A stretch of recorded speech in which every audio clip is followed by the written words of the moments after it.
for the test match insurgency. At first they tried to silence us, but we would not be silenced. They threatened us with lies, so we threatened them with violence. Che Guevara, Sangakkara, Joseph Stalin, Douglas Jardine, Robespierre, Carol Hare, Vladimir Lenin, O'Brien Kevin, guerrilla cricket. It's not about the winning, it's about how many rules you break. Even in cricket commentary, this is the best advice to take. Pick guerrilla cricket, it's the finest choice you'll ever make. There's so much more to cricket than rev counters and a slice of cake. At first they tried to sanitize us and clean up our act, but people like it filthy, and we know that for a fact. Fidel Castro, Lenny Pasco, Carlos the Jackal, Umar Akmal, Mahatma Gandhi, Grant and Andy, Brendan Behan, Austin Ian, guerrilla cricket. Stick with us, cause you know we're not the kind of thing that you see on the TV and the radio. So vive la revolution. First they tried to buy us, but we would not be bought. Okay, we were, but then we ran away, and we will not be caught. We would not give up the ghost when they left us all for dead. They decapitated us, but we just grew another head. Chairman Mao, Jamie Howe, Ho Chi Minh, Asif Din, Václav Havel, Graham Saville, No Surrender, Percy Fender, Che Guevara, Sangakkara, Joseph Stalin, Douglas Jardine, Robespierre, Darrell Hare, Vladimir Lenin, O'Brien Kevin, guerrilla cricket. Curtis kept spirits up in the Ireland camp for a while on Thursday, and he got a little help from Joshua's strong left arm on Saturday. But with star turns from contenders Willie and Billings and champions Rashid and Bairstow, England's strength and depth has proved too much for an Ireland team in transition and very much not in the money. But with the World Cup Super League meaning every match counts on the road to 2023, can Balbirnie's boys of the bubble string 100 good overs together and get themselves on the board? Welcome to Guerrilla Cricket's live, uninterrupted, worldwide coverage of the third and final one-day international between England and Ireland in partnership with Hot Mic. They're playing at the Rose Bowl on the outskirts of Southampton. I'm Nokalem Pandey, I'm in the GC Nerve Centre in Sydenham, and my co-conspirators are spread around London and beyond. GC from home, every ball live from wherever we are in the world to wherever you are in the world. I'm joined for the first 10 overs today by my summariser, Gary Naylor. Hello! And in charge of relaying to the world your thoughts as expressed via social media, Sean Nestle Boy Tracy. Good afternoon. Nestlers, we will come to those early missives from the social media landscape in a second, but first, toss and team news. The news is that Ireland have won the toss and chosen to field, so England will be batting first for the first time in the series. One change per side enforced in England's case. Rhys Topley, the incredibly unlucky Rhys Topley, is out with a minor groin strain. We understand nothing quite as serious as the multiple stress fractures and shoulder injury and broken hand that have dogged him over the last few years. Tom Curran returns. For Ireland, their leading wicket-taker from 2019, Mark Adair, is fit again, we hope, after having ankle surgery in the spring. He comes back in for the off-spinning all-rounder Simi Singh. So England going with Jason Roy and Johnny Bairstow, those purveyors of destruction at the top of the order. We believe we have James Vince, Owen Morgan, Tom Banton, Sam Billings in some order or other, Moeen Ali, David Willey, Tom Curran, Adil Rashid and Saqib Mahmood. For Ireland, it's Paul Stirling and Gareth Delaney who've yet to fire in this series, although Delaney looked good briefly in the first ODI. Captain Andy Balbirnie, Harry Tector, Kevin O'Brien, keeper Lorcan Tucker, Curtis Camphor, the star of the show for Ireland so far. Mark Adair returns, but Andy McBride, who's been pretty impressive, Craig Young, and Josh Little, who hurried things up a little bit on Saturday in the second one-day international. Nesters, what are the people saying out there? They are saying, Martin Lawrence has said that he's going to be asleep by the time that I read this tweet out, but he's going to be with us tomorrow. On YouTube, Come On Island says __. A strange name, isn't it? Ashen Shah is with us, says live cricker. Yep, Annie Chave is watching on Facebook as well. Hello, Annie. And Muttley, woof. And that's about it for the moment. Everyone's been a bit... of course, here he is, Pirate Badger. Afternoon, Sea Dogs. Glad to see Adair back. Glad to see them both first. Hopefully Skittle England and then the controlled chase. Yeah. Gary, are you happy to see Ireland bowling first? Yes. Sorry, yes. Owen Morgan did say at the toss that he would have done as well. It's a fresh pitch.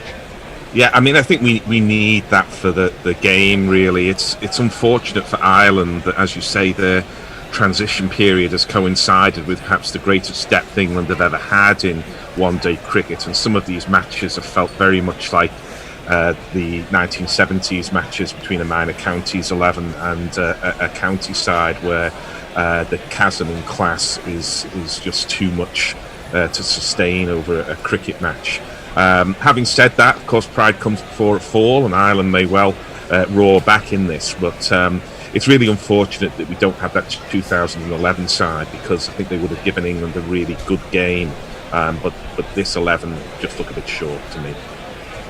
Yeah, there's a definite emphasis on bringing through a new generation. You look at Gareth Delaney, Harry Tector, Lorcan Tuckham, Curtis Camper, Mark Adair, all in their late 20s. Andy Balbirnie has said that he now finds himself playing on the seniors, on the older guys' side rather than the younger guys' side in the pre-match football. So Ireland very much looking to establish this new generation and hope to qualify for the World Cup automatically, which is not impossible. The players are undergoing a minute's silence and are wearing black armbands for the passing of John Hume, the former SDLP leader who won the Nobel Peace Prize for his part in the Northern Ireland peace process, who passed away yesterday. Both teams observing that with the immaculate solemnity. Minute silences, unfortunately, don't work on radio. Our officials today, by the way, are standing umpires Martin Saggers, who's standing in his first one-day international. David Mills, who on his own debut on Saturday was nearly decapitated by a Harry Tector straight drive. TV umpire Alex Warp, reserve umpire Mike Burns, and match referee Phil Whittercase. Of course, once this minute silence is done, we will see the teams and the officials taking the knee in recognition of the global Black Lives Matter movement and their remarkable success in making the cry for racial justice not just heard but now unignorable. And I don't know about you, but if you told me even 6 weeks ago, 2 months ago, that you'd see the England cricket team taking the knee on a regular basis, I would not have believed you. You know, we've come a long way from Colin Kaepernick being drummed out of the NFL for even daring to do it.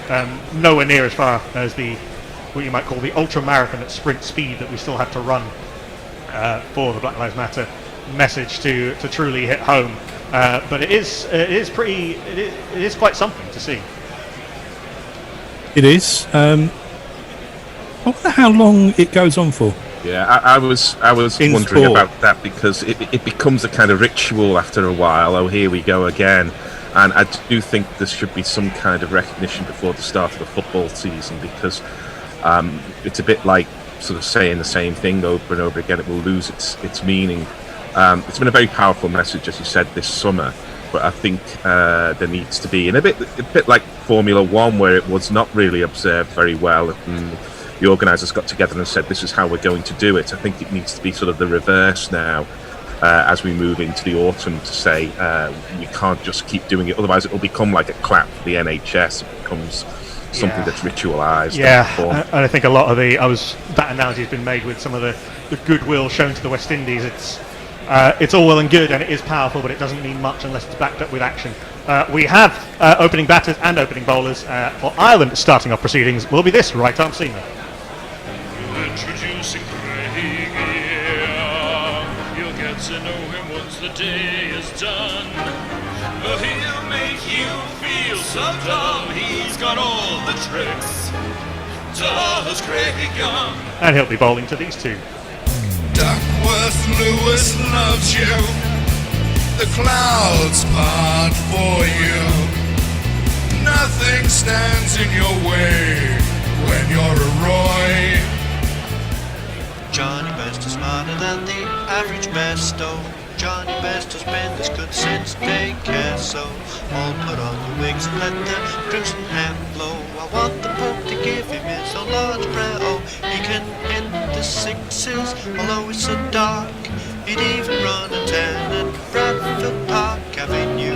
No other Yorkshireman can compare. I tell you, Johnny Best is smarter than the average Besto. Besto was at his brutal best on Saturday. Jason Roy yet to fire in this series, but we know what he can do. 900, an average of just over 42, and much higher than that in recent times. In comes Craig Young, 2 slips in place for the first ball of this one-day international. Starts with a good full delivery, which Roy jabs away down to the returning marker there at long leg. Gets off the mark with a single. England are underway, 1 for no loss off the first ball. This is a fresh pitch. We expect it to be a little bit quicker than the pitch on Saturday, which was obviously the youth pitch, so hopefully no need for James Vince's remarkably effective nonsense.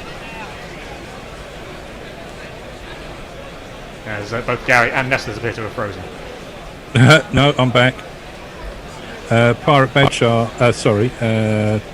says, afternoon Sea Dogs, glad to see Adair back. Glad to see them both first. Muttley's with us. He says woof. He's got a casserole, a sausage and duck casserole, I think it is. Cooking. How did you read out a tweet by me already? I didn't, Muttley. I read it to you on Facebook. See? And Mog's with us. He says, hello. How's your hearing, Mog?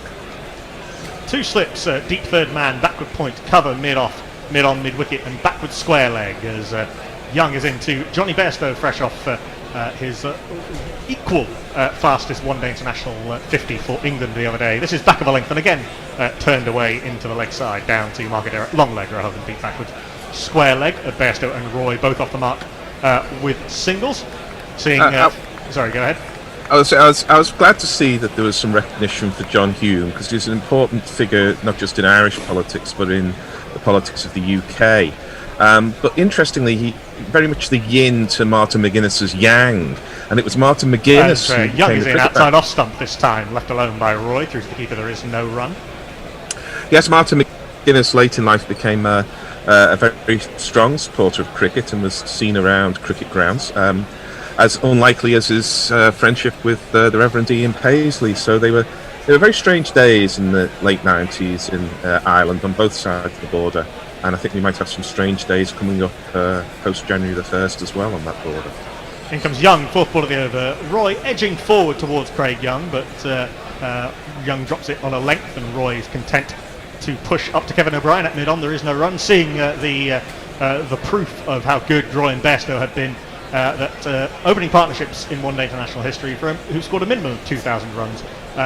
Roy and Bairstow are half a run and over better than the next best, which is the mighty Hashim Amla and A.B. de Villiers. These two are quite something for England. As Young is in, 5th ball of the over. Quite something they may be, but Jason Roy has gone for another low score. Full outside off stump, a little bit of swing, a push from Jason Roy, swallowed by second slip.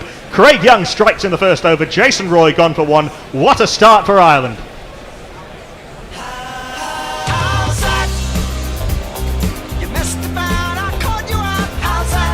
Regulation opener's dismissal, some might say. I think that's the skipper, Andy Balbirnie, in there at second slip. A good delivery from Craig Young.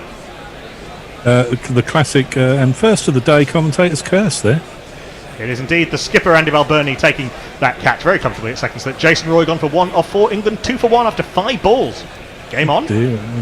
Well, you'd hope so. We need a game out of these two. Mog saying, and my hearing remains... But thanks for asking, Nestlers.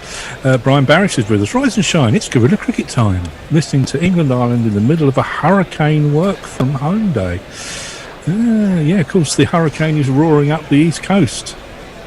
Yeah, hopefully all you lot are safe.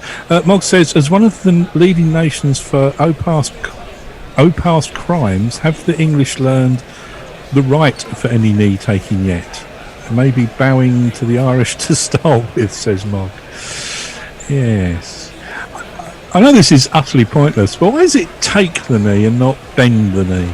I think bend the knee implies an air of subservience, doesn't it? Which I don't think is quite the air that you're going for when you're talking about black liberation.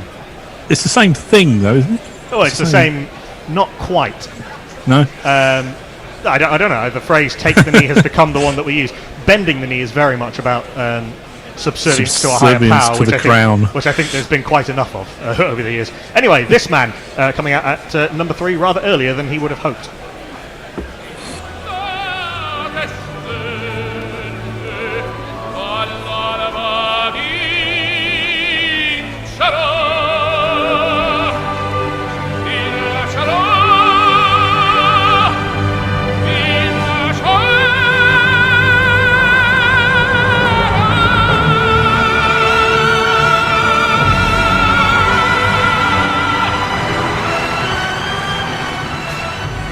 Measure of England's strength that with Roy and Vince not putting any kind of score of note on the board, the batting has looked somewhat comfortable. Tight to off stump, a little bit of a way swing from Craig Young, blocked up to mid-on, there is no run. Fantastic start for Ireland, having won the toss and put England into bat. Roy, as I said, gone for 1. England, after the first over, 2 for 1. Tweets. Yes, Pirate Badshaw just says, lovely. He's a happy man. Pirate Badshaw, he is in Dublin, isn't he? Or he used to be. John Ernest Corbett is with us. He's listening in from the Philippines. We've got Khan Javid Sagor Ifyuraman, who says, nice. Glad you think we're nice. Maybe he thinks the start for Ireland is nice, and hoping to make it even nicer. This man bowling his first ball in competitive cricket since having ankle surgery. Coming up, who's coming up, who's coming up, who's coming up, who's coming up, who's coming up. It's a dare. You got hold of the island. Alright, and back, and you can roll. You back and your ball rolling out, yeah, powerful striker of the ball and can get the ball to move both ways in the air, and is a little bit quicker than you expect. He's added some blonde highlights since last we saw him in international cricket in the Caribbean in the early part of this year, in the last of the before times. In comes Mark Adair, foolish outside off stump, and Bairstow happy to leave alone through to the keeper. There is no run. This pitch seems to have a decent amount of pace and carry to it. Yeah, I mean, ODI wicket should, and I think it's been a bit slightly disappointing, really, that some of these pitches aren't better than they are if the groundsmen have had a pretty free hand over the last couple of months. For the test matches as well, I'm talking about. As Adair's coming in, second ball of the over. Bairstow tries to force this into the onside. It's a little bit cramped for room and comes off the inside part of the bat into the onside. Josh Little fields at mid-wicket. Josh Little, by the way, got himself a demerit point and a fine for sending off Johnny Bairstow after dismissing him on Saturday. Bairstow moves to 2, bringing James Vince back onto strike, who's yet to score off the 1 ball he's faced. Yeah, the Hampshire pitch has been slow. It was slow in both the Test matches against the West Indies, and it was okay-ish in the first of these one-day internationals. Slow on Saturday. It's never been the quickest pitch in the world, of course. Mark Zipp's with us. He's dressing going downstairs to see what awaits with the hurricane and the flooding. Full outside off a slash from James Vince. It was a little bit too short, and the slash takes it well up and over the slip cord. And James Vince off the mark with a 4 through the offside, but not in classically Vincian manner. And if you kids can't listen, then you bound to see the way you get shot for crossing a boundary, Not in control of that shot at all, James Vince. Yeah, stay safe, Mark, in upstate New York. In comes Adair, 4th ball of the over, full delivery, and Vince clips this nicely up to mid-on. There is no run. Vince was done by a very similar delivery from Craig Young, I think it was, on Saturday, one that came between bat and pad. This occasion there is no run. Brian Barish echoes your thoughts on the taking the knee and the BLM. People here in America, he says, think that it's an American thing only. Glad to see that it's everywhere, and I'm glad more people globally are getting behind it. Foolish outside off stump is a kind of delivery that James Vince loves to throw his hands at, but he does not on this occasion. Through to the keeper. There is no run. Good start by Ireland. England 7 for 1. And for the first time in this series, will have put England in. England will bat first for the first time in this series. Ball of the over coming up. Adair's gone for 5 off it with that slash over the slip cordon. Vince again. The shoes playing the big drive at a foolish delivery, just blocked it into the offside. There is no run. 5 off the over. England 7 for 1. We should tell you about our pals at Hot Mic. We're delighted to be partnered up with them. They're the only reliable way to sync our independent interactive commentary with your TV pictures. And unlike YouTube or Facebook, when you navigate to another app, the commentary keeps on playing.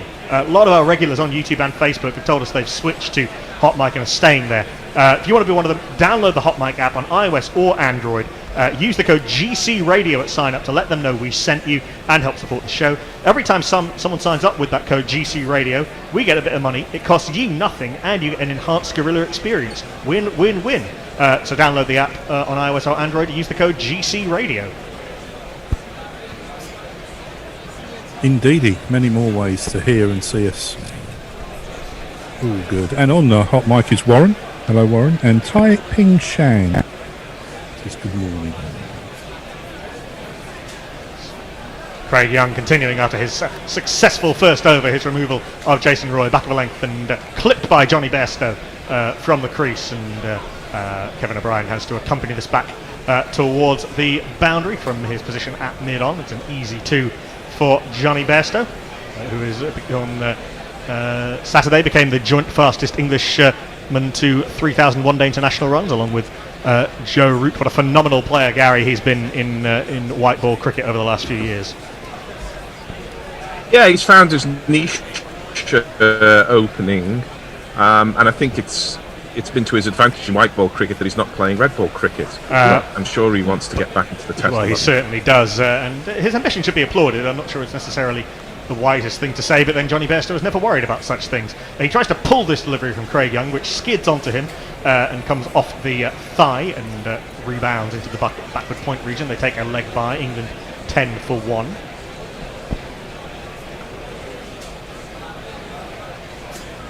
You boys carry on. We're up to date on social media at the moment. Long lingering close up on Andy Balbirnie. He's giving his bowler Craig Young a little bit of encouragement, and Craig Young has given him a little bit of encouragement with his start. It's a full swinging delivery, and Vince drops a dead bat on it. Thoughts of a single, but nothing doing. There is no run. Gary's just popped off for a second and is going to try and come back on. The old turn it off and turn it on again for Gary with dodgy internet thingamabobs in Tooting, or at least a very specific part of Tooting. We'll bring in Jono Gordon as our emergency sub while Gary is off. Hello, Jono. Fourth ball of the over from Young, full outside off stump, and that's a gorgeous shot by James Vince. Very Vince shot, but you're better off playing them than not. Full face of the bat, big stride, bended back knee, screams away to the cover boundary for 4.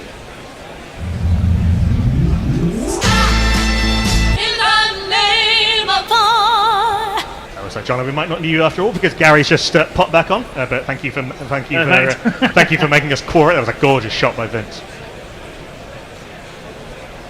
I think we've heard that before, but it was a gorgeous shot. As Young is in, a little bit shorter this time. The one that Vince pinged for 4 was almost a half volley. Vince blocked back to the bowler. There is no run. The Armchair Cricket podcast suggests, is this the last chance saloon for Vince? Gary, I'll throw that one over to you. Well, he seems to have been in the Last Chance Saloon for a couple of years now, hasn't he? England. He's a barfly in the Last Chance Saloon. England definitely sees something in him, and they're giving him every chance. Last ball of the over, back of a length, and comes in off the seam to James Vince, and a thick inside edge bounces onto pad and out into the offside. There is no run. England 14 for 1 after 3 having been put into bat. I mean, but frankly, if you don't make runs against a transitional Irish side playing on your home ground and you're batting at number 3, it's hard to make a case that after his record that one should persist further. So, he could do with a nice little 70 odd at least here. we talked about the absolutely. depth. It's not as though there's any shortage of very good white ball batters that England have to call on, and that's before you even consider Root, Butler, and Stokes, who are in the Test bubble. For Markadere, the men back are at deep third man and backward square leg, so we've got two slips of that man at third man, backward point, cover mid-on, mid-off rather, who's almost extra cover, mid-on quite straight, deep backward square leg and short fine leg. Adair into Johnny Bairstow full, and Bairstow gets front pad out of the way and meets it firmly with the full face of the bat up to Josh Little. At mid-on it goes. There is no run. Johnny Bairstow has shaved, which I don't think is ever a good thing for him. Leo, Gary, we trust your internet is with us. Sorry, Gary, we trust your internet is more stable. A little, not hugely. I'll try my best. Nestor, sorry, go ahead. I was just saying that Leo the Wicked Witch is with us, and just popped up is Ravi now, and I'll read his tweet out after this ball. Second ball of Markadere, second over, the fourth of the innings. He's bowled him! Johnny Bairstow does have that weakness between bat and pad. He went for the big swing down the ground and might have just come in a little bit, but Bairstow finds his off and middle stumps disturbed. Markadere is back with an early wicket. England 14 for 2. You silly little boy, what on earth were you playing at? No! It did actually come in pretty sharply. It looked like it was just in the slot outside off stump, but that little bit of movement from Markadere, and Johnny Bairstow, for once in his incarnation as a one-day opener, losing his shape. He's gone for 4 off 7. Well, Ravi Nair says, hello all, I think that's Gary, Nestlers and Harry. I can't even work out the pessimism to say doomed. Anyone believe Ireland can win? Whoa, Ravi. Maybe. Brian Barish says Jono was literally just lounging around and he got called in off the bench. That's why the GC YouTube feed is awesome. Yeah, we caught him by surprise there. Taiping Shan says, but isn't Vince in the side for his bowling? Very good, yes. Did dismiss the Irish captain, Andy Balbirnie, with his first one-day international, in fact his first international wicket of any kind, with almost a bouncer. One that James Vince will look back fondly on, and Andy Balbirnie less so. Yeah, well, England have got a bit of work to do now. They've lost their 2 gun openers, as you indicated earlier on. They hold multiple records since they came together a couple of years or so ago. They're both gone now, so this is an interesting little test here for England.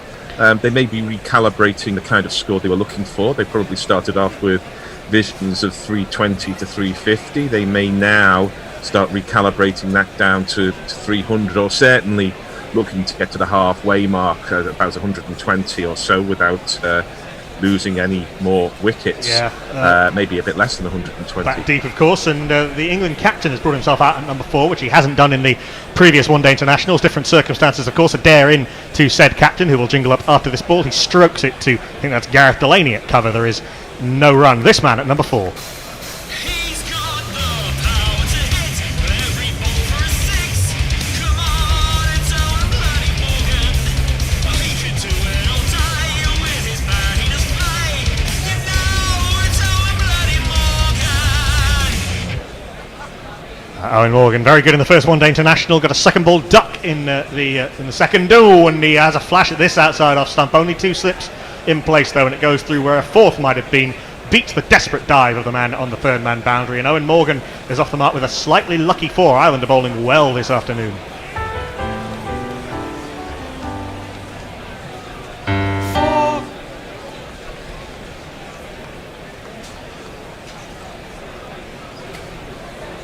Oh, Mizzy Jez has popped up with us.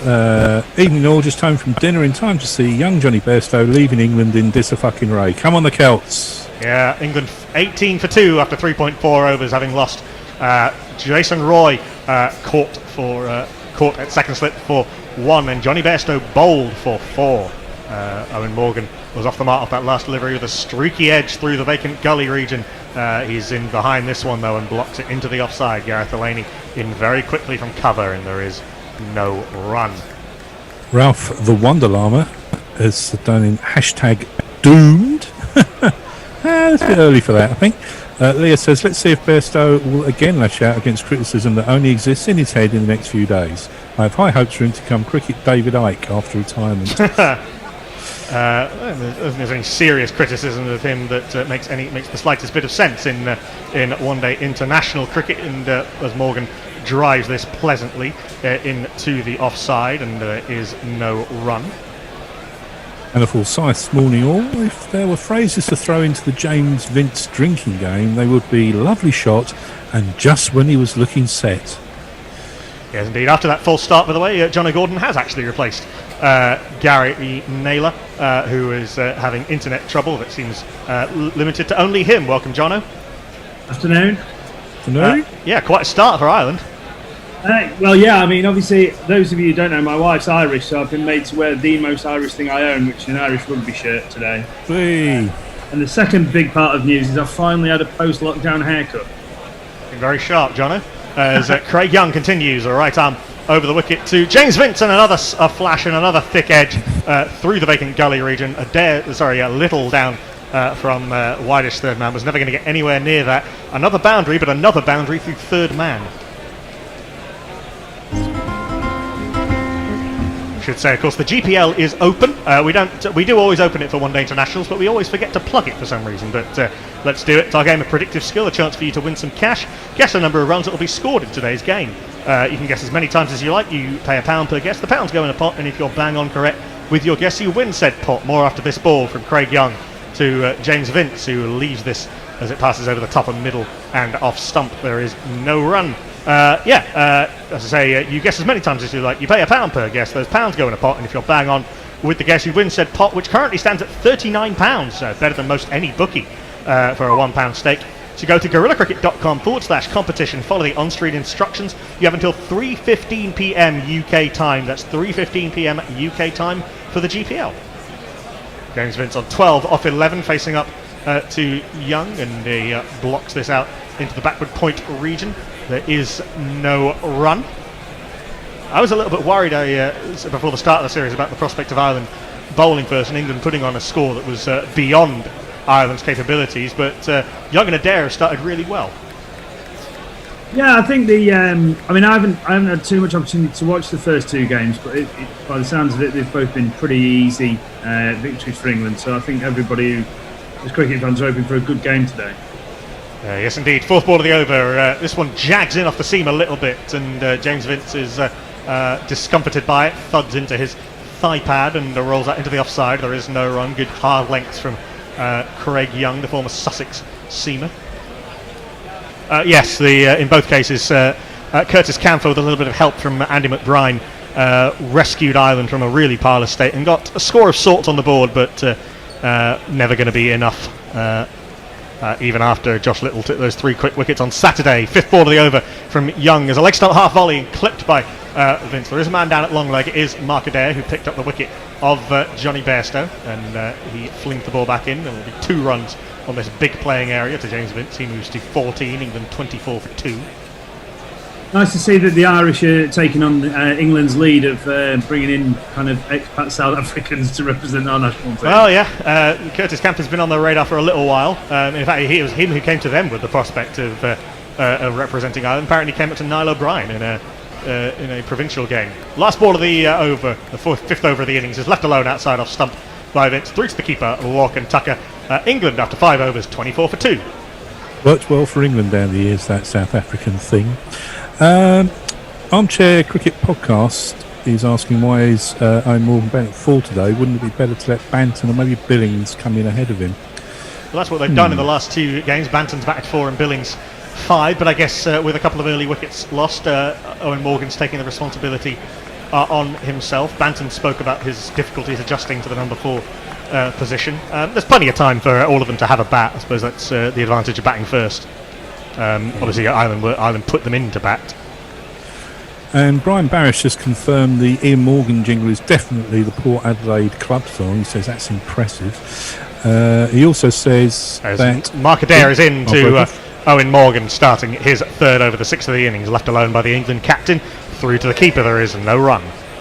England putting an unattainable score for Ireland. I don't think victories by 4 and 6 wickets would be indicative of that. It should be competitive.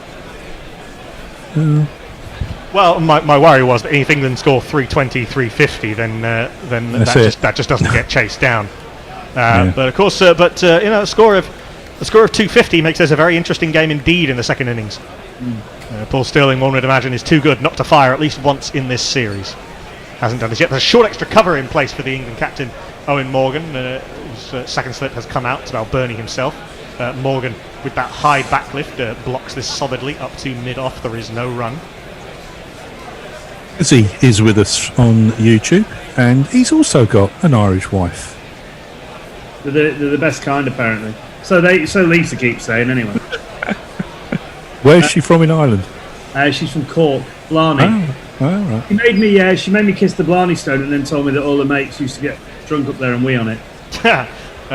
Presumably that'll have dried off by now. Back of a length from Adair, and Morgan doesn't time this defensive push, and it's fielded off his own bowling by Adair. There is no run. Adair bowling at no great pace. He can be a bit quicker than this. Can be in the mid to low 80s, just coming back off an injury. Of course, it might have been a slower ball as well, but can get the ball to move off the seam and in the air.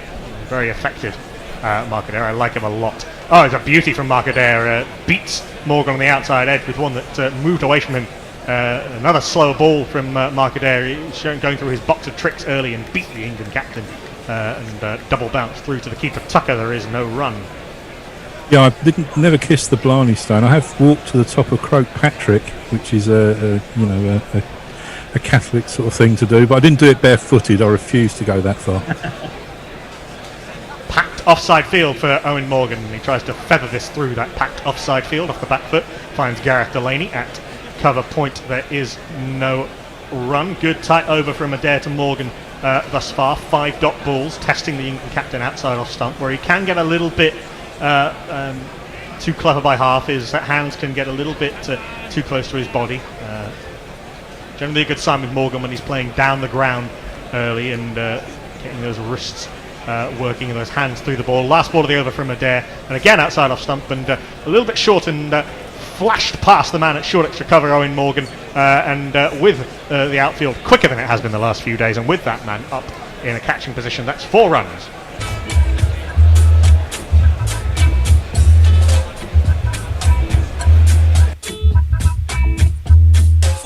Good work by Morgan, recognising the way the fielders were not, but a decent over from Adair nonetheless. 4 off it, and England, after 6 overs having been put into bat, are 28 for 2.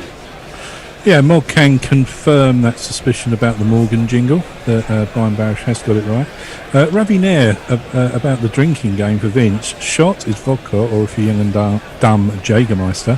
Lucky shot, Grandemonth. Luckily Irish green. Hold that thought Shit as shot. Young is in to James Vince, who crashes this off the back foot, but straight at cover, who somehow manages to misfield it. McBride comes round from cover, from mid-off to rectify the error of Gareth Delaney at cover. They come through for a single. Vince to 15, carry on with the Vince drinking game, the Vincing game.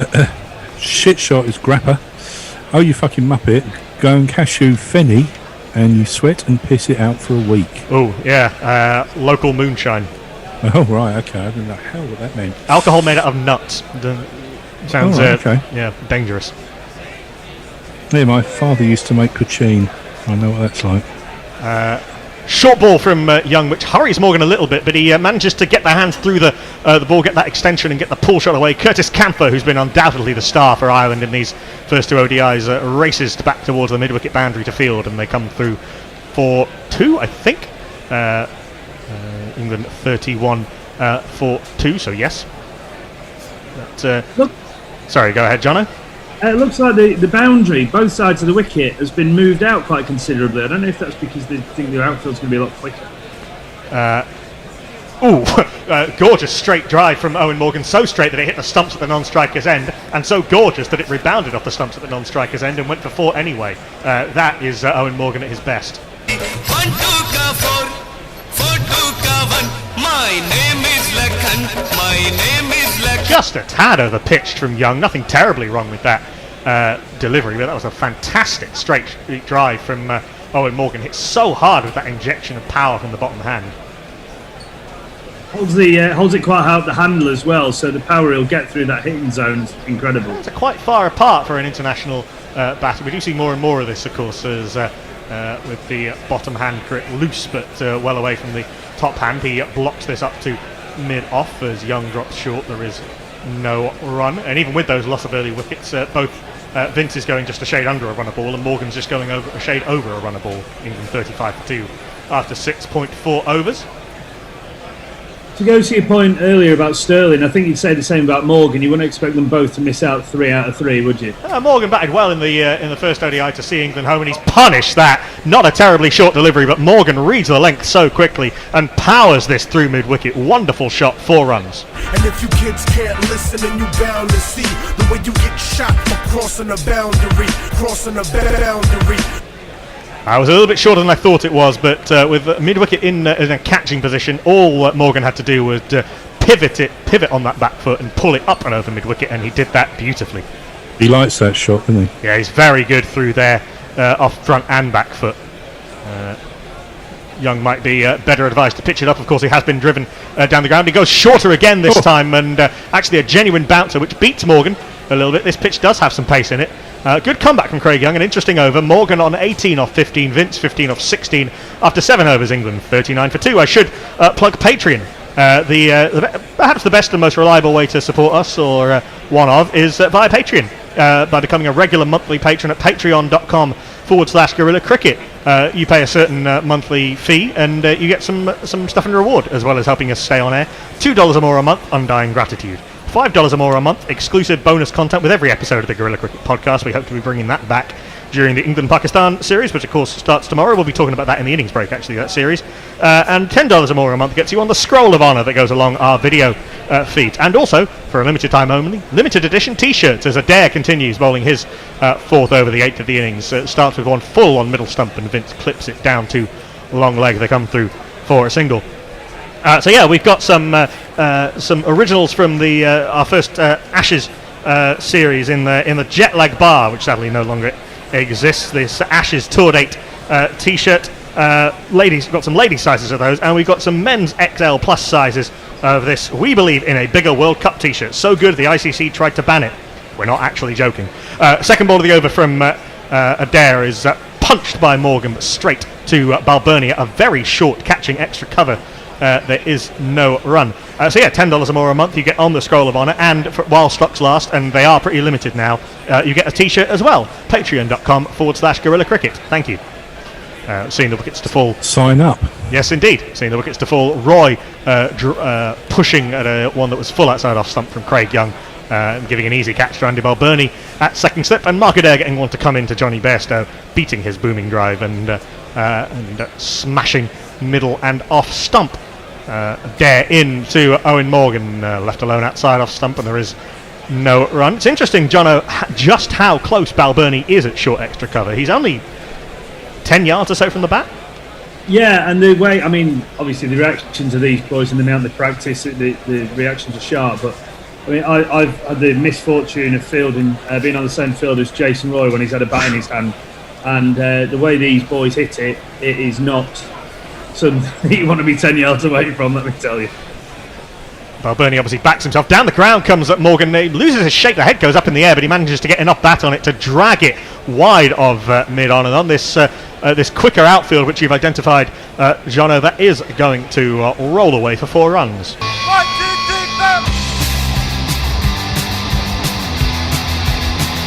4. Yeah, the pitch looks a little bit quicker. The outfield looks a little bit quicker. Wasn't a great shot by Morgan, but he placed it well enough.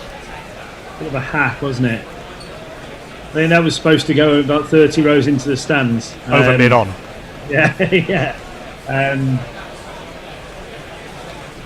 What'll Adair come back with? He shouldn't be too discouraged about that. Morgan on 22 off 18. Good change up from Adair. Bowls a wide Yorker. Morgan has a flash at it, trying to beat that man at short extra cover. Misses through to the keeper. There is no run. Adair's come back well from the couple of boundaries he's been hit for.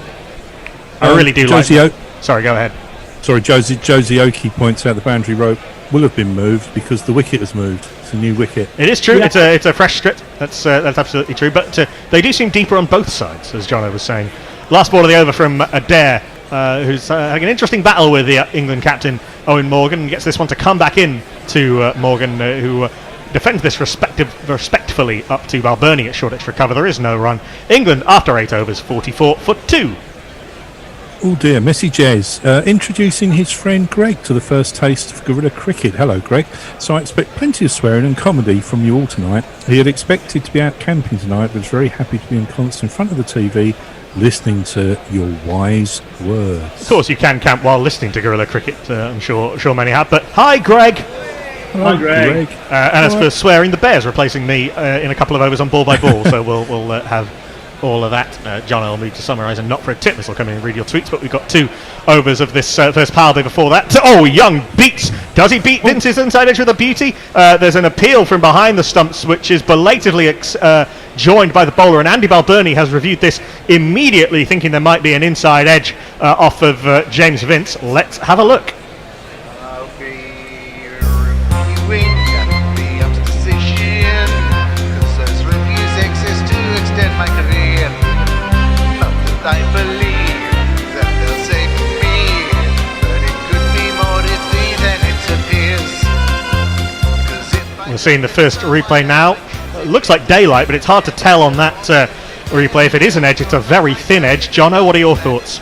If you look at the keeper Oh, seems definite to inside edge. There we go. Sorry, go ahead. Sorry, carry on.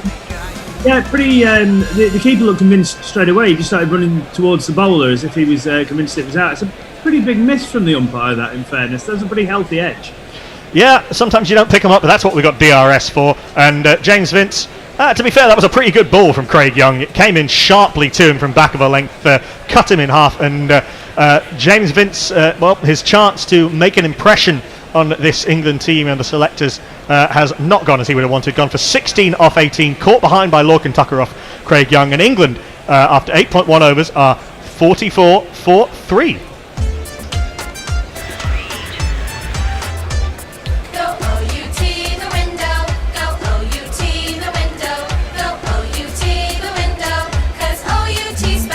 There is definitely a little bit of life in this pitch, and that did come in sharply at a good pace as well.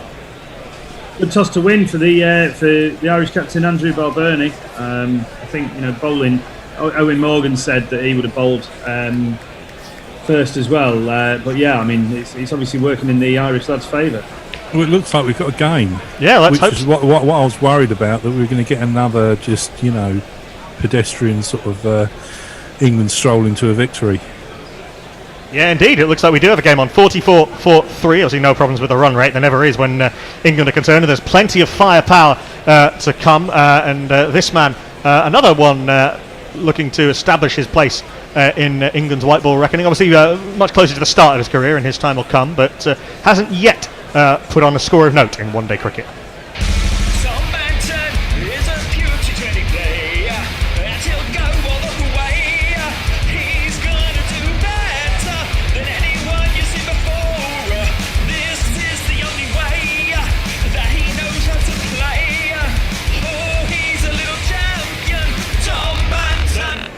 Not little by any means. It's a big, tall man. Tom Banton has drawn comparisons in his stance and stature and stroke play to Kevin Peterson. Very dangerous with these sort of comparisons early in a player's innings, but I think it's stylistic more than his potential contribution to English and world cricket.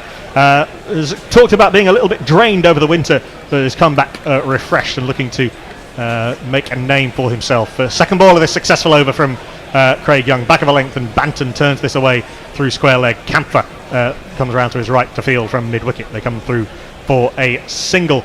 Unfamiliar role for Tom Banton in the middle order, Jono, but I guess you take your chance wherever you can in this England white ball setup. Yeah, I think that when they bring these younger lads in, they like to try and bed them in a little bit more in the middle order rather than throwing them into opening the innings, which is obviously where he's more comfortable, where he bats for Somerset. I can see the likeness to. As Young continues, another good short ball which has Owen Morgan eschewing the pull shot and ducking, flies through to Lorcan Tucker, and there is no run. That thing that with KP is interesting. If you look at Banton's setup, we were talking about it in the third test about batting stances and how some people prefer to be tall. Banton's very kind of wide stanced and quite low in his, which was very much a KP style setup. Full outside off stump, and that's a glorious shot by Owen Morgan. Half volley, but he threw his hand through the line of the ball. A full flowing drive and the England captain picks up another boundary through extra cover.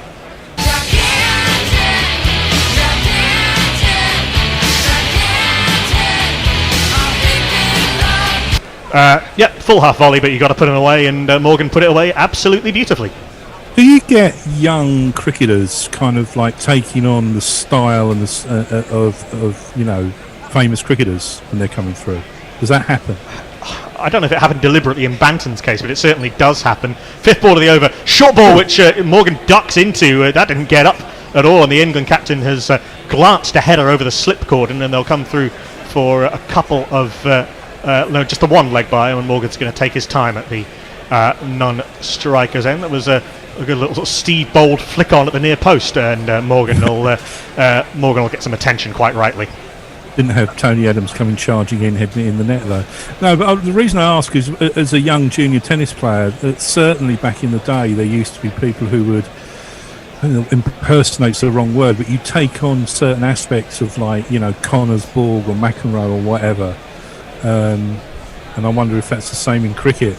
I think as with any sport, if anybody's got any kind of aspirations, even at club cricket level, to improve, you would be silly not to look at the people that are the best in the world and try and replicate a little bit of what it is that they do, and that obviously has made them successful. So in terms of, to go back to the stance thing, I have quite a wide stance with it, and I tap the bat in between my feet, whereas someone like Marcus Trescott that used to always stand tall, bat behind the feet, but not a huge amount of foot movement. And it's horses for courses, really. I think you find a way and you adapt a way. I've moved around the crease. I used to bat on leg stump with a big trigger, bat on middle. I've batted on middle and off. And you just kind of play around with things and just try and... it means you have to try and hit the ball in certain areas. I'm comfortable hitting the ball straight, so I'm all right to bat on middle and off stump, because it then means that I can drive through the offside a bit freer because my feet will move. Find whatever you feel comfortable doing. Don't you? You'll pick up things unconsciously as well, particularly if you watch a lot of cricket. I mean, there are some players who actively model themselves on players. Who was it? It was Simi Singh, the Irish off-spin all-rounder, has talked about deliberately modelling his bowling action on Saqlain Mushtaq, and I think a lot of spinners who came of age, spinners are around his age. Harbhajan Singh is a little bit older, is very similar, guys who were sort of born in the late 80s and had watched Saqlain so well through the 90s, and yet most leg spinners will have tried to bowl like Shane Warne at some point and then realise that you can't, because Shane Warne is a physical freak. It doesn't always work well. I remember there was this club tennis player who I used to play against who just totally tried to impersonate McEnroe's serve, and it just was so ridiculous because it's so unorthodox, and it was a disaster. You can try and mirror people to a point, but I think a lot of it's trial and error, and eventually you need to almost become comfortable with what your skills and also your limitations are, and try and kind of work within those to make the most of what you've got in terms of natural ability. I mean, there's a lot of... Oh, hello, the England captain. It looks like is he going off here, or has he just got a new helmet? We're seeing Owen Morgan with his gloves off and his helmet off, attaching... No, he's just getting a new helmet, attaching the stem guard to the back of it, and not particularly happy with that helmet. Bring me some other helmet. Bring me one of my other 5. Leah says, back at Chelmsford, Kent had Essex on the back foot, but now Sir Chef is out in the middle, swinging his cook around. How's that for comedic puns? Yeah, plenty happening in the Bob Willis Trophy. Somerset recorded a thumping victory over Glamorgan earlier today, finished that off, which I'm sure Annie Che will be very happy with. Yorkshire looked to be closing in on a victory against Durham, and there's plenty happening out there. In that game, by the way, Matt Fisher dismissing Jack Burnham with the most comprehensive in-swinging Yorker you could ever hope for. Took out middle and off stump and sent Jack Burnham sprawling flat on his face. Plenty of highlights out there. Pirate Badshar is moving inexorably towards euphoria. Calm down, Pirate, calm down. I think just watching the 3 James Vince dismissals during the series on the coverage there, he's just planting that front foot and then it's not going anywhere, and he's obviously got cleaned up, lost his middle stump in the second game, been nicked off first time with the outside edge, third time with the inside edge. He's just planting and then not going anywhere, so he's not committing towards the ball. It's an interesting point you make, Jono. Last ball of the over, bowling to Tom Banton, Craig Young, who's been very impressive in this series quietly. So punches up to Kevin O'Brien, who does good fielding at mid-on, and Ireland continue their good work, but England are going to keep rattling the scoreboard along there. 50 for 3 after 9 overs.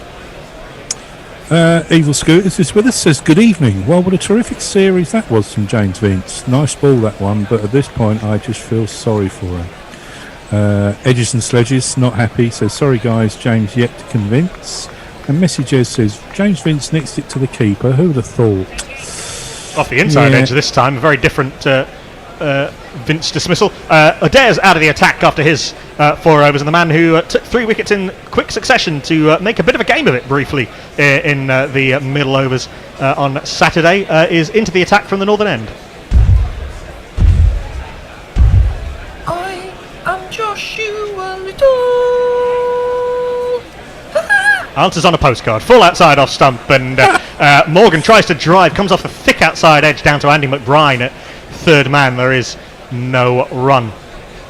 It looks like he should be a builder or a scaffolder, Josh Little, doesn't he? Yeah, he's a pretty strongly built fella. He didn't have the shaven head. I think is new, lockdown haircut, and he does look pretty menacing.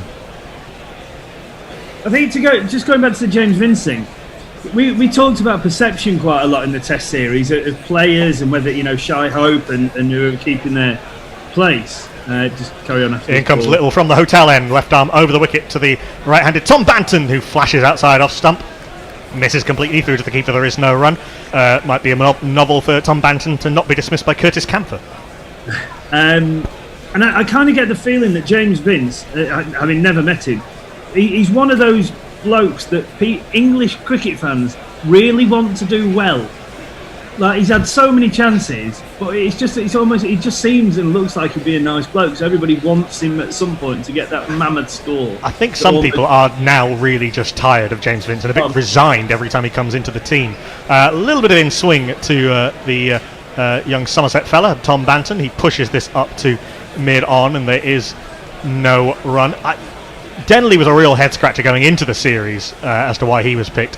Vince, less so because of his incredible List A stats and his obvious ceiling, but he's never been able to produce it for England, really. And you've got a lot of players. You think of Liam Livingstone, who's in the reserves for this 11, Sam Hain, Laurie Evans. Think of a few more probably if we think about it long enough who aren't in this 11. Fourth ball of the over from Josh Little, his first, the 10th of the innings, and Banton stands up tall and punches this off the back foot through extra cover. Not a terrible delivery. Good shot from Tom Banton. 4 runs.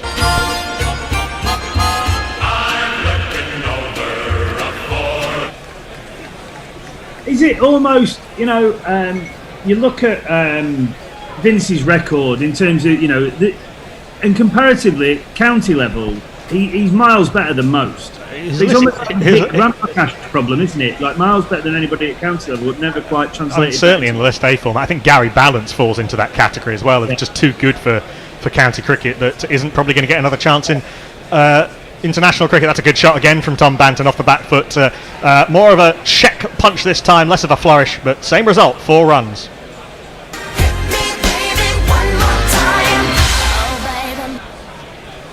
Yeah, I mean, Gary Balance's international record, even after 2 unsuccessful comebacks, is still not bad, and certainly by the standards of modern Test batting for England, where bowling has got better, batting's got harder, pitches have got a little bit more helpful. He makes a compelling case with his numbers, if nothing else, in county cricket.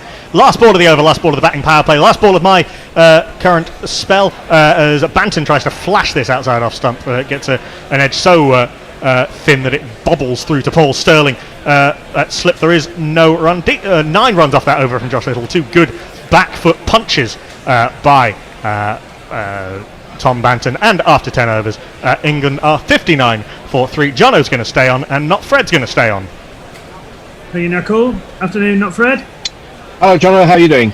Very well, mate. What are your thoughts on what we've seen so far today? Then some pretty loose shots. Well, I haven't seen what you've seen so far today, so I'll have to be guided by your expert opinion. Let me just run through some tweets. For a few minutes behind. Dave Sarrar says, I love that Pixies jingle. Also, Darren Bravo clearly modelled himself on his half-brother stroke cousin Lara. What else is going on? Muttley says, WTF was that Joshua Little jingle? I'm afraid I can't help you there. And Chris TB says, it might be the haircut, but Josh Little does also look a little older than 20. He does. He looks like a mean bastard. Here comes Young into Owen Morgan, who drives that pleasantly inside mid-off, and it goes all the way down to boundary 4 runs. 2 + 2 is on my mind. 2 + 2 is on my mind. See, I had a great day on the old bet in front the other day, Fred. Ireland. Oh, excellent. Ireland were falling apart. I've had an abysmal day this morning already. I've lost 3 bets this morning already. Well, you normally go under. You would have been. Well, yeah, my heart said over and my brain said under, and I followed my heart, which is dumb. And then I thought Bairstow gets some runs. That's clipped into the leg side by Owen Morgan. There's no one at mid-wicket, and there is a mid-on, and they'll probably get back for 2. So then I bet on Bairstow to go big, and he failed. And then after a flurry of wickets, I thought, you know what? I don't know why I thought this as well. I thought I'll go over for the fall of the next wicket, even though Vince was on 16, so obviously they weren't going to get there.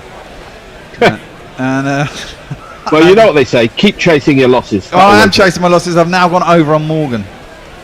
You know, Morgan played a filthy hack that went for 4, on thick inside edge through mid-wicket before. He did, but he's faced 26 balls and there's a long way to go. I fancy that he'll just hang around for a good...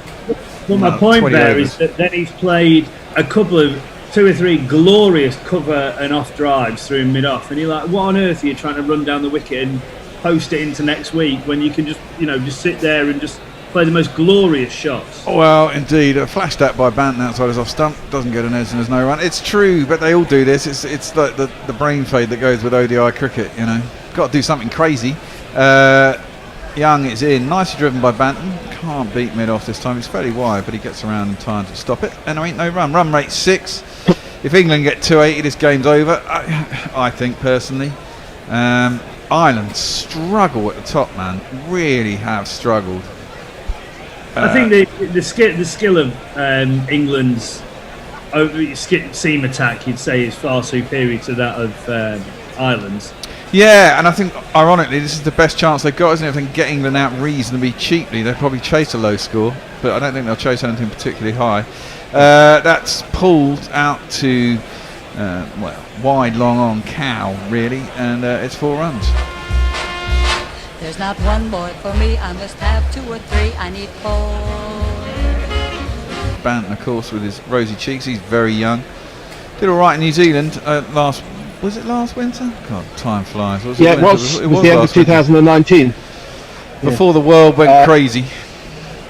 Anna Forsyth says, on cricketers that look like builders, I offer Marnus Labuschagne. Young in.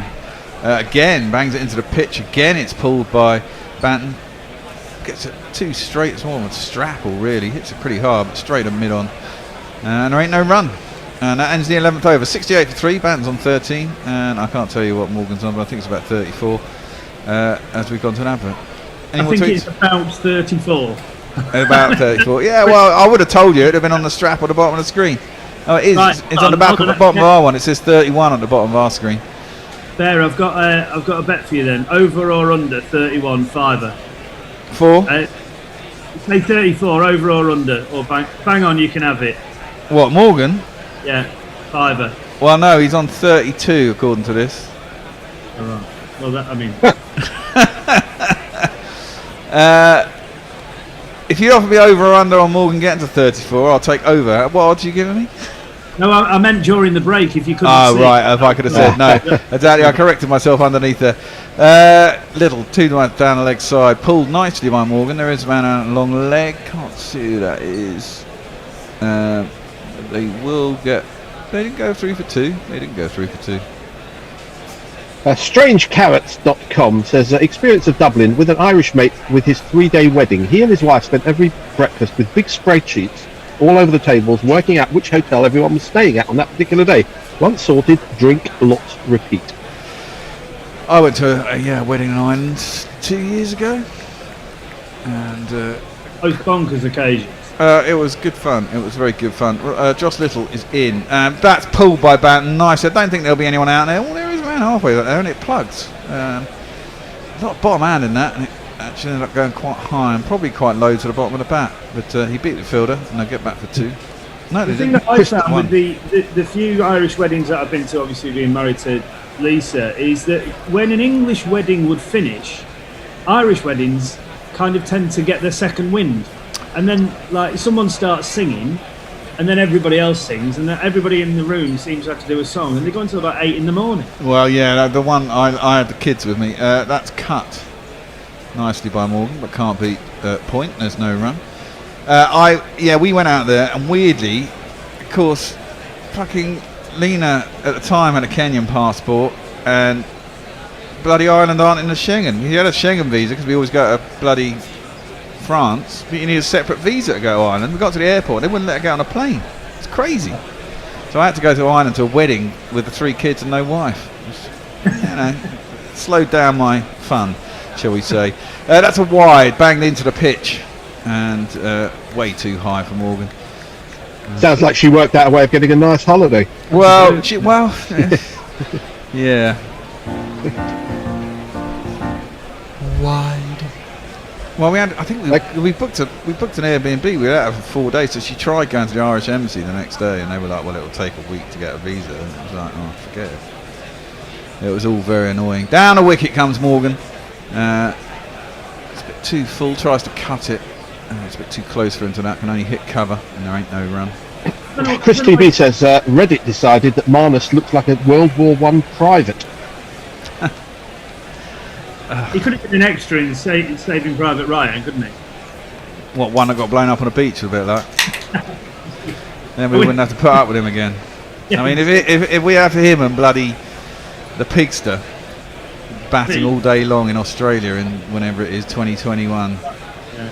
Oh God, that'll be tedious. Pulled. I think that's going to go all the way. It does indeed. The boundary's a little bit in. Didn't get as much of it as maybe I thought initially. But it's gone way over square leg's head, and it's 6 runs. I'm going to move on to 77-3. I can see Morgan getting a ton here. Yeah, he's looking quite ominous. I mean, from an Irish perspective, if you are an Ireland supporter, I've been bullied into wearing my Irish shirt today. My mum's checked in, listening there, to say hello to Mother Gordon, and she just said, "What are you wearing an Irish shirt for?" Well, yes. Well, that's what happens when your wife's Irish, I suppose. You get bullied. Josh Little is in and bangs it into the pitch. Morgan just turns it around the corner, and he'll get a single. Edges and Sledges says that Kolkata Knight Riders scouts will be watching this series with Banton, and they'll be wondering about the price they've paid for his services this IPL. Not particularly impressive. Well, I don't think you need scouts after you've signed somebody. I think the scouting is done before you've signed someone. Doing that the wrong way around. Yeah. He's quite effective at T20 as far as I mean. I don't watch a lot of domestic T20, but I mean he looked all right when we were down in New Zealand. Well, he also he played in the Big Bash. He just opens there and he just opens and whacks it. Like, you know, he's. I don't think England are possibly utilising him in the best possible position at the minute during this side. But you can't replace Royal Bairstow, can you? No. Well, on this series form, you can replace. Roy's had a bit of a shocker. I'm interested to watch this boy. He's good. He's good. Annoyingly, he was the one bet I failed on the other day, and that's only because I didn't realise he was South African until it was too late. We have a new bowler. I'll give him his jingle after his first ball. He's around the wicket, and Morgan just defends back towards him, and there's no run. It's this man. Oh no, it's not that man. I bloody moved up too far.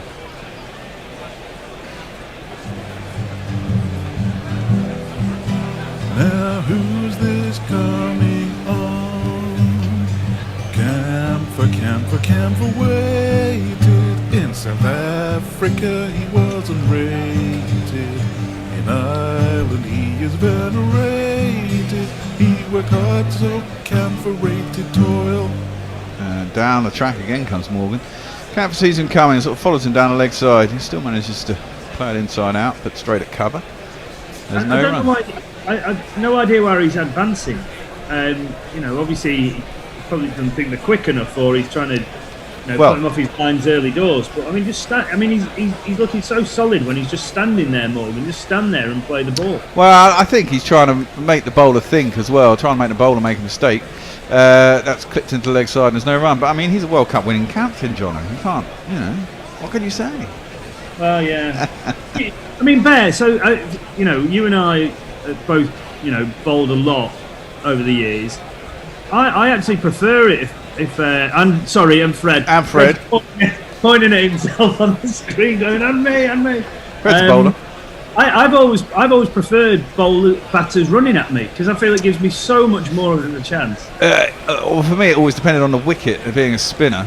I actually prefer people not doing that. Very much so. I think, for me personally, in comes Camphor and it's clipped by Banton straight to mid wicket. Nice timing, there's no run. I'd like to be able to just pin someone on the crease, especially if the wicket's not really doing a lot and they're still, especially in club cricket, they just prod. You kind of think you've got a chance. As soon as they start, the problem with it, an unturning wicket and uncultured batsman in club cricket is once they get the arc going, it's kind of very difficult, as a spinner, because it's no matter what you try and do, you're beating 3 balls out of 4 and then 2 go into the fucking fence. That's pulled round a corner down to deep square leg, and they'll get a single. You should have learned how to turn the ball, Bear.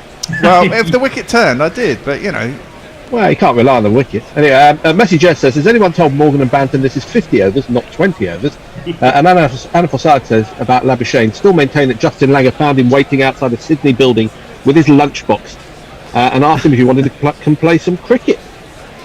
Well, Morgan faces up. He's on 41. He digs that one out to... Well, there's 2 very close. There's a guy at sort of point, and there's a guy slightly deeper at the forward point, you could only say. And then there's a cover, and then there's a mid-off who's quite wide. And there's no run as he hits the forward a point now. He's abandoned out. Barry, you're a left-arm tweaker. Yeah. So, what were your... did you used to hate bowling at left-handers? Yes. And the thing is about club cricket is you don't get a lot of them. Well, yeah, but still, if you're a good left-arm spinner, so you were an offie, right, Fred? No, leg breaks. Leg breaks. Okay. So right-arm off-spinners have to learn to bowl to right-handed batsmen. Why can't left-arm spinners learn to bowl to left-handed batsmen? Because you all hate it. Well, because that's driven out to cover and there's no run. Because you have the advantage being a lefty. Well, I mean, the thing is that most batsmen are right-handed, especially in club cricket. It's not so much so in international cricket anymore. But in club cricket, nearly everyone you bowl at is right-handed. You have the advantage. You're taking the ball away from the bat. So if there is any turn, you're always challenging the bat. You can bowl at the stumps. LBW's in the picture. And you've got the possibility of catches and stumpings, right? But if you're bowling to a lefty, much like a right-handed off-spinner, you have to shove it. The ball's turning. That's off the back foot, punched to cover, and there's no run. You're bowling it way outside off stump. You can't bowl at the stumps because everything goes down the leg side. I just find that really annoying, and that's basically what I'm doing when I'm bowling to a left-hander. Plus, I don't bowl to a lot. And the other thing about club cricket is there's never 2 fucking sight screens, right? So the bastards go no, and then Russell, my wanker of a captain, was like, I fucking can't be asked to change the sight screen, just stay around the wicket to the left-hander. So that's a big issue with it, to be fair. Clipped into the leg side nicely by Banton. Good timing. He gets it out deep camp. Camphor's out deep mid wicket, and he gets around the boundary. They get back for 2. I mean, I didn't mind. I mean, I've got a fair few people. Obviously, I've got a fair few left. I mean, you do get that one right, and it goes through the gap. You hate bowling to left-handers then, because I mean, you're in theory turning it into them. You had a googly though, didn't you, Fred? No, I didn't have trouble turning the ball. It was putting it in the right place that I had a real problem with. Well, that's the difference. But it usually turned. That's clipped by Banton to mid wicket, and there's no run. I developed a Chinaman, or whatever you want to call it these days, if we're being politically correct. Or the reverse doosra. Yeah. Well, the left-hander's leg break. The one that hit the pebble. But inevitably I would drag that down, or it would be a massive full toss. Get the right. Not much I could of a get the child line. in I me. could get the line kind of right, but I could never. It was difficult to land in the right place. Banton is facing up, and Little is over the wicket to him. He's on the back foot, pushes it back past the bowler. Sets off straight away. I'll get through for an easy single in the end. Run rate is 6, which will be quite handy. And this is what Ireland really failed at. I mean, after 10 overs, they lost 3 wickets and they're on about 29. And you can't be doing that. I mean, the obvious thing is, you know, England are number 1 in the world, won the World Cup, and Ireland are so far down the list. And they have to play these. They have to play us, and they will improve from playing us. But you know, you can't play. You can't expect to win much at international level ODI if your top order was batting like Ireland were in the last game that I watched. That's down the leg side, and Morgan tries to wake that round the corner. Cannoned off his pads. Went square. Keeper goes around, picks it up, and it's a leg by. 14 overs gone, 84 for 3 England. Just say hello to some people on Crick Tracker. We had Ahnaf Tazwa, Mustafa Saidi, Unruly Adams, which is a great name, Abbas Khan, and Sharanu Hossamani.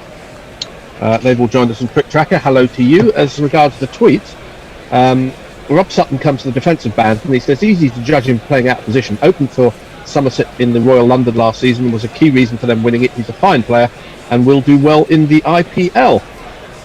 Dave Sarrar says, for the Bear, any wickets with the leg spinner to lefties? I've got old leg spinners. No, but the only wicket I got with the left-handed leggy was in the nets, and it was an absolute peach. It was the one, you know, I actually pitched it right, drew someone in, and turned it a mile, and then bowled them. But it was in the nets, and I was about 15. So that's an attempted cut by Banton into the ground, and it went down to third man. They got back for. Morgan for 2. It was Morgan for 2. Sorry, he cut it. It was inside edge. Went down to long leg for him. Sorry, I thought I saw a right hander. I once did an impression of Paul Adams in the nets against a pro who was coaching us, and I didn't see the ball, but apparently it was an absolutely perfect googly that bowled his leg stump. Nice. Down the track comes Morgan. Gets that one. That's why he come down the track there, Jono. Smashes it way back over, long off, and it's one of these. And he moves on to 49. Did you play at the weekend, Jono? Yeah, we had an absolute brilliant game actually. We played against Malden Wanderers. So with a reworked competition this year. So we played Div 2. We've got 3 Div 1 sides to play, 4 from our division and 1 from the division below, just to get us some semblance of cricket. And so we thought it's a real good way of challenging ourselves against 3 Div 1 sides. And they needed 2 off the last ball and didn't get it. So nice. We through for the keeper, run out, off you go. Cheers, lads. So we won by a run. Cool. That's good. Yeah, because it's basically it's been so everyone has to play local, don't they? Rather Local, than travel. so based on quality as well. Camphor around the wicket, short. Oh my word! What the fuck have you done there? Pulled the shot really, Morgan, as he was trying to cut it, and Camphor probably saw it, dug it into the wicket. Maybe it's a little bit. No, it wasn't slow. It was 83 miles an hour. But Morgan seemed to take his top hand off the bat to jab at it. It flew off the top edge down towards third man. Could have gone anywhere. He got away with it. Gets his 50. Before, are you going to jingle it up? Yeah, I'll just give him a little milestone jingle. 50 runs. Your 50 runs. Well done, well done. That'll do. Yeah, what were we going to say? I'll do it after this ball. Camphor over the wicket to Banton, who clips that nicely. He's got good timing. Hits it really well, doesn't he? Down to long leg, and he'll get himself single. I've liked Billings in this, but I've always been impressed by Billings. He doesn't get a lot of chances. There's a lot of people ahead of him, but he's done himself no bad thing by how he's played in this series. So the reason I ask about left armers to lefties, there's a lad who plays for us called what's his ball? Morgan. Funny name. Camphor is around a wicket to him, and he just defends that back to the bowler. There's no run. Called Clint McCabe. So Fred saw his stats when we were doing the test. So I think he took 50 league wickets last year at like 12 or something. I mean, he's quality all-round cricketer, but he hates and he's class. Plays for the MCC in secretary games and all sorts. He's a top quality lad. Hates bowling at left-handers. And that'll be the reason. Is he a lefty like me? Camphor around the wicket, pulled by Morgan, not particularly well timed. It may run away, it won't. Deep mid wicket comes around though, and they'll get back for 2. So I'm convinced that he talks himself out of it. Like, he's good enough to get all those wickets, right? And it's bowled at good left-handers. Anyway, so for Epsom, I don't know if either of you ever played at Epsom. Yeah, I think so. They had Tendai Chisoro last year, who played for Zimbabwe. Big lad, left-arm spinner, bats but whacks it. So there's a big oak tree at Epsom by the clubhouse, and behind that is a hospital. But before the hospital, there's a 200-yard car park. So Clint lets go of one to Tendai, and just the noise off the bat, none of us have even looked up. Right? It's gone. And after about 10 seconds, you hear a crack as it's taken one bounce in the car park and hit one of the hospital windows. Jesus Clint Christ, turned that's down a and hit. said, "Now you know why I hate bowling at fucking left-handers." Yeah, well, I mean, I tell you what, John, though, if the ball's turning, if you're getting the ball to turn, a right arm off spinner bowling to a right hander, if he comes round the wicket, he's pushing it across the batsman, and if it turns, he's bringing into LBW and bowled into play. And if it goes across him, he's bringing the catch to the keeper and the catch to a slip. He's in exactly the same position as a slow left armer bowling to a left-handed but batsman. if you You've look got at to use the angle. You've got to make the most of that angle. That's true, Push it across them. but for I mean, this is the thing. This is why the preponderance of right-handers within league cricket plays this out, because you won't find not that many right-handed off-spinners will bowl around the wicket to right-handed bowlers in the league. They're just used to bowling over the wicket. Well, they should. If it's they turning, should. they really and should. They should in international cricket, to be fair. They don't often. But you need the wicket to be turning, otherwise you're just sliding it across. There needs to be some you sort do. of variation. And any straight ball can be hoiked into the leg side. Exactly, and that's the thing about bowling to a left-hander. If you bowl into a left-hander, because as a lefty you're used to bowling into right-handers at the stump. So when you bowl to the lefty, you put it out there. And if I'm a batsman, I always think when I'm facing an off spinner, you think, well, it's turning into me. So if I play with the ball, I can just follow the shot. I can miss a hit and still get it. I've always seen the slog sweep as a real risky shot. Now, it doesn't stop me playing it, but I'll only really play the slog sweep on a ball on a pitch that's not turning if it's pitching just outside off stump. Well, the lower down you go, the more hoikers you get. Well, if somebody's trying to hike you against the spin, you've got to think where the ball's going. Are we back with live play? No. Yes. No, we're not. I was about to say yes, but no. If they miss a slog against the spin, it's going to go up in the air towards backward point or somewhere like that, or third man. You've got to get on board with your bowler and sort of talk through the options and explain to him how to make the advantage that he's got. The left-hander pushing it, the left-arm bowler pushing it across the left-arm batsman. If it's spinning, if it's not spinning, you've got much more of a problem. But then that's the same true of an off-spinner to a right-handed batsman. Yeah. Very true. Very true. Anyway, let's run through some drinks break. Yeah, run through some social media. Run through some tweets. Swing it both ways. Says, I can see being a lefty tweaker bowling to the odd lefty batsman being horrible. As a righty tweaker bowling to the odd lefty batsman was awesome. Edges and Sledges says, Banter looks more of a classical player like a Kohli rather than a basher like Lynn or even a Warner.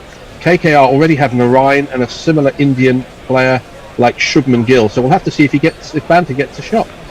And that's up to date with the tweets. Let's have a look at various other things that we've got. Nothing at the moment. And there's a change of bowling. You can jiggle him up. We do. It's this man. He's Andy McBride. He's Andy McBride. Now some say he's a genius and others say inside. He's handy with the ball. He holds them all in thrall. He's handy. He's Andy McBride. Brine.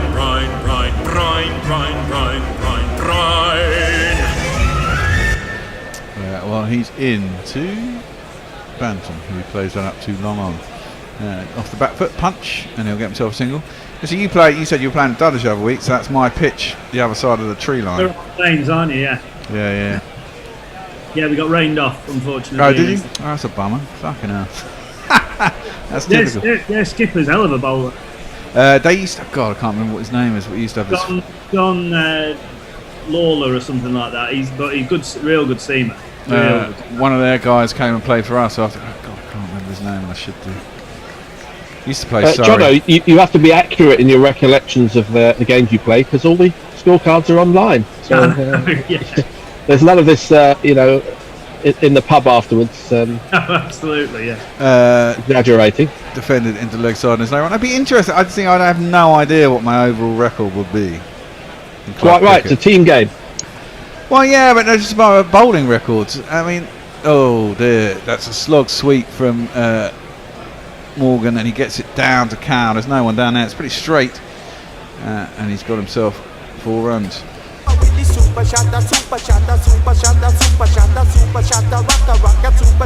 Just got down on one knee there. It was a bit the line of leg stump, and he just sweetly slog swept, funnily enough, out to Cow. There is a man square at deep mid wicket that was in front of him, and he moves on to 56. He's looking good, is Morgan.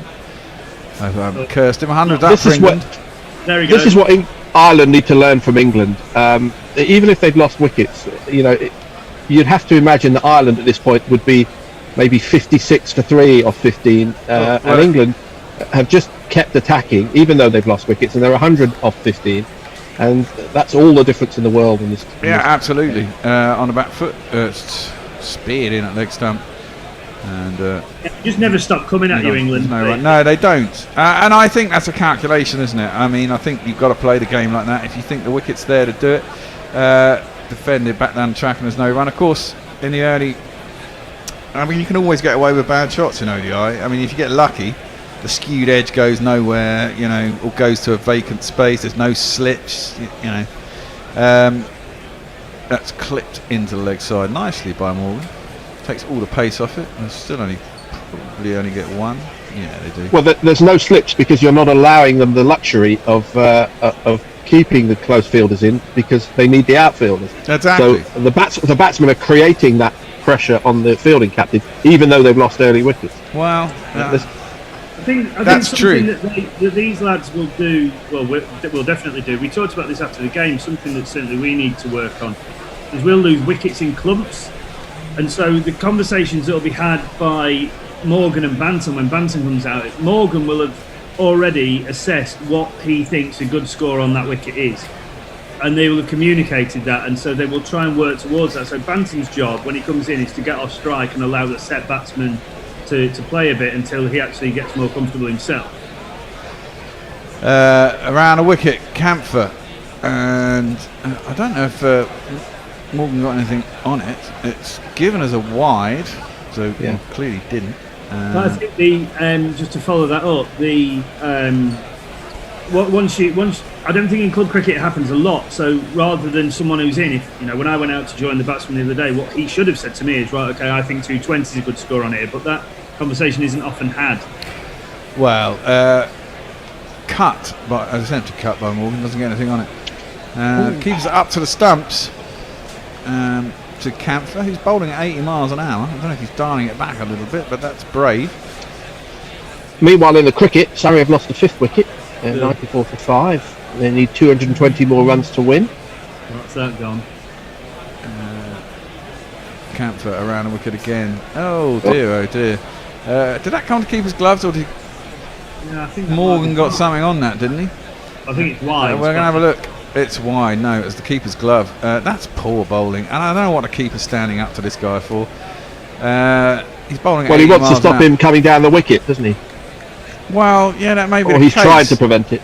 But the bowler then doesn't feel he can bowl normal, and in fact he's gone back. Well, that's, presumably because Banton's facing, but. Camphor is in. Ooh, that's come in a little bit and then carried on coming off the seam. Banton went to cut it. It's a bit too close. Got an inside edge, under edge. Just probably missed the stumps by not that much. Went out square on the leg side and they'll get a single. 106 for 3. Now, Reece Topley's out today, isn't he? He's got a groin strain. Yes. Another injury for Reece Topley. Well, that shouldn't be too bad. He looked good the other day, actually. I thought after all these stress fractures at the back and stuff, he'd probably lost pace and da-da-da-da-da. But actually, he was hitting the deck nicely and it was going through nicely. And he was up in the mid-80s, off hardly any run-up at all. He did look a bit like, as that's played out to the offside by Morgan, and that goes nowhere. The point, and there's no run. He did look a bit. I thought he looked like the hero in Team America, the doll with the beard and the tash. Well, the bloke who before he became the hero was laying in a gigantic puddle of his own sick. Yes, that's the one. We need a montage. Oh, that's a horrible full toss, and it's been clipped down. It could have gone to a man because it's bounced one bounce down deep backwards square leg. It's gone for 4, but quite easily have gone to someone's hand. He was a bit too fine for that, and it's 4 runs. And if you kids can't listen, then you bound to see the way you get shot for crossing a boundary, crossing a boundary. I mean, I think the wicketkeeper coming up when Morgan's on strike is a good move. It's an attacking move, but you really need your bowler to be on board with it. Yeah, I don't think he doesn't look particularly on board with it. That was a better ball. It's probably the first one that he's bowled in this situation. It's been okay, 84 miles an hour, and Morgan thought about trying to cut it, but again, it missed the bat and went through the keeper, no run. I reckon Morgan and Banton now will be looking at 350 here. If they can be here after 25 overs, they're 25 overs, you 3 down there. Well, exactly. I mean, the run rate's still 6.53, isn't it? Well, then see, that's dumb. Keeper standing up. Morgan goes back, tries to force it through the offside, thin outside edge. Keeper can't get anything on it. Races away down to that boundary, and it's 4 more runs.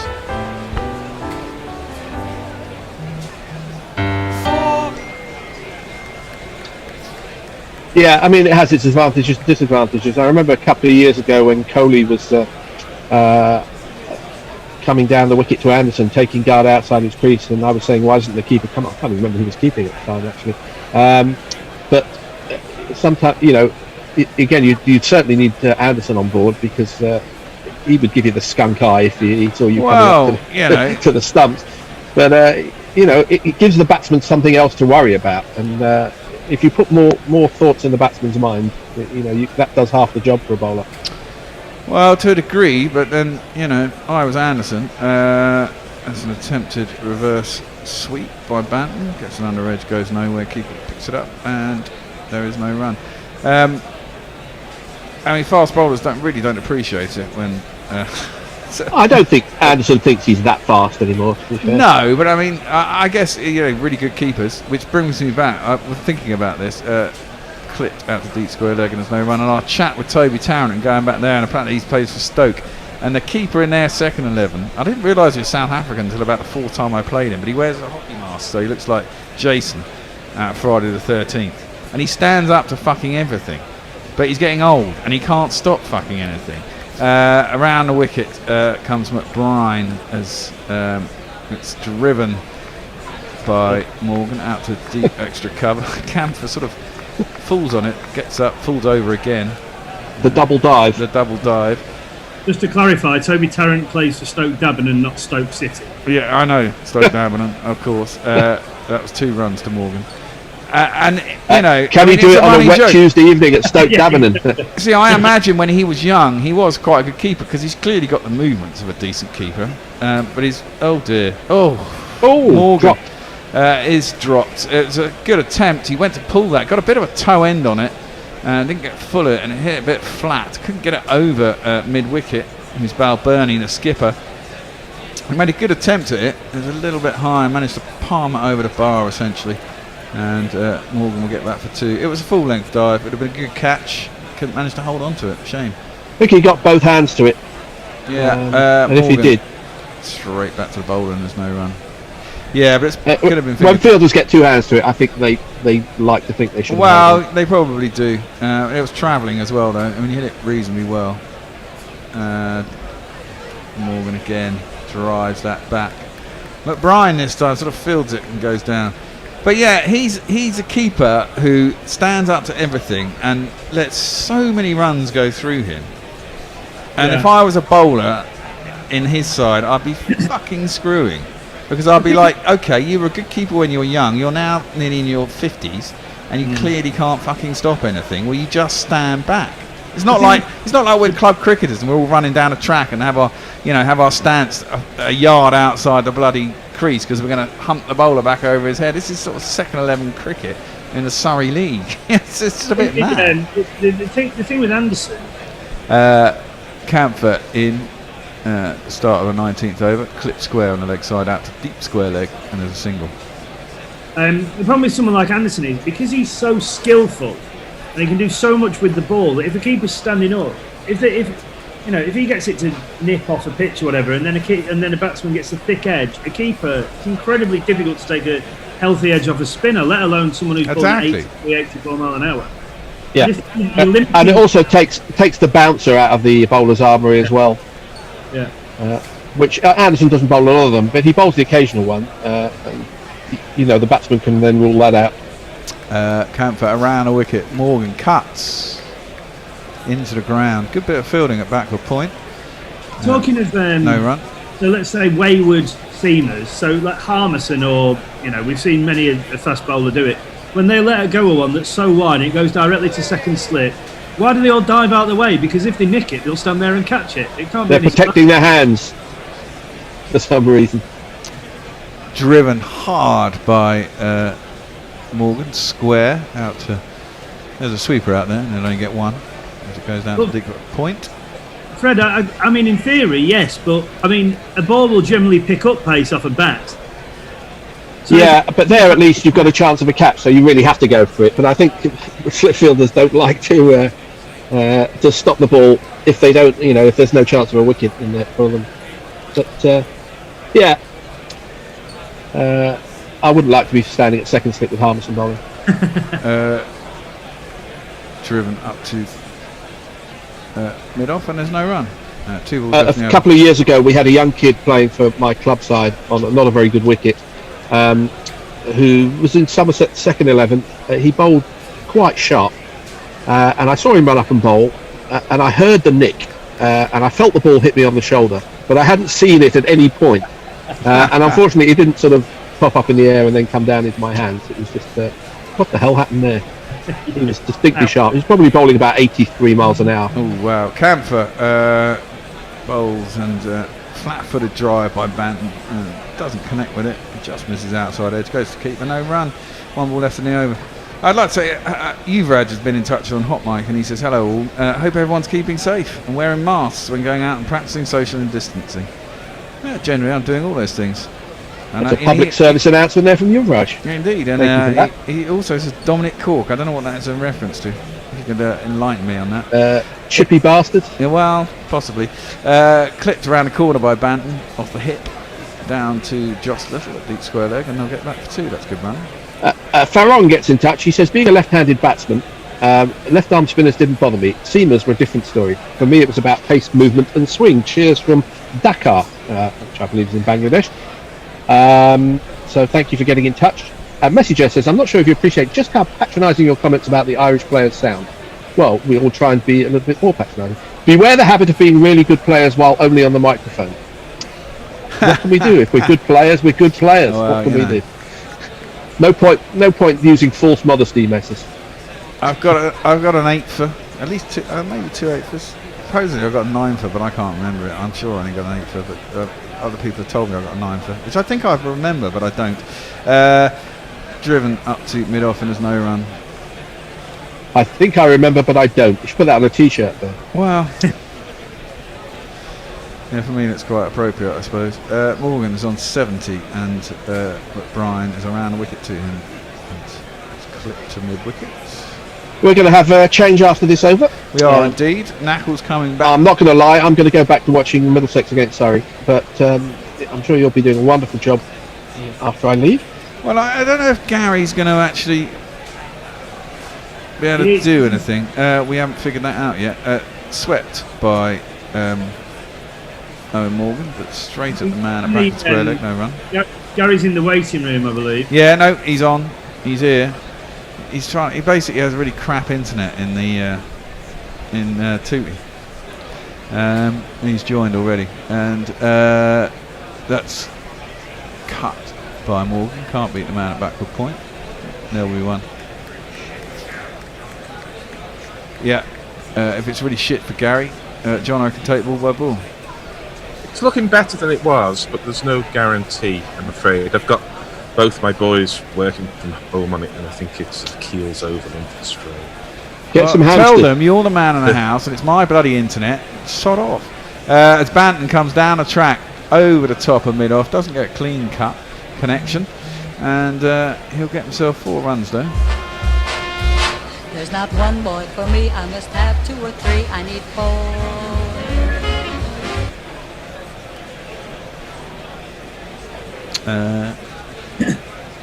It was a good hit. It was a safe hit. He didn't quite get all of it, but there's no one nobody down out there. So yeah, 1-8-2-8 for 3. Last ball of my stint, and that's pulled down to deep mid-on. Adair down there will field it, and they'll get through for a single. Banton's on 30, Morgan's on 71, England 129 for 3, and from a little scare at the top, it's all looking roses. I'm going to be off, Knackle's going to be in, and we have Nestle Boy and Gary to take over. We'll see Jono later. Everything's well with the world. See you all later, peeps. Yeah, well, I was speculating the last time I was on the mic whether England would recalibrate their sights and go for around 120 or so at the halfway mark. So here we are, 5 overs short of the halfway mark, and England already on 129 for 3. And that's down to the Irish, really. Irish bowling, which has been a little both sides of the wicket and certainly 2 lengths. And the Irishman batting for England, Owen Morgan, who's played superbly, and he's now being joined by Tom Banton, who's beginning to demonstrate some of the potential with a nice little lift there from outside off stump down to deep square leg. 2 bounces and they jog through for a single. England now 130 for 3. England do this better than any other team in the world, even the other teams at the top level of one-day international cricket. Their ability to score off good deliveries, their ability to keep the run rate up even after a loss of early wickets, and the absolute commitment to fast run scoring and their ability to pull it off. Yeah, and it's Camphor in, who's been a breath of fresh air so far in this series, and he defends a length ball there, does Morgan, goes back to the bowler. Part of that is the depth of the batting, which always allows you to keep going if you've got the likes of David Willey coming in at number 8 or so. Willey, for the last few seasons for Yorkshire, really has played as a batsman who bowls, but for England he's been a bowler who bats. It's a strange... He's only ever really scored runs until the last ODI at 3 or opening. And just clipped there off the legs, deflected as much as anything else by Morgan, and goes down to long leg, and they're through for a single. I think these you know what this England team is, though? It's the captain. It's his way of playing, isn't it? Yeah, and it runs through the whole team. Yeah. It's almost like in his image. It's a deliberate philosophy that he and Andrew Strauss and Trevor Bayliss put into place, modelled very much on Brendan McCullum and his New Zealand team, but taken to the next level. And it's inculcated, as you say, Nestlers, through the entire team. Rocks back to Banton and punches that square on the offside. It's the shot of a class man. I said that about Zach Crawley in the test. If you can do that, rock back, play with a vertical back, the ball under your nose, square on the offside, it shows that you've got pretty much everything you need to make runs in any form of the game. He has 31 of those off 32 deliveries. Morgan has 72 off 63. And here is Camphor, very much the find for Ireland. And Banton goes back and strong arm lifts that Robin Smith style with those forearms, and a little bit of unfortunate fielding there on the boundary. It was flicked back with the left hand, but it only went onto the right hand, which deflected it onto the boundary sponge some way in from the fence, and 4 is the ensuing score. It's Nissan She. It's Nissan She. Well, Banton actually advanced at Camphor and pulled him. There's sort of Ricky Ponting style, yeah, unfortunate from Gareth Delaney. This is now Tom Banton's highest score in one-day international cricket.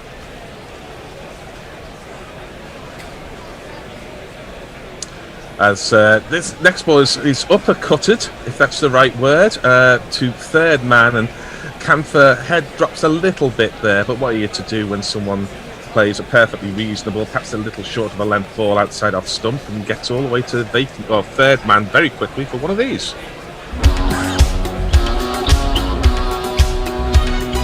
I believe in miracles. Well, the umpire definitely signalled 6, but it's definitely gone for 4, so I'm not quite sure what happened there. 1, 2,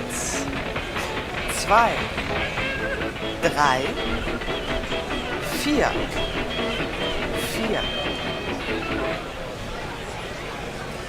Well, it's the Irish who'll have the fear at the moment because England are going over 6.5 and over here, and we'll have some tweets. Spit the Dog says, condescending comments about the minor counties and cricket. I'm from Oxfordshire and couldn't agree more. Regards Churchill and Lawrence Arabia, Oxfordshire openers. Confirmation So that the Bear doesn't remember a ninfer. I assume he'd smoked something beforehand. Yeah, you would think you would remember a 9 for confirmation that was 4 of the last ball of Kempfer's over. And here's McBride, and Morgan takes a ball slightly outside off stump and full of length and simply dispatches it over the long on boundary. Or is it here? I can't. Yes, over the long on boundary. A valiant attempt there by the fielder to pull that one in. And I think Balbirnie needs to get amongst his bowlers here. They're under the cosh, but they're showing it a little too easily. You've got to keep your heads up. Let's talk about 6. Let's talk about 6. Let's talk about 6. Let's talk about 6. Yeah, England are scoring at over almost 7.5 and over off the last 5 overs, and Morgan is looking in one of those moods where he can dominate any attack in the world.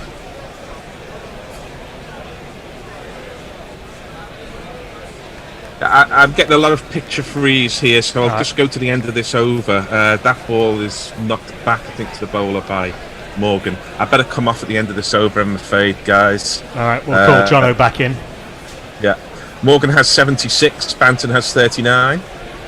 Interesting little partnership, left and right hand, short man to tall man.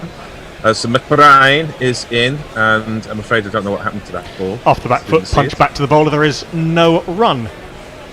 It's a Caledonian McBride, which is the name of the ferry service that goes between the Hebridean Islands. Down the track comes Morgan and clatters this, but can only get it back to the bowler, who throws the ball back, but not directly at the batsman, as we saw in county cricket a couple of days ago, leading to a disciplinary measure against the bowler. Quite right too, definitely threw it at the batsman. That was just at the keeper. Next ball is just pushed to mid on, and it is no run. So I'm gonna get off after this, but I hope possibly to be back in the second half of the match for you. Sorry about that, listeners, and sorry if I've missed 1 or 2 deliveries here. But this is McBride to finish his 4th over, and Morgan mows him to cow corner along the ground largely, and it goes to the fence for one of these.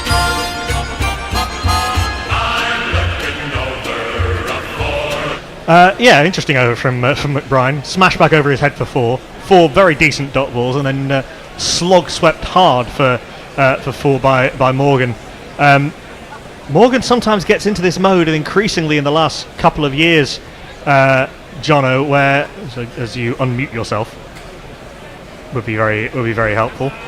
No, don't bother. Where Morgan gets into one. Morgan at times, there's no way you can bowl at him. Yeah, I mean, when he gets in that vein of form, we were saying earlier, weren't we, that why was he that thick inside edge, almost hack he played for 4 through mid wicket earlier? When he stands there and it's the most imperious, glorious cover drives and off drives. But yeah, when he gets in this mood, I mean, I was thinking just after I went off comms before this we could see him make 150, 160, 170 here. Could be another World Cup innings against Afghanistan. We do have a change as Curtis Camper's out of the attack. His first really expensive spell in international cricket.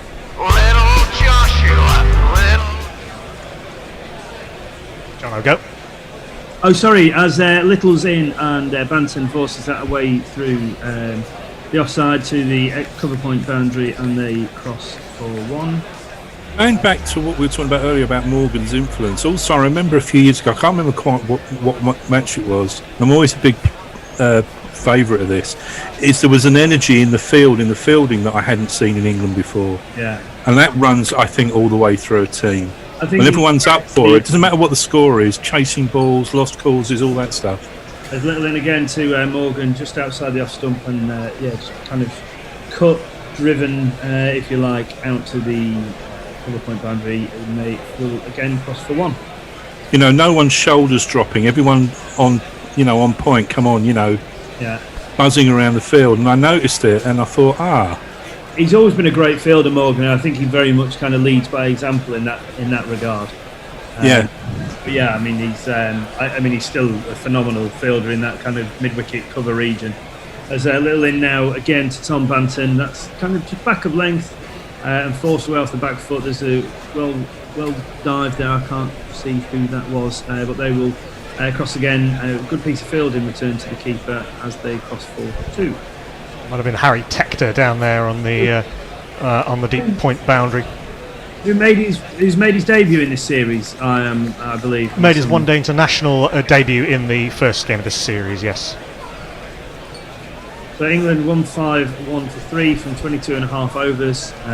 Certainly looking for a big score now today. As little in again, full and wide, this time to Tom Banton, who kind of drive chops that away through a backward point to a wide third man, and they cross for 1. I mean, I know that obviously the GPL's finished now, but I mean, first innings, you'd think England now, if these guys can get to 25 overs, they've got to be thinking 360, 370, something like that. You look at the power to come. Oh, exactly. As Little's in fifth ball over, a bit top edgy from Morgan. Well, top edgy enough. Divide the Aegeus bowl with the rest of the outside world. So it looked a bit top edgy, but it certainly went far enough to go over 30 rows back. Yeah, that one's nearly burst the bio bubble. The number of the day really hops and kicks. The number of the day is 666. If the keen-eyed among you, he's hit it to the fire drill assembly points there. Yeah, that has gone clean over the back of the stand, one bounce on the concourse, and smashed the outer perimeter. Morgan has this habit. He plays through the leg side. It looks like the ball's gone straight up, but it just keeps going and going and going. I think his natural timing and his wrists, it's almost that kind of break of the wrist at the end that just gives it a bit more impetus. And he does strike a very, very long ball. I think he was a hurler when he was younger. I'm not sure, not to be stereotypical, but I think that's actually true. Yeah, Morgan, I'm not sure whether this is going to be leg-wise. Yes, they're going to comfortably come back for 2. May have just got an inside edge, although I'm pretty sure that will have come off his thigh pad. That is, in fact, the case. 160 for 3 from 23. Little none for 33 from his first 4 overs.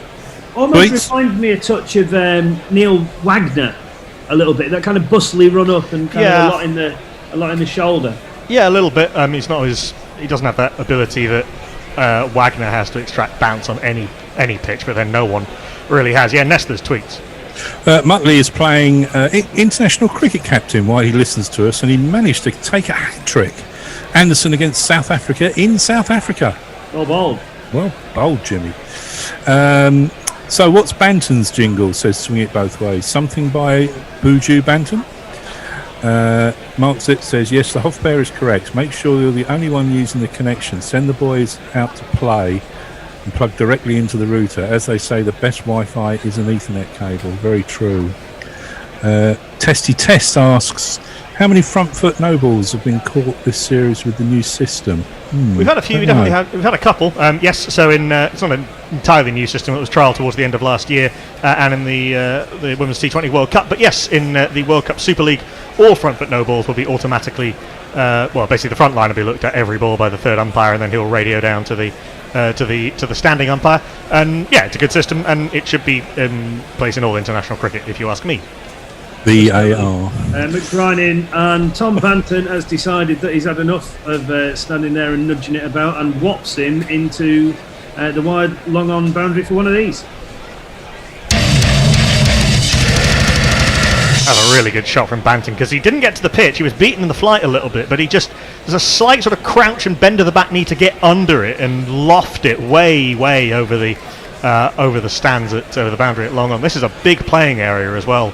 The Aegeus Bowl. These are coming out of the bat really cleanly. I think it's comfortably the biggest playing surface in the country, isn't it? It's up there with the Oval, yeah. Yeah, it's huge down there. I think McBride's thinking he's in for a pretty long day here. None for 31 from 4. Usually bowls a lot in the power play. It's a bit different coming onto set batters. As he's in again now, and that's kind of just pushed, trying to force that down to long on for a single, but put off by the straight mid wicket for no run. McBrien in again, well flighted, just outside the off stump, blocked, looking for a quick single, collected by point, cover rather, that comes round and thrown back to the bowler for no run. And this partnership is now with 122 runs at over 8 and over. Wow. Obviously Morgan doing a lot of that damage. Straighter this time by McBrien, and that is worked out through mid wicket, just beating the straight mid wicket this time. The deep mid wicket boundary fielder comes in, and Tom Banton gets to a pretty quietly made 50, you must say. 50 runs, you're 50 runs. Well done, well done, well done, well done. 50 runs, you're 50 runs. The job is only just begun. McBrien in that time to Owen Morgan, just angled in at leg stump and just blocked into the leg side by the England captain for no run. Yeah, 50 off 41 balls, 6 fours and 1 6, no biggie. As Morgan this time, it's a lofted, almost kind of lap sweep down to the fine leg boundary for one of these.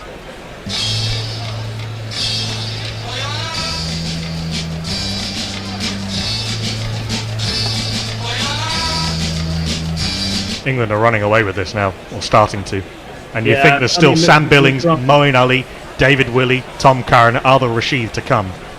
Yeah, McBrien now having gone from 36 from 5 overs, so comfortably at over 7s.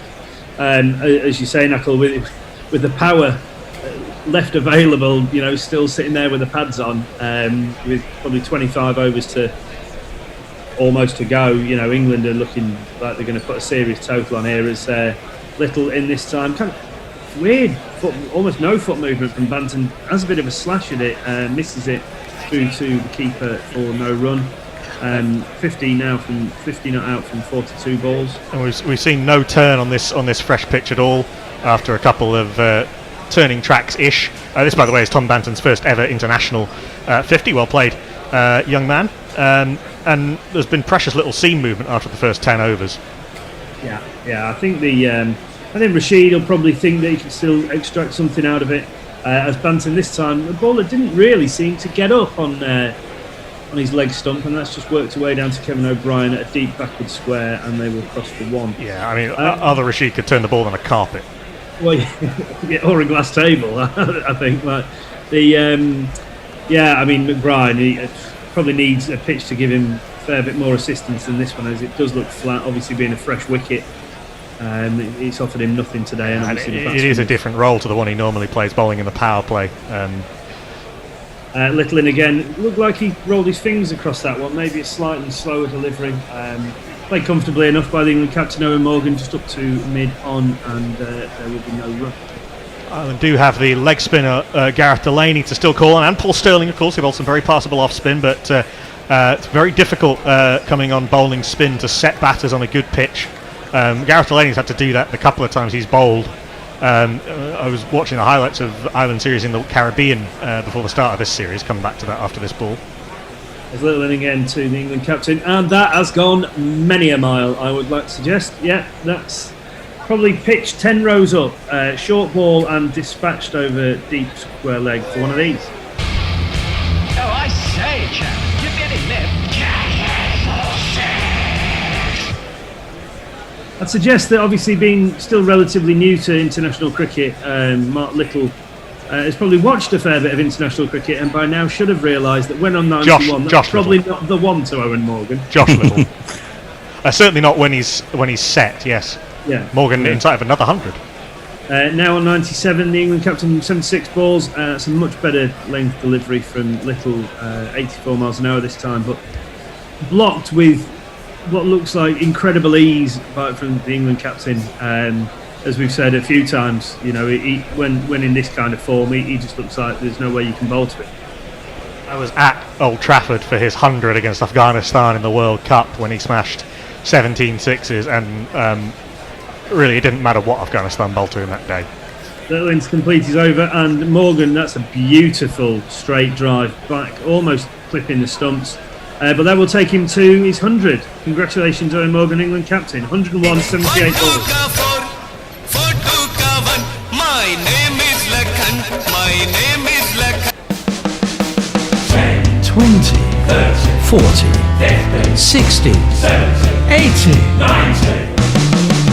100. Congratulations, sir. You are a centurion. So 92 minutes, 129.5 strike rate, 4 sixes, 17 fours. Ravi Nair says 14 ouch, fours. Ireland bowlers looking as though Morgan and Banton have their measure. Unless a wicket falls soon. Sweet both ways says Ian Morgan likes the bowl. Saw him smash a ton versus Australia in 2010. Averages 81.44, 93.85 strike rate in 15 innings there. The hurling connection with Morgan's wrist strength and technique has often been remarked upon. Yeah. Yeah, this is Owen Morgan. Sorry, this is Owen Morgan's 14th one-day international 100, his 12th for England, and his was his first of this year after scoring 2 last year. What a magnificent cricketer he is, and what a servant to English cricket. And we were talking about potential bowling changes, and this man has come on to try and buy a wicket.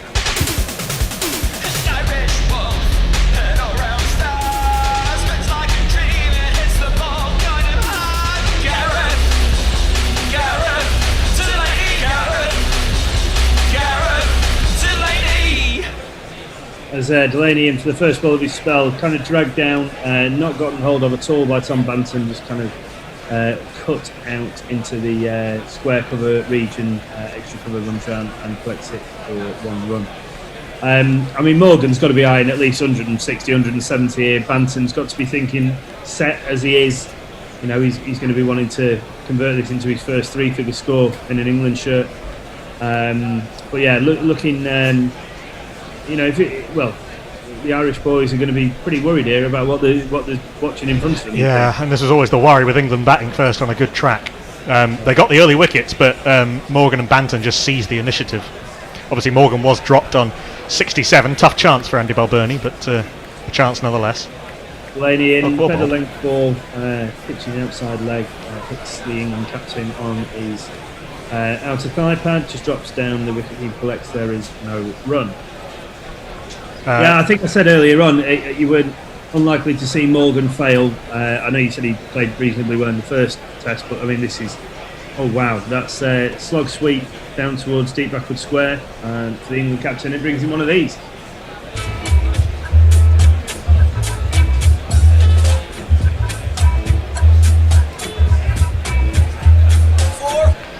Yeah, Owen Morgan has this habit of his placement is so good that you think, why haven't they got a fielder there? And that's because he's picked the gaps so well.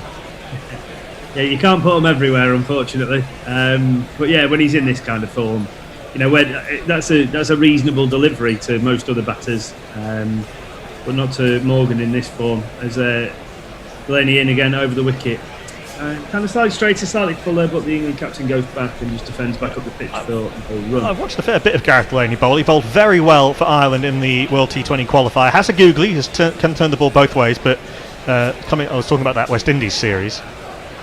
Delaney in again, shorter ball and kind of whipped, jumped into a slightly strange position, the England captain, and almost hoiked it through to a deep mid-wicket, and they will come through for 1. It's the shorter googly to get Morgan off strike.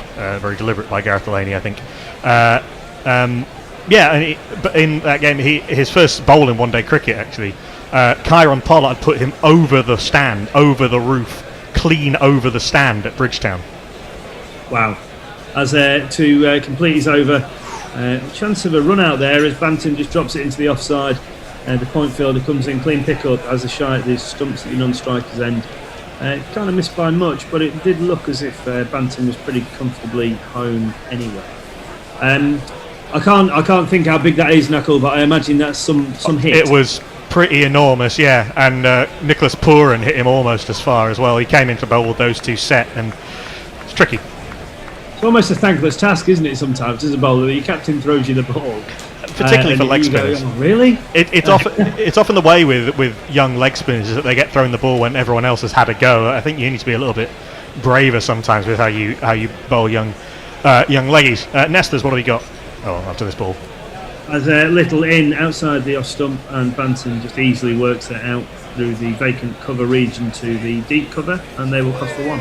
Josioki says Morgan looks like he's had enough of this and he's showing Ireland what proper ODI cricket is, and showing Ireland what they've missed out on, maybe. It's been a while, to be fair. Yeah, but You'd think they'd be still. over that by now. Huh? You'd think they'd be over that by now. Yeah, but I bet there's still some gnashing their teeth. Might go back and play once he's not playing for England anymore. I don't know. But as Little comes into the England captain, Irish-born Owen Morgan again, who just blocks that into the offside, and there will be no run. I'm not sure you can go back having any more now that Ireland are a full member nation. I don't think you'd want to anyway. And I'm not sure Ireland would have him back, actually, because it would be a bit counterproductive, wouldn't it? So, I mean, obviously, Ed Joyce did the transition twice, didn't he? Yeah, he did. Ireland were an associate member back then. Yeah, no, that's what I'm saying. I think you're right in the fact that they're now full test status. That might not Go back to coach. There's a little in. Oh, and Morgan's tried to whip that. It might spell trouble for the England captain. It does, as the fielder comes in. I think Tector comes in from the deep point boundary. Slight outside edge by the England captain, goes high up in the air and taken, and he will depart having scored a wonderful 100.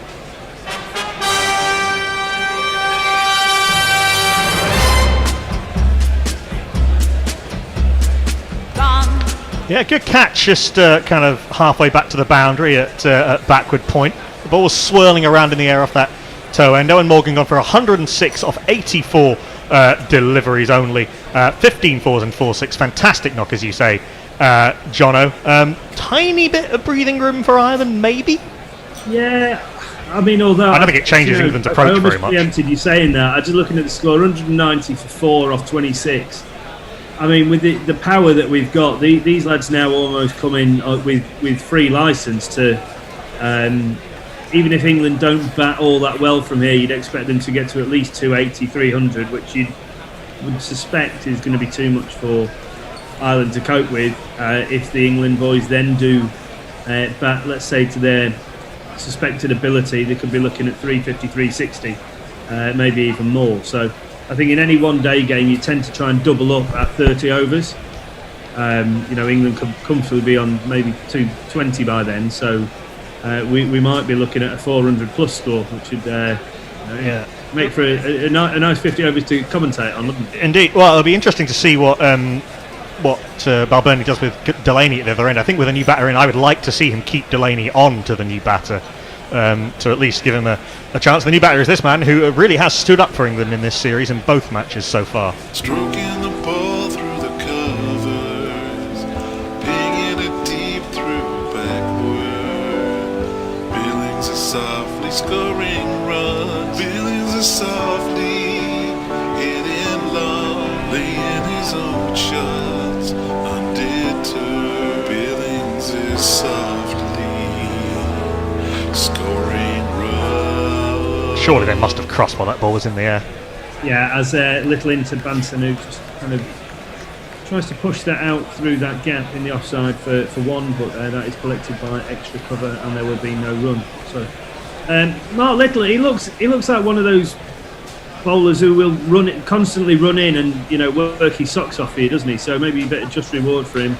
Well taken catch by Tector. He was running back from backward point rather than, as I first suspected, running in from the point boundary. But yeah, high catch. Looked like it was swirling a little bit. He had to take it away from his body, so a decent take. Yeah, often is off the toe end. He made that look a lot easier than it was, I think.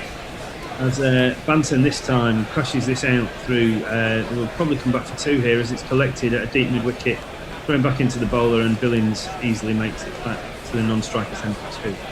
Slightly toe-ended that one almost. Liam Dawson obviously not in the side today. He's still being put through his paces. Going nowhere. Yeah, going literally. Visual metaphor for Liam Dawson's England career. Yeah, you're not playing today, Liam. Just go and do 100 Ks on the bike, will you? That's nice of you, though. As Little in again, shorter ball this time, and Banton easily now in on 56. works this out to deep backward square, and they will cross for one. That completes the 27th over. England 193 for 4. Jay Grover, afternoon all. I've just come back from a long and horrible time outside of my bubble. People are still rubbish. How's the game? It's ominous better if than you're it Irish. at the other two. Totally unrelated to Morgan's 100, but is there a gap in the ODI schedule that would allow, for example, a diminutive Dubliner to bat in the T20 Blast? Says Anna Forsyth. Probably not. Probably not in these COVID times. Unless he rests himself for the T20 series against Pakistan, but I can't see that happening. Well, I was hoping that Delaney would get to stay on, but no, he hasn't. There's been a change.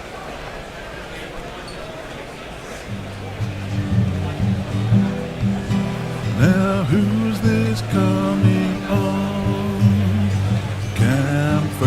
Camphor waited. In South Africa he wasn't rated. In Ireland he is venerated. He worked hard so Camphor rated toil. Great telly, that. Yeah, I know, yeah. Yeah, well done, Sky. There's no good-looking girls in the crowd for the cameraman to concentrate on those. No, or drunk blokes asleep. As Camphor in now to Tom Banton over the wicket, full ball and worked out, almost chopped out through mid-wicket by Tom Banton, collected looks like by Kevin O'Brien, and they're only going to take one as that's returning to the keeper. We were saying, obviously, in response to a tweet there, Nestlers, about this being a much better game to watch than the first two, but I think it is for as an England fan to watch, because it's almost a better game to watch because you see one of the best one-day sides in the world compile a 50 in total. But the danger in Andy Balbirnie saying, "Oh, we'll have a bowl first," is that this could always happen. But I suppose that's a risk that they almost had to take to try and do something. Low score and then try and knock them off. Yeah. As Camphor in again, second ball of the over, and that's to Billings, who just drives that back up the pitch to the bowler for no run. It's a brave move in a sense, in that you're being aggressive and you're trying to say to your bowlers, look, let's give ourselves a chance. Maybe a little lack of faith in the top order, who've been Ireland's strength over the last couple of years, but have failed in this series. And Ireland do tend to prefer to chase, as a lot of teams do in limited overs cricket these days. Camphor in again, length ball to Sam Billings, who just works that away through backward square and picked up by Little. And they've come back for two. Chance of a run out, but I think Sam Billings is pretty quick and I think comfortably home. I think you will see this on the replays probably halfway through the crease as the bail's taken. Very, very fit young man, Mr. Billings. Yeah, he's a fantastic boundary rider for someone who's done a lot of wicket keeping. All the wicket keepers tend to be pretty quick, don't they? Quite nimble, pretty quick on their feet. Very fit. I'll tell you, a 100-metre race between Johnny Bairstow and Sam Billings would be quite something. Bairstow was a sprinter in his younger days. Was he? Yeah, and you can tell he's phenomenal. Is that because he's so ginger? He was just running away from the bullies. I don't know. Why did we have to go upstairs for that? I don't know. And you know what I mean? They used to give that. The umpires used to be able to see that was not out. Camphor in now as Billings stands on the back foot and clatters that through a kind of wide long off, and that's brought him his first one of these. That went like a tracer bullet. Bang! A Ricky Ponting style pull shot. Yeah. He's in great nick, isn't he? I think he's had a 67 in the first game, and then another 40 odd net out. I think back with David Willey to win the game in the second ODI, wasn't it? So certainly coming into form as England's 200 comes up, 450 coming from only 31 balls. Camphor in again now to Sam Billings, who plays that away from his body but comfortably enough, but stopped at short extra cover, and there will be no run.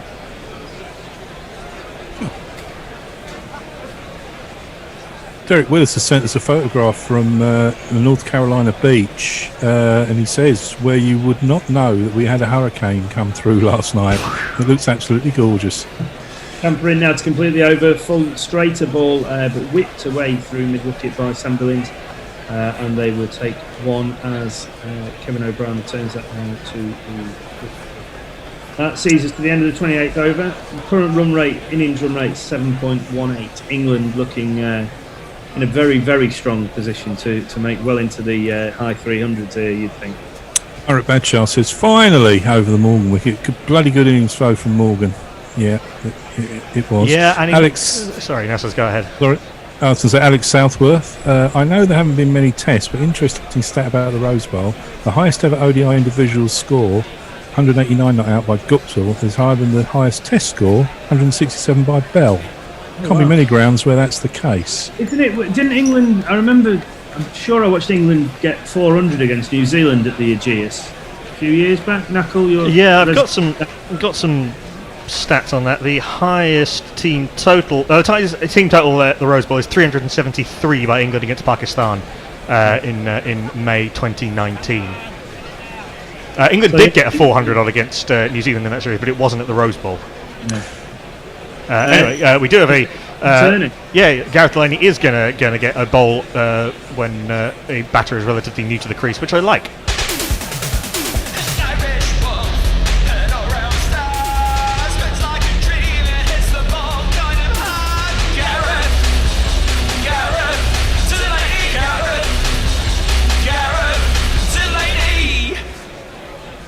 So in terms of, look, as I said, most sides would in a 50 over game look to double their score from 30 over position. So let's say England get up to 215, 220, they may be looking, certainly with the power left in the batting lineup, to get up towards that 400 mark. You'd suggest with Billings being the kind of someone who'll nudge it around a bit, but the power around him could be fantastic. He's certainly not nudged that one. He's gone onto the back foot and hit that very hard, but straight to the fielder at deep backward square, and they will cross for one. Yeah, he's busy at the crease, isn't he? As with a lot of wicket keepers, busy at the crease, quick on his feet, early into position. And that is out. Tom Banton. That has stayed slightly low on him. He's tried to work that into the leg side. Delaney picks up a wicket with the second ball of his over, and Tom Banton will depart, having scored his first one-day international 50. Yeah, and that is Gareth Delaney's first one-day international wicket. Well bowled. Little hint to turn just a little bit too quick onto him. Banton should have been forward, probably. Well bowled, Gareth Delaney. Now you're gone.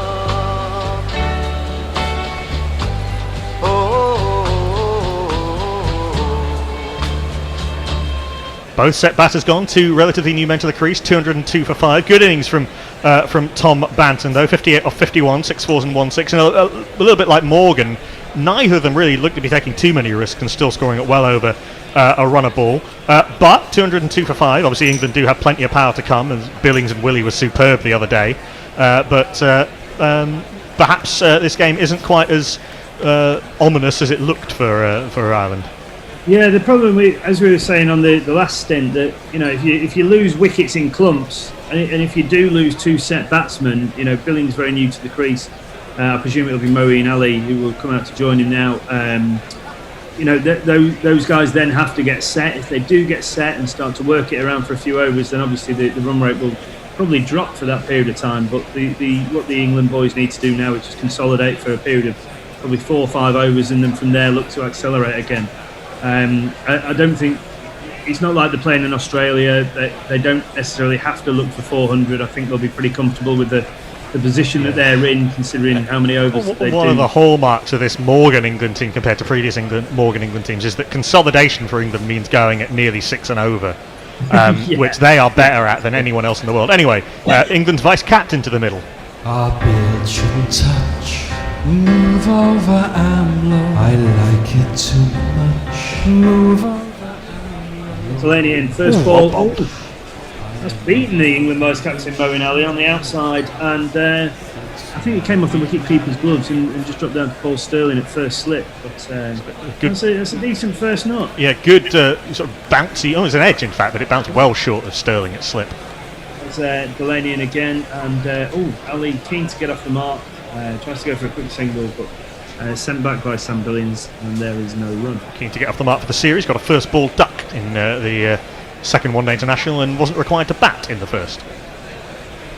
Delaney now in fifth ball of his second over, and that's worked away to mid-wicket, mid-on by Moeen Ali, but again, no run. I'd have thought they may have been able to pinch a quick single there, but it was a juicy full toss. I'm sure Moeen 25 balls later would have smashed that into the middle of next week.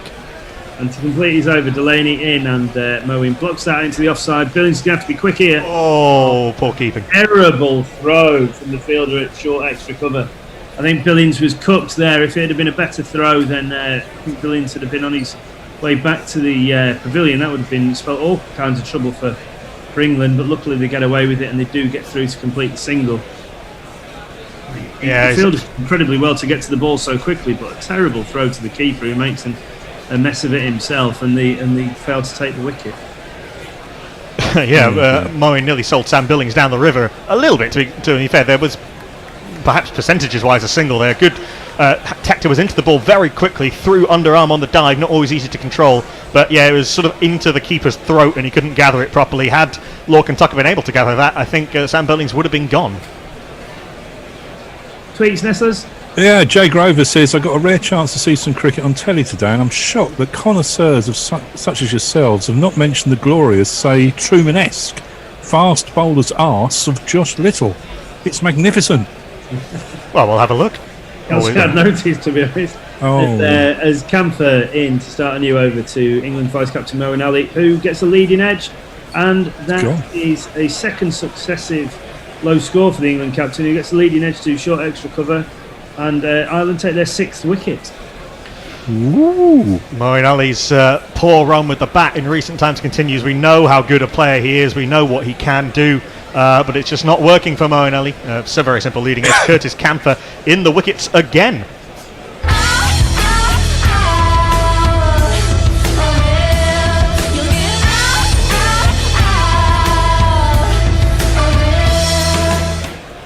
I think by looking, if you watch the slow-mo there, it almost looks like Moeen's taking his eye off the ball. He's already looking at where he's trying to hit it before making impact with the ball, and I think that's why he got a leading edge rather than watching the ball onto the bat to just drop it into the leg side.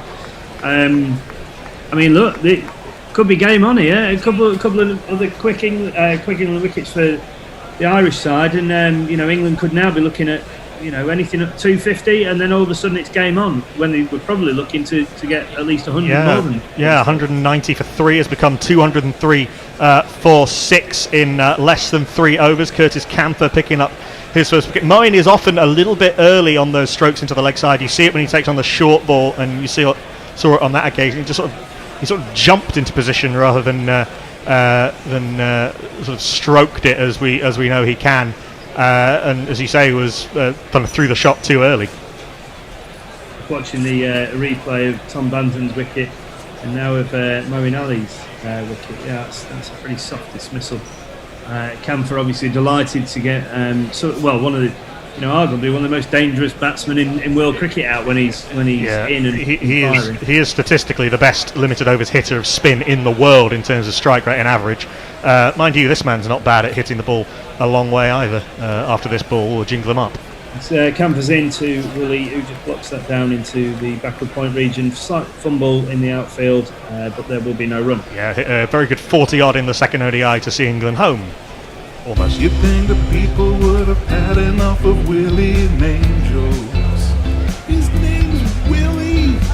Listen, gorillas, and you'll hear it isn't so. Oh no. As Camphor in again, just squares David Willie up, blocked harmlessly back up the pitch for no run.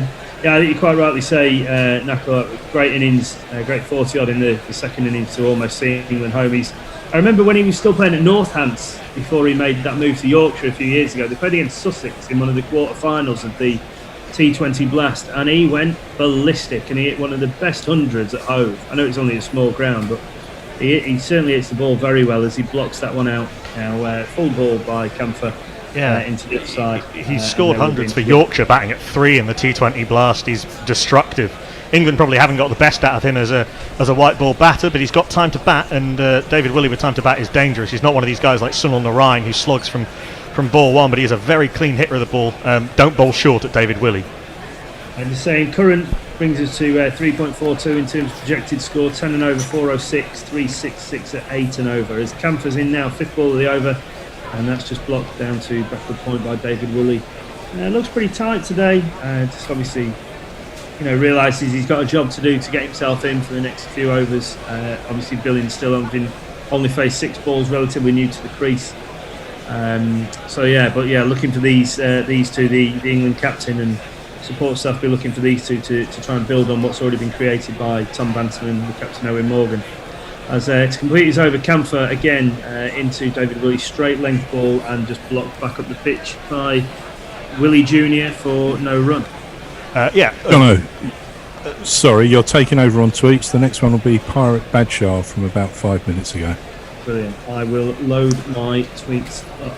Above the lovely picture that John Howell sent in of Myrtle Beach post-hurricane. Perfect. Thank you, sir. And we Right, welcome, well, we're working John out to the bone today in his Ireland shirt. He's getting a good stint in. I'm sure his invoice will be quite hefty at the end of the day. So, England, after 30 overs, 230 for 6. A little bit of a wobble in the last few overs. But I think the way they play, they're going to keep going for it. They've still got 20 overs, which is a hell of a long time in white ball cricket. As Delaney is back into the attack, he'll be bowling at Billings, who has 8 runs on the board as Delaney bowls a leg break, which is worked through the leg side by Billings out to deep mid wicket for a single. And the Bear looks like will be joining us, playing your jingles and giving us an expert summary. It's the dream team back on, ladies and gentlemen. How lucky you all are. Well, I think they're going to. I mean, it's nice to think they get 340 from here, but I don't think you can afford to lose a wicket. Double the score from 30 overs. Yeah, but you've only got 4 wickets left, Fred. Delaney bowls a floaty ball on leg stump. They're going to. And he appeals, or he sort of half appeals for some reason, even though it hit him on the foot well outside the leg stump. Willie, as Knuckle just said, a good striker of the ball, hasn't had a lot to do with the bat for England in recent years. He used to open occasionally in T20s. This is outside the off stump, full ball, and he tries to drive through the off stump and misses. Lorcan Tucker takes 204 for 6 halfway through the 31st over. I've not seen a huge amount of turn for Delaney, but you don't need a large amount of turn to get wickets. This is again going across the left-handed Willie, and it's played along the ground out to deep cover for a single. How are we doing on the tweet front? We've got a couple come in. Pirate Badshaw, delicious, game on. I presume that's in response to a flurry of wickets. Typing Shan, advert says all profits go to charity. Isn't there some previous in that department? As Shane Warne releases a new fragrance. Delaney bowls, and that I don't think it was a googly, it just went on with the arm and it confused Billings, who just managed to get something of the bat on it when it looked like he was about to be trapped LBW. Yeah. Well, it was an attempted leg spinner, it just went straight on with the arm, Fred. Yeah, just jammed down the bat on it pretty late, and Billings faces up to Delaney again, and this time he nudges this out to mid-wicket. Guess what, Bear? There isn't a mid-wicket. No, there's no fucking mid-wicket. They take an easy single. That was a bit so the end of the straight 31st over, 206 for 6. Yeah, I think England, having lost those couple of wickets reasonably quick, in fact 3 wickets in reasonably quick time, 2 set batsmen, and Owen Mowins failed once again. Whilst they do have hitters left, you don't really want to be. You want to consolidate now. You know, you've got 4 wickets left, and you go, well, they can all hit the ball. Yeah, fair enough. But I don't want to. I don't want to be hitting out at 31st over. I want to get through to the 43rd, 44th over, 5 sixes and over, and then we got 4 overs. Give it some Humpty. And if you do that, you're going to get 300 anyway. We've got 19 overs left. And we got 90. Yeah, I know. But I mean, if you go through the 44, it's a long time. Yeah, it is a long time. But you've also already got 206 runs on the board. And there's no need to go mental for the next 20 overs. I mean. Anyway, Camphor starts a new over, and that's driven back into the ground by Billings, plucked out the air one-handed by the bowler. No run. This is where you give yourself a chance to go mental at the end. You know, I mean, these guys. There's enough space in the field for these guys to work it around for 4, 5, 6 runs and over for the next 10, 11. Well, until 44, 45. So another 13 overs at say 5 and over on average. That's 75 runs. That gets you up to 280 and 4 overs of slog. just guided by Billings behind square, where it's fielded, no run.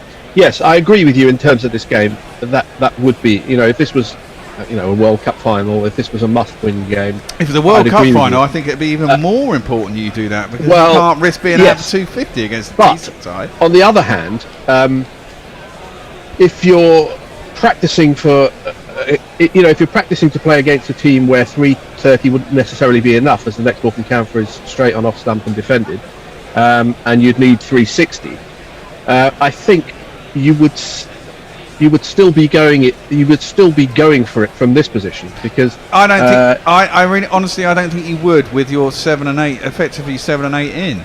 I think there's too much time left in the game to keep going. Because you can't afford to lose. You lose another 2 wickets, you're really struggling to get through 20 overs at a reasonable rate. Camphor in again, and that is driven between the umpire and the straightish mid-on fielder down to the fence for 4 runs. 1, 2,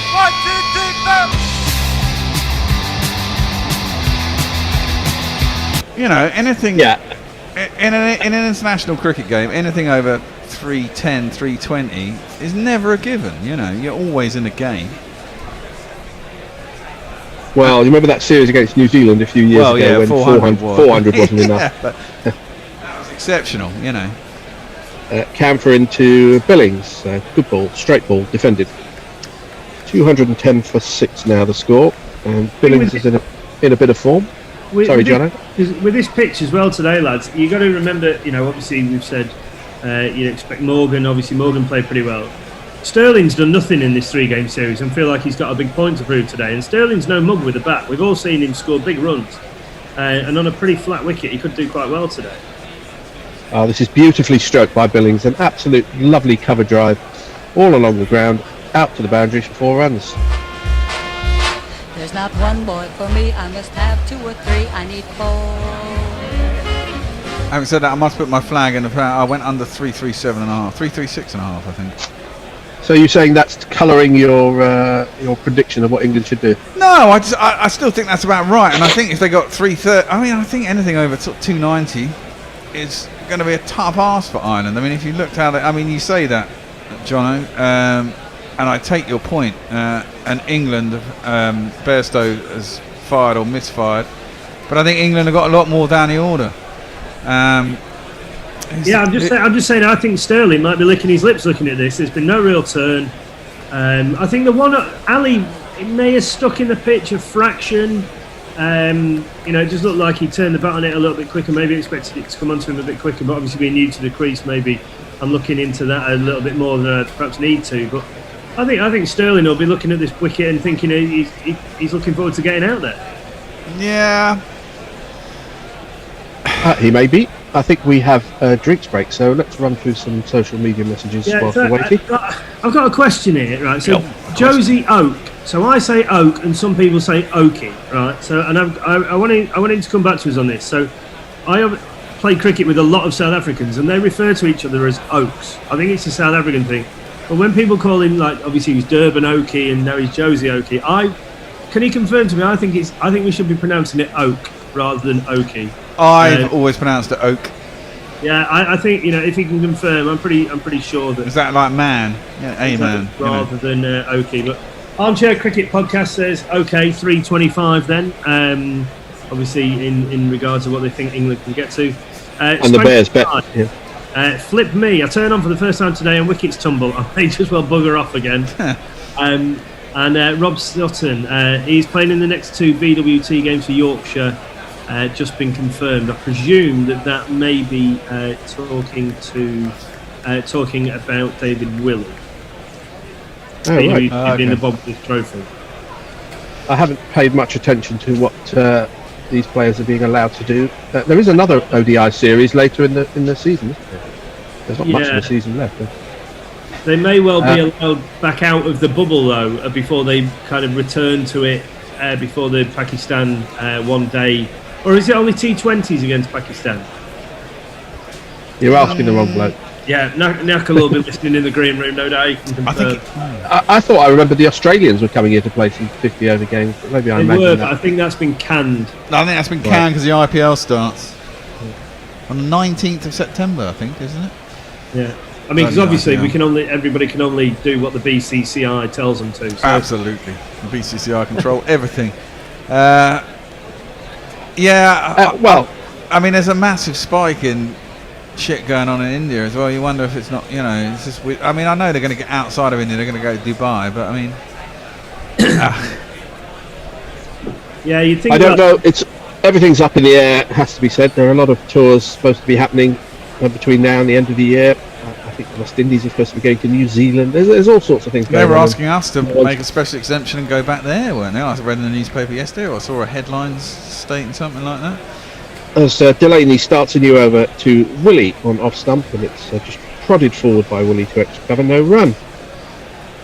I mean, presumably if they did that, one eye on Middlesex versus Surrey, or Surrey versus Middlesex, where Surrey are batting for a draw on the last afternoon. There's been some good games this round of 4-day games. As Willie comes down the wicket, doesn't time the ball, hits it into the ground, it goes to mid-on, no run. Do you think...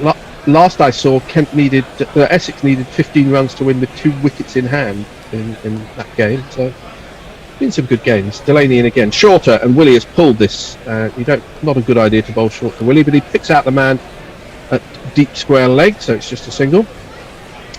Okay. He has 215 for 6. Right, T20s only against Pakistan. There's quite a few of them, 5 or something stupid, or maybe that's Australia. We've got ODIs and T20s. Series is planned, hasn't been confirmed, and it's supposed to finish in time for the IPL. Well, it's supposed to be finished the tests against Pakistan right at the end of August, don't we? 29th of August or something? Yeah. It's only 3 T20s against Pakistan. Delaney bowls, and Billings works him through the vacant mid-wicket region for a single. You would think, though, I mean, obviously the IPL is now going to take place in the UAE, but there's going to be a lot of people from India, support staff and players and this, that and the other. Are they going to create some kind of bubble? For everybody? Have to go out way before the tournament starts? Well, we had an India on talking about that the other day, actually. As Delaney bowls to Willie again, defends the mid-wicket. And he seems to think that the 2 stadiums aren't too far apart. My worry is they're playing 60 games at 2 stadiums. I mean, how shagged are the squares going to be? How many pitches do they have on those squares? And how long between games? I mean, literally, by the end of the tournament, if there's 8 pitches on a square... Delaney bowls again. Flicked back to him by Willie on the bounce. No run. A good over from Delaney. 33 have gone, 216 for 6. No, you're getting what, 40, 30 games? I suppose if there's 8 pitches, I don't know how many pitches there are. It's all guesswork. It's never stopped us in the past. Is it Sharjah and Dubai are the 2 stadiums? Yeah, and presumably there's hotels. There's enough hotels to put everyone up, apparently. Yeah, I'm sure there's plenty of hotels and not that many tourists. So, that's not going to be too much of a bother. We've had some replies. So Jay Grover says definite oak, maybe ook. Messi says he'll always be woy pom to me, and Josie Oak says it's oak, indeed a term used by South Africans for a man, usually Afrikaners. There we go. So anybody who's been calling him Durban Okie and Josie Okie, stand corrected. Absolutely. I try not to call him anything at all, actually. Anyway, Young is back into the attack, so we'll jingle him up. We will indeed, when I can find it. He is this man. Introducing Craig, you'll get to know him once the day is done. He'll make you feel so dumb. He's got all the tricks. Does Craig Young? He bowls a good ball on off stump, which Billings defends. 2 for 39 from his 6 overs so far. 6 overs and 1 ball now. And it's been an interesting innings as far as Ireland are concerned. They got early wickets and they've got middling to late wickets, and in between they had an assault by Morgan and Banton, where it looked like 450 was on the card. So this is full ball, which is driven just short of mid-on. Must have bounced about a yard in front of him. No, it didn't. No, he's out. He's caught it low down in front of him. That's a very good catch. And I'd like to look at that again, because if he got that wrong, he might have had no teeth come this evening. It was driven with no real footwork. He got it on the inside half of the bat, and he caught it pretty low. That's a good catch, and England's 7th wicket has fallen. I won't look back. 'cause by the time that I do, you'll be gone. See, now there's no room for mistakes. Now you only got 3 wickets left, and you've got 17 overs to go. Yeah, Yes, you wonder, that's true. Are they just being a bit loose because they think, oh well, 260's enough? Well, exactly. All right, lads, we're going to bowl them out for 170 again. I mean, it looks pretty flat. I mean, that's a bad shot from Bilbo. Let's make no bones about it. That's a poor shot for someone who's been in decent form in the last 2 games. Exactly, and I don't think there's any need to play that shot. My point is you just work it around for the next 15 or 14 overs. You're good enough to do that. You pick up 4 or 5 and the odd boundary here and there, and over, averaging out 5s maybe, 4.5 even, gets you up to 270, 280, and then you've got 4 or 5 overs where you've got 4 wickets in hand. You can afford to lose an over a wicket every 8 balls and slash it around, hit a few 6s, get yourself up to 320, 330, which is then probably way too much for the Irish. But if you give wickets away playing stupid shots with too much time left, I mean, it's criminal not to use the overs in an ODI. Well, let's jingle up the new batsman. Let's do that. He's finally got a reasonable haircut. Not South Africa. Curran faces up to Young and he defends his first ball. Control. Yeah, he. Arrest the score some more.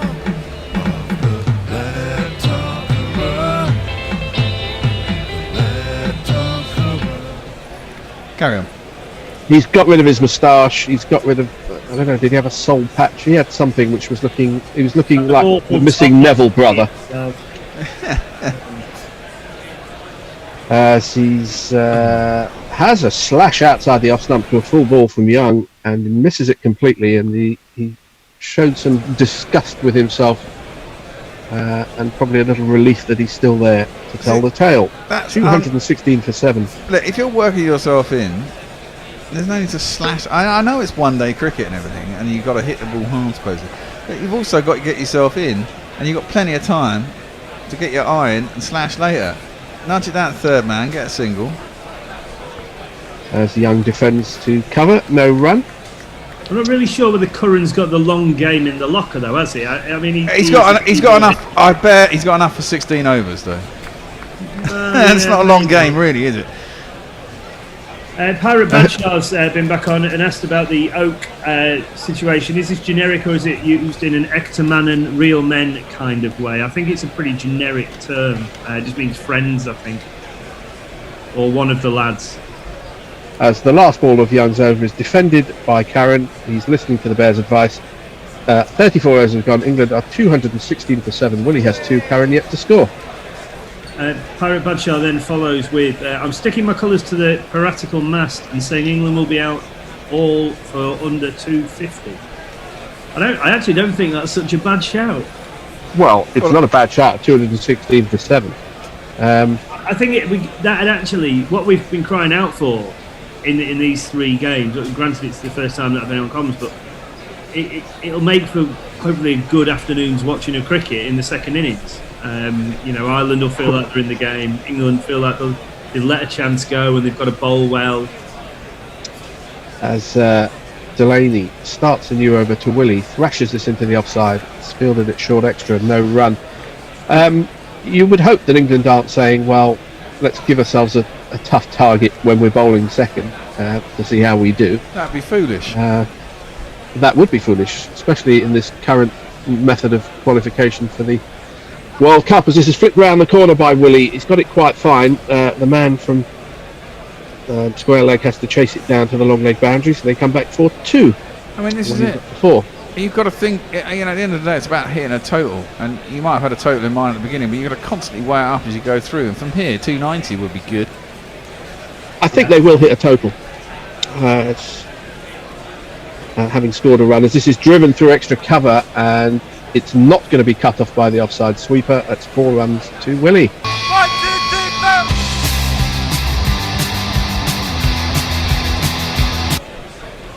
4. Yeah, I've not called him Peter Willie or Kevin Curran at the other end, or for that matter David Bairstow opening the batting, but I don't think his dad batted like that. He's a very different player was Peter Willey as he faces up to better ball from Delaney. It's prodded into the offside. There probably shouldn't have been a single there, but they took one anyway. If you're the bowler, you're absolutely furious at that, to be honest, unless you prefer to bowl to the right-hander, because he's just hit it straight to a fielder at point, and they've taken a single, and they've both made it quite comfortably. Bowlers don't like conceding singles. No, not to the infield.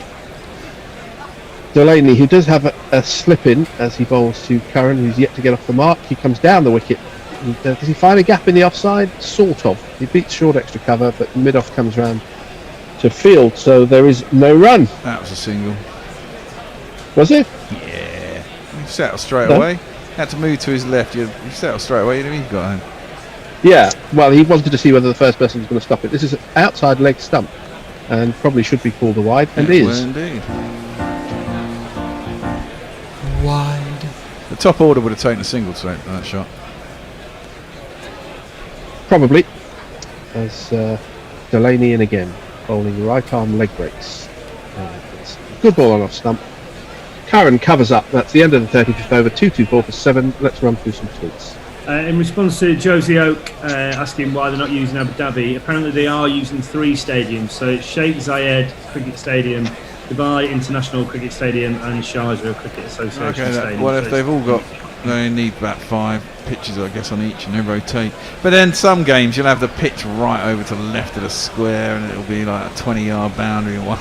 It's going to be. They'll probably glue them. They'll probably glue them quite a few times so they can reuse them. But obviously, I mean, look, they're going to be turning square later on in the. Because they'll have to reuse a few of them quite a lot. Chris TB, I think one of our South African listeners, says about the Oak discussion almost exactly the same way you'd use the word bloke. Not sure if they're etymologically linked. Young starts a new over, and Willie goes back in his crease and defends him to the leg side. No run. I'm not even sure whether that's a word or whether he just made it up knowing that I was going to have to read it out. Etymologically, I think was the word both of you were looking for. Yeah, not the way I said it. It's been a long day. I've been on comms for about 5 hours. Mate. Yeah, you have. You're finding out. You're finding out. It's all been so easy for you. I love it. It's good. Happy. You do lose it a bit after a while, though. Young bowls a short ball, and Willie pulls a couple of bounces down to long leg for a single. Which in his own way is quite fun, because at the end of a long day when you've lost it and you can't remember anything anymore, it gets quite amusing. Well, it gets quite amusing for you. I'm not quite sure what the listeners think about it. Well, yeah, I'm sure they enjoy it. We still get the balls out. It's just, you just lose any sense of what else is going on. There was something I was going to say, and I can't. It'll come to me in a second. Oh yes, no, gone. Come on. Yeah, into Curran, still to get off the mark, and he offers a shot outside the off stump, and misses the ball. Tucker takes. Oh, no, this was it. Yeah. So the West Indies were asking for a series in the West Indies, and I was just wondering how this would play out, because if it did play out, for example. For the same reasons that the likes of Barry and so didn't come over to cover an English series if they could have got the rights or whatever. Will the BBC actually go out there, or will they just employ local staff to do the BBC out there and play maybe 2 or 3 people at Agnew maybe, and how would that all work in lockdown? Do we all go? This is driven by Curran up to mid off. No run. Honestly. I don't think anyone knows the answer to those questions. I mean, there's no suggestion that it's absolutely going to happen. It might happen. I know the West Indies want that. Quite frankly, the West Indies would be happy if England played there twice a year. I think we should. They fill their hotels in Barbados. Well, Antigua, that's and the thing, isn't it? I mean, if no one can travel out there, then there's. Well, that's true. That's true. This next ball from Young is just defended to Curran. So England are consolidating, as the Bear had suggested, but they're not picking up the 3s, 4s and 5s and over, and the occasional boundary. But they are 7 wickets down, 2-2-5 for 7, 1 ball left of the 36th over. And Surrey is still 5 down, the bastards at the Oval. There's lots of men round the bat as Souter and Walalawita are bowling. Is it as Young up to the wicket. And it's Curran who's faced 9-10 balls now, and he's missed about 6 of them as he tries to play a sweeping shot at the offside. not a sweep, but a sweeping drive. Misses the ball, end of the over. Who's at the crease for Surrey, Fred? Ricky Clark and Jordan Clark. And what day is it in that match? It's the last day. They're batting for a draw. 5 wickets down. Is he getting well batted, has he? Yeah, the first top 5 are out. Is it against Middlesex? It is. Okay. Well, I think it's 440. On Bear talking about rotating the strike, Ravi Nair says the scales have fallen from my eyes. To hear the Bear advocating caution and rotating the strike makes my heart break. Maybe we should just put one days out their misery and instantly and just stick to tests and T20s. Well, we certainly should, except without the T20s. There's a shorter ball from Delaney, which Willie cuts out to deep cover for a single. You've always known that, though, Ravi. I mean, one-day cricket is a formula. It's about getting somewhere and then just either stopping it or not. I mean, this is why it's kind of the World Cup was good. Let's not get that wrong. A tournament that goes somewhere. Full toss from Delaney, and not even Curran can miss that one as he slaps it out to deep extra cover for 4 runs.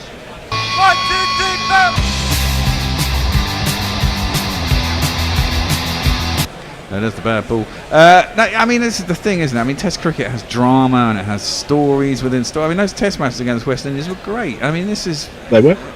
Yeah, I really enjoyed them. I mean, Even the rain was interesting in those Well, Test matches. in those ones on our channel, it certainly was, yeah.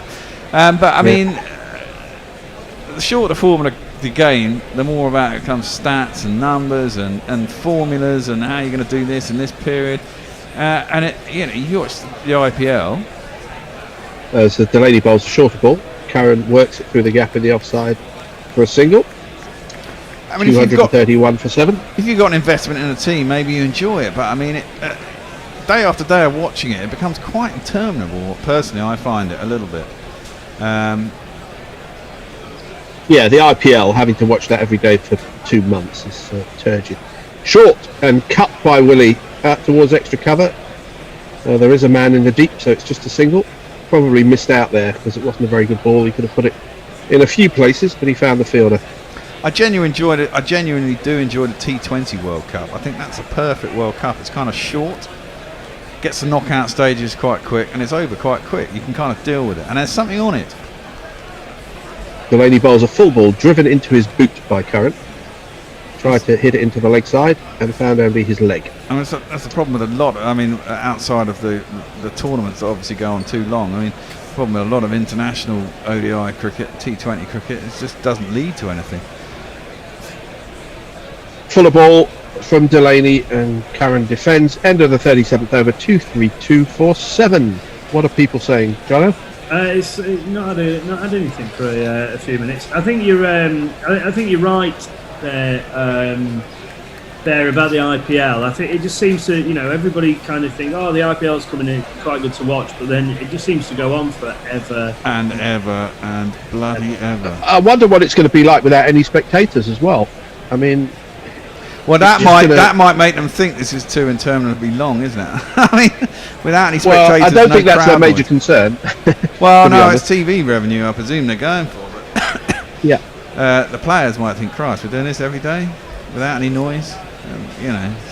It will be different. I mean, in some respects, Indian players like a bit of peace and quiet because they get very little of it at home, which is why a number of Indian players have moved to England, notably Sachin Tendulkar, because they can walk around and do things without being mobbed 23 hours a day. But it's going to be very different. It's going to be no noise. There's going to be no colour. Hopefully, the terrible dancers won't be there either this year. Well, they are rubbish, aren't they? Yeah, they really are. They're terrible. As Adair is back into the attack. He bowls a short ball, which Willie pulls, doesn't really time. Fine leg comes up to field, a single to Willie. He's on to 13, 2, 3, 3 for 7. They are the most abysmal dancers in the world. I mean, how can you hire people who have no fucking rhythm to be dancers at an international tournament? A country of a billion people, surely you can find some better dancers. You'd have thought so. They're never even Indian, or very few of them. It seems to be Indian dancers. They're all imports, aren't they? Yeah, they are. Well, you've got even more billions to choose from if you're taking from the rest of the world. Peter Lloyd asks, would it be the Beeb or do Talk Sports still have the overseas radio rights? Oh, good question. as the next ball from Adair is very straight and Curran defends. Although it's on a they series tend by to- series basis, isn't it? Because the foreign boards sell Yeah. the rights, so it's basically when a tour is confirmed, presumably you then start bidding. So where are England supposed to be going this winter? India. Before COVID struck, where were they supposed to be going this winter? India and somewhere else. Helpful. As it's a full ball on leg stump, flick round the corner, again not timed by Curran. The wicket-keeper comes round to field. They take one run. Was it one run or a leg by? Either way, it's one more from the total. They were supposed to be going to Sri Lanka in March, and that was cancelled. Yeah. So it's not Sri Lanka. It might have been Bangladesh, or maybe a series of Pakistan away. It wouldn't have been the West Indies because we went away there Wasn't the last West year. It Indies. wouldn't have been New Zealand because we were there. Wasn't South Africa? Wasn't New Zealand. Wasn't South Africa. We're narrowing it down. Wasn't Australia. So it could have No. only been Bangladesh. New Zealand. Or Afghanistan, as this is short and pulled. Is it going to carry all the way? No, it's not. On the bounce to the long leg from Willie. One more to him. I'm hoping And Knackle's England going are to very run much through dealing that in door any singles. minute now with a little note telling me these things. He's been bowling a lot of cutters into the pitch now, the Irish boys. I don't know whether they just think that the pitch is probably slowing up a little bit with this kind of older ball. Well, that would play into England's hands, you'd think, if that was the case. As Adair up to the wicket again, full and handsomely driven straight back over the bowler's head by Curran, and just bounces about 6 inches short of the rope, which looks like it's been moved actually. But it's the umpire does signal for It's Nissan She. 1, 2, 3, 4. Yeah, it was a good shot. There was nobody out straight, and it landed only just short of the sponge. Yeah, because I know we were supposed to. India was basically straight after Christmas. We were supposed to go out to India, and there was something mini, I think, before, which might well have been Bangladesh. Apparently, there are. Shorter ball. Curran goes to cut and misses. Apparently, there are only two tours in England's in the central contracts where England have to stay over Christmas, and they are Australia and South Africa. All of the others, they would come back in between. Well, they both have Boxing Day Test matches, so that you couldn't not be there for Christmas, could you? Yes, and I They think, have the Boxing Day test in New Zealand. and I think they also every. Good point. Well, I think every other year they have to be at home for Christmas. Exactly that. So they can't be having a tour over the Christmas period. So when they have the Ashes, and this year we had South Africa. So this coming Christmas, we wouldn't have had a tour that went over the Christmas period. It would have been started in January and then have been one before. Another which is change great. of bowling. McBrien, who took some tap earlier, is coming back into the attack. Might be a good time for him to come back. Yeah, Get through a probably few of his is. overs. Get through There's, some of his just overs. 12 to play. Indeed. Let's give him his jingle again. He's Andy McBride, he's Andy McBride. Now some say he's a genius and others say inside he's handy with the ball. He holds them all enthralled. He's Andy McBride, Brine.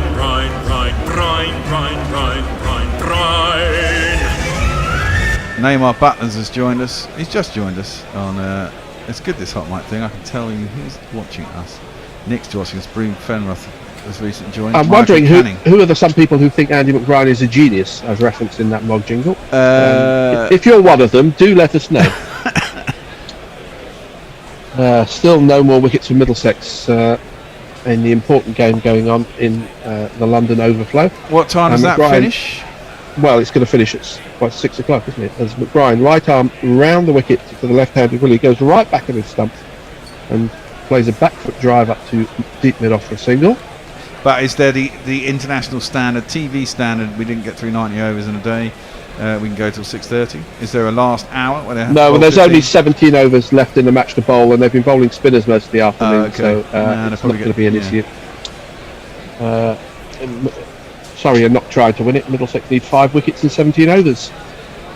What's Surrey normally got to get? About 200 more. Okay. Neil Franklin's been on. Economically speaking, England should play all of their home matches in the West Indies. Every day would be day, night, day. Yeah, Well, I've got to say, it's great for us. It's great isn't for it, us. It West starts at Indies 2 in the afternoon. You can get pissed all day, and then you go home at 11. It's great. But as you said, you know, go on. Now, this is shorter and cracked through the offside by Karen, but again, they're not finding the gap. They're finding the gaps in the infield, but they're not beating the outfielders at the minute. Apart from that 4 in the last over, so it's just a single. I mean, this is the thing. I mean, into double figures. If the premise of a West Indies tour is because it's good for the West Indies because of money and tourists and stuff, that might not be the case, eh? This is driven over. That's a lovely shot by Willie. He took a step and a half down the wicket, got to the pitch, drove it over mid-on, out to the boundary for 4 runs.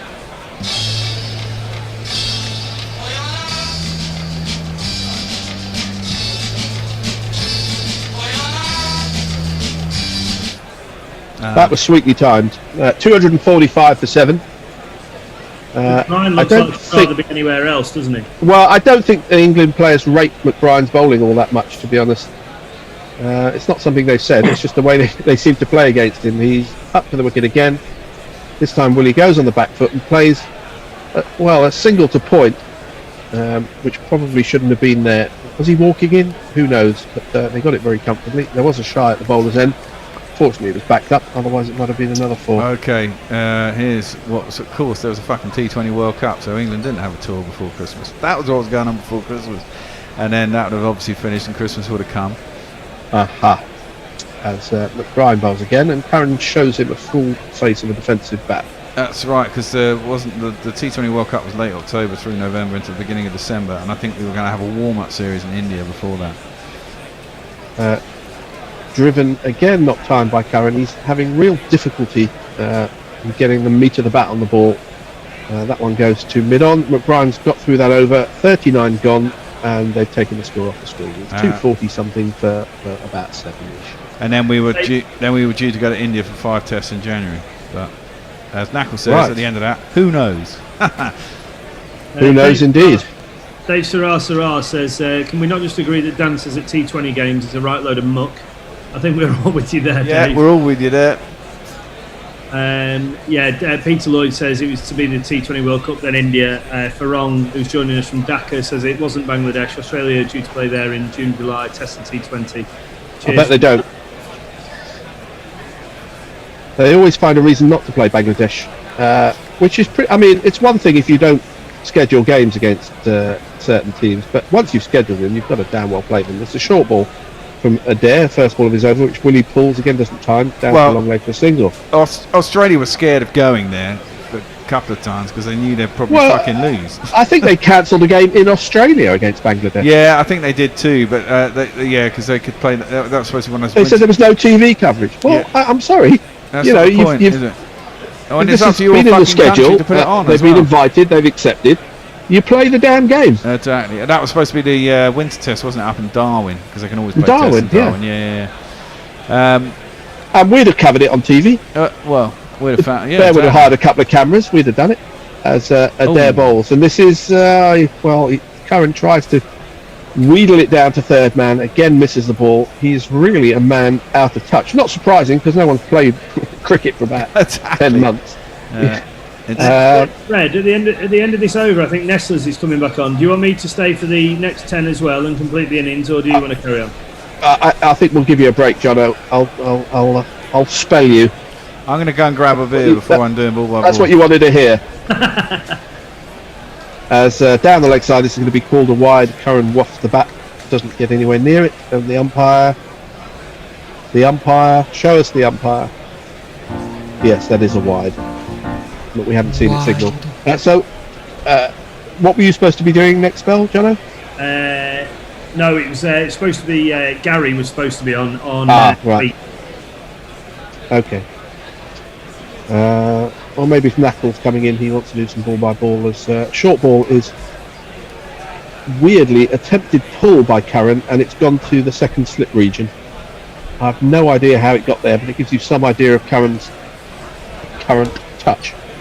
It was a shorter, slower ball, and he went to sort of heave it into the leg side, and either off the bat or off some part of his body, it's gone nowhere. So Cali 248 for 7. Pardon? Cali Pale Ale. Are they paying us or something? No. As Adair bowls, and it's driven by Curran up to long on for a single. Leicestershire apparently need 150 off 17 overs to beat Lancashire. Well, I think they'll go for that. Yeah, that's doable. Good game. How many wickets left though? I think all of them. In that case, definitely. So, thankfully, cricket is back and is being played up and down the country. It's not in the formats that we expect or we've got used to, but it's just good to see cricket, really. It is, I have to say. As Adair bowls to Willie, a full ball on leg stump, actually a full toss, and it's clipped through mid-wicket for one. Are they going to come back for two? They do quite easily, and there's one ball left of the 40th over. We shall have a turnaround. I'm not sure who's doing what, but we'll decide it. And Jono certainly needs a break. If he was a kindergarten kid, they'd go and put him to sleep on one of those little... I might go and have a nap on the cushions. Yeah, I think you should. Well, Gary is supposed to be joining us, but we don't know what the situation with his internet is. I'm supposed to be doing ball by ball, so he doesn't need to do it. There's a no ball. Oh, it was a no ball and a free hit, so your break has been delayed, Jono, unfortunately, for another delivery at least. The world's just against me today. Oh, wicket for Middlesex. I think Sam Robson has come on as about the 9th bowler and taken a wicket. So. Anyway, Adair bowls with a free hit, and it's slapped out to mid-wicket, to square leg rather, and it crosses the boundary, and that is a number of runs between 4 and 6. No one's quite sure. The umpire's about to signal it. I think it was one of Having those. a look. He's getting no help from anybody. Guess, umpire. 6 runs it is. I'd spotted that myself.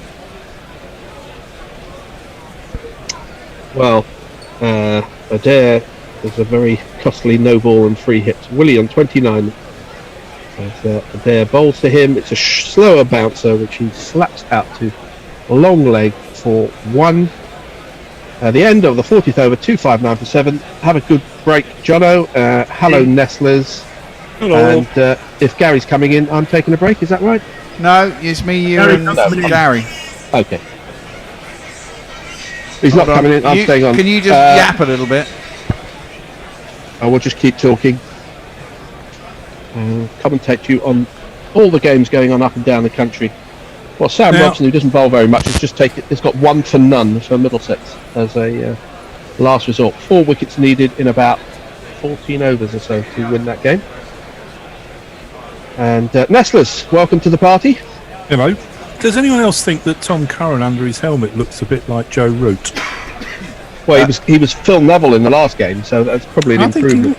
He looks like Rooty.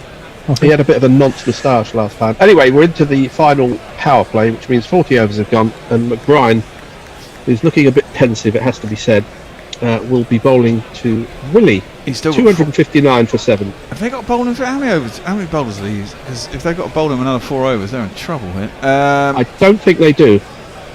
I'm going to try and get the scorecard up. There's so many things that say live, England, fucking Ireland up on here. Round the wicket, McBride is into the pads of Willie, who clips it out to the deep mid wicket. He'll get an easy single. He's up at a strike rate of a run a ball. Curran isn't, as Fred said, he's not particularly in good touch, but he's still out there. And there's 10 overs left, and they're at 260. God, another wicket for Middlesex. Sorry. It's all starting to fall apart. They got an end open. Is it ragging? Have you got the camera on? Can you see it? I have, yeah. Robson, who never bowls, has just taken 2 for none off 4 balls. What does he bowl? He bowls right on filth. but spinning filth or sort of run up? Well, filth? I don't know. It was a full toss hitting on the foot. LBW. That's driven out by Curran to deep cover, and it'll get him a single. 261 for 7. I think they'll be looking for what? If they can get up to 310, 320 from here, I think that's it'll upset them from the start they had, possibly. Well, not the start they had, but the middle they had. But all in all, it'll be a pretty decent score. So it's clipped out to deep mid wicket by Willie for another single. So 3 wickets required. 3 wickets required. We should really concentrate on this England-Ireland game. Indeed. But no, we can keep an eye on the scores. I'm sure people want to know, as that's played it up long to long on by Tom Curran in a single. Gary has joined us. Are you all right, Gary? Fred? Fred. Hello. Did you have one of your tweets read out on the Surrey feed yesterday? Usually, yes. Oh, Thought that's you too did. short. I thought you did. Andy McBrien has hoiked that into the stands and got himself a big one of these. Now, Except they call you Fred Titmus, not Fred Titmus. Well. And Norcross was commentating when it was read out. Yes, and Norcross did send me a tweet saying how much he listened to Guerrilla Cricket yesterday. I'm not sure that was quite the intent of it, but that was the subtext anyway. So hello, Dan, if you're listening. All right, Dan. Oh, Dan. Round of wicket, McBride to Willie, who just drives up into the covers and there's no run. Sorry, I was looking at an old video. Goblin says, Mr. Trick on your jingles, lads. Art Mooney's, I'm looking over a 4-leaf clover, would have worked a treat for those boundary crossing rollers. We already have it. Yeah, Middlesex had 15 overs to get the last 3 Surrey wickets. And Robson, who was the last thrower of the dice, took 2 wickets in his off consecutive balls, actually. So it's quite interesting. Tom Curran's 13 of 26, David Woody is 36 of 21, and his contribution to this 53 balls, 53 runs and 49 ball partnership. The lights aren't on yet. The sky is blue. It's a bit hazy here in South London, and we have another the man from South Africa.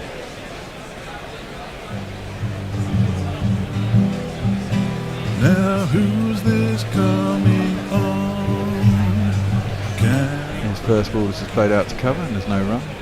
In South Africa he wasn't rated. In Ireland he is venerated. He worked hard so camphorated toil. So I want to know where Goblins is, because he likes the Cali Pale Ale. Yeah, it's quite tasty, I have to say. Slashed at by Curran outside the off stump. Shakes his head. knows he's not really got his eye in here, and he's faced 28 balls. He's through the keeper and there's no run. Amar Butlins says, hello lads, I woke up imagining that we're all slipping into a Mad Max dystopia. Now have the cricket on, all is perfect, thanks GC. We're not far off it. In the States it certainly looks like it. That's played square by Curran, hits the man at backward point, and there ain't no run.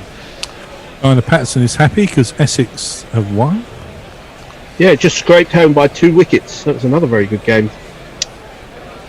It's good to have cricket back. Can people go and watch these games?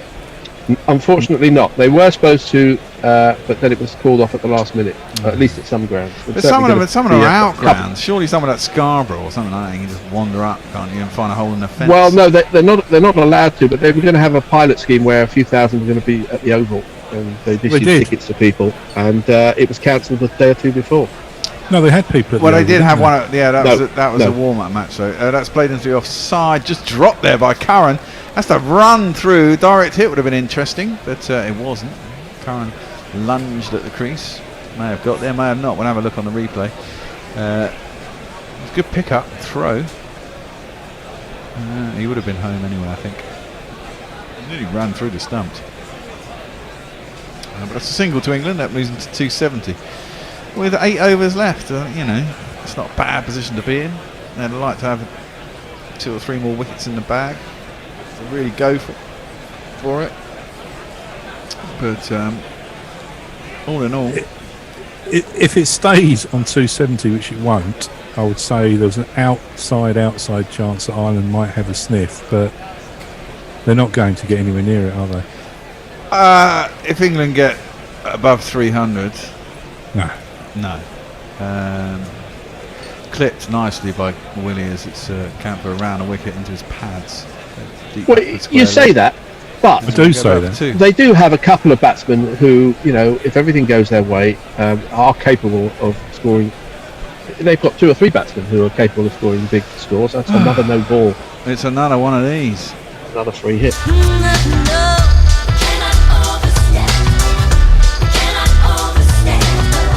Quite a big one too.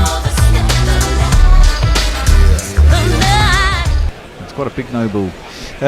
Camphor is around the wicket into the pads of Willie again. His eye is in. He clips that nicely. It's a very full ball.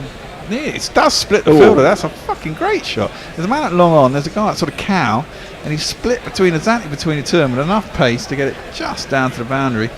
The diving man from long on kind of got a hand there just as it ran into the boundary. I think he did the hard work. Should have stopped it. Well, possibly it's Bell Burney, wasn't it? Oh yeah, his arm was bent when he went for it. It was Bell Burney. Poor fielding by the skipper. And there you go, Goblins. For Clover. Genius. Round the wicket, Camphor. Willie goes outside of the off stump, trying to give himself room. It's very full and up in the block hole. And Willie just digs it out back to the bowler. There's no run, end of the over. Jay Grover, Fred, also heard your tweet yesterday. He said he didn't quite understand it. I'm sure he thought it was clever. Less. Neil Franklin said Northants have made 500 to draw their match with Warwickshire in honour of Sofa Katie. Yeah, and they were in real trouble. They were 148 for 5, and they finished on 507 for 6 declared. Jesus, who got runs? So you had the number 7 and 8 hitting hundreds. Who were they? Rossington, the captain, 135, and Luke Proctor, 112, and 96 from Thurston. So Jesus. There's some good cricket going on up and down the country. I bet everyone's just glad to be out there, aren't they? Peter Lloyd had a ticket for Edgbaston on Sunday, but they had to cancel it on Friday when the latest loosening was cancelled. And they did. Oh! Jesus, that should have been a stumping. Curran's come down a track, missed it completely, or it's turned and caught his pan. It's gone through, and keeper just missed it, and it's gone through him. It's leg buys, and they're going to review. Are you reviewing that? He is going to review it. What, for LBW? No chance, mate. He's reviewing the missed stumping. Well, he just wants to see it again. It could only be for LBW, but he was miles outside the line of off stump, so I don't get that. Well, it certainly looked like that to me. He'd gone down to meet the ball, gone across his stumps, and was trying to clip it into the leg side. Missed everything. Down the track he comes. No, actually, it's closer than I thought. No, he's still outside the line of off stump there. It's got to be umpire's call at worst. He presses that knee. I think it's outside the line. Is there a bit of bat? There's no bat on it, certainly. No, he's outside the line by. That's a ball outside the line. I'd say just looking at the replay, we'll have a look. Here comes Hawkeye. It's not a no ball, and it's hitting miles outside the line. It's a shit review. Well, not miles, but enough though. I mean, it didn't look right.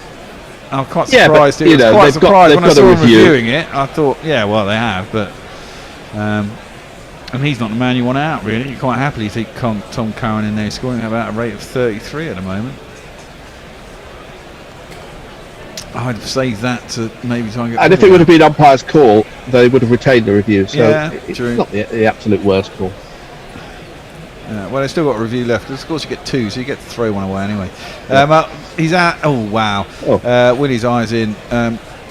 He's gone down on one knee. He's around the wicket. Is McBride, and he's been slapped out over the stands onto the causeway, and it's quite a big one of these. Now, under the COVID rules, I assume that photographer is not allowed to go and pick the ball up. Is that right? No. Yes. I think the players are supposed to do it. Yeah. So do they stick the backroom players who aren't picked, or they stick them out in the car park at the end of the game? You got the ball fetchers. Yeah, wearing your bibs. Look, we're paying you fucking thousands to be here, and you ain't playing. Go and fucking fetch a ball. I'd do it. Well, I would if they were playing me. They wouldn't pay you thousands, Nestor. No. Bastards. Oh dear. I'm watching Sam Robson bowl leg breaks with 7 men round the bat. Ah, that's good stuff, man. I'm not quite sure what's going on.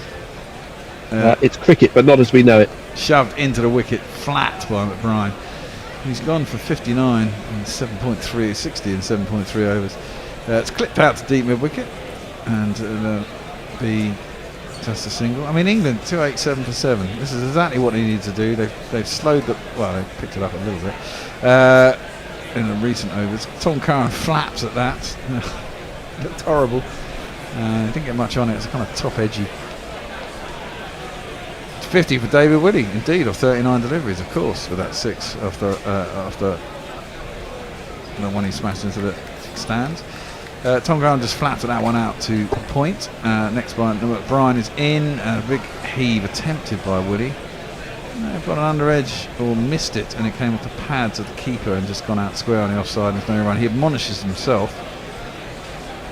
And with 7 overs left and 3 wickets in hand, they're 288 for 7. They've been listening to me, Fred. McBride around the wicket, driven out to cover, and there's no run. Yeah, I mean, Willie's played well. He's a very sweet time with the ball. Curran, on the other hand, cannot time a bloody thing at the minute. No, he can't. Every shot he's playing is coming off an edge. He's hit 1 sweetly, but the rest of the time he's not completely out of touch, which is not surprising. It looks like everybody else hasn't played any cricket. Yeah, this match has been weird, isn't it? It's like 1 minute Ireland get 3 quick wickets, and you think, then England sort of did what England do, and then suddenly a spate of wickets go, and you think, again, and then they just bring it back. It's been up and down, isn't it? England are a much better team than Ireland, and that really shows. Even when they have a little reverse, they're still able to overcome that. Yeah. Indeed. Goblins is really excited that he had his name read out. He had the jingle from the Clover. He said it's more exciting than having his name read out by Timmy Mallet in the 80s. Tuck out square by Curran. Sweeper on the cover boundary, held it in, and will just get himself a single. This is on hot mic, yeah? Yeah, this is on hot mic. I've just got hot mic on. It's easy. Tell everybody about hot mic there. Well, Hot Mic's genius, actually, and the more we look into it, the better it gets. Hot Mic basically carries the same feed that we have on YouTube, so it's got the audio, it's got the video, it's quicker than most of our other feeds. It's an ultra-fast feed to them, so it's only about, I reckon, some days it's only 3 or 4 seconds behind what's going on the TV, so it's the quickest of our feeds. Camphor is into Willie. He's smacked that up in the air, and it might have been a slower ball. That's a good, it was a slower ball, 70 miles an hour.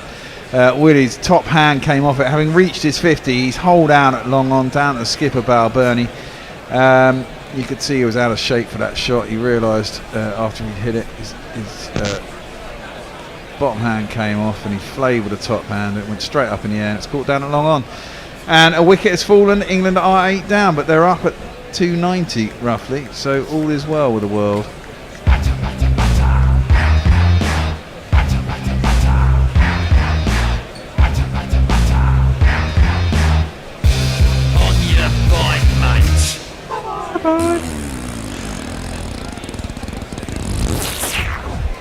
Anne Lawson is listening from southwest France. Hello, Anne. And Sam Khan is listening in Phuket, Thailand. Nice.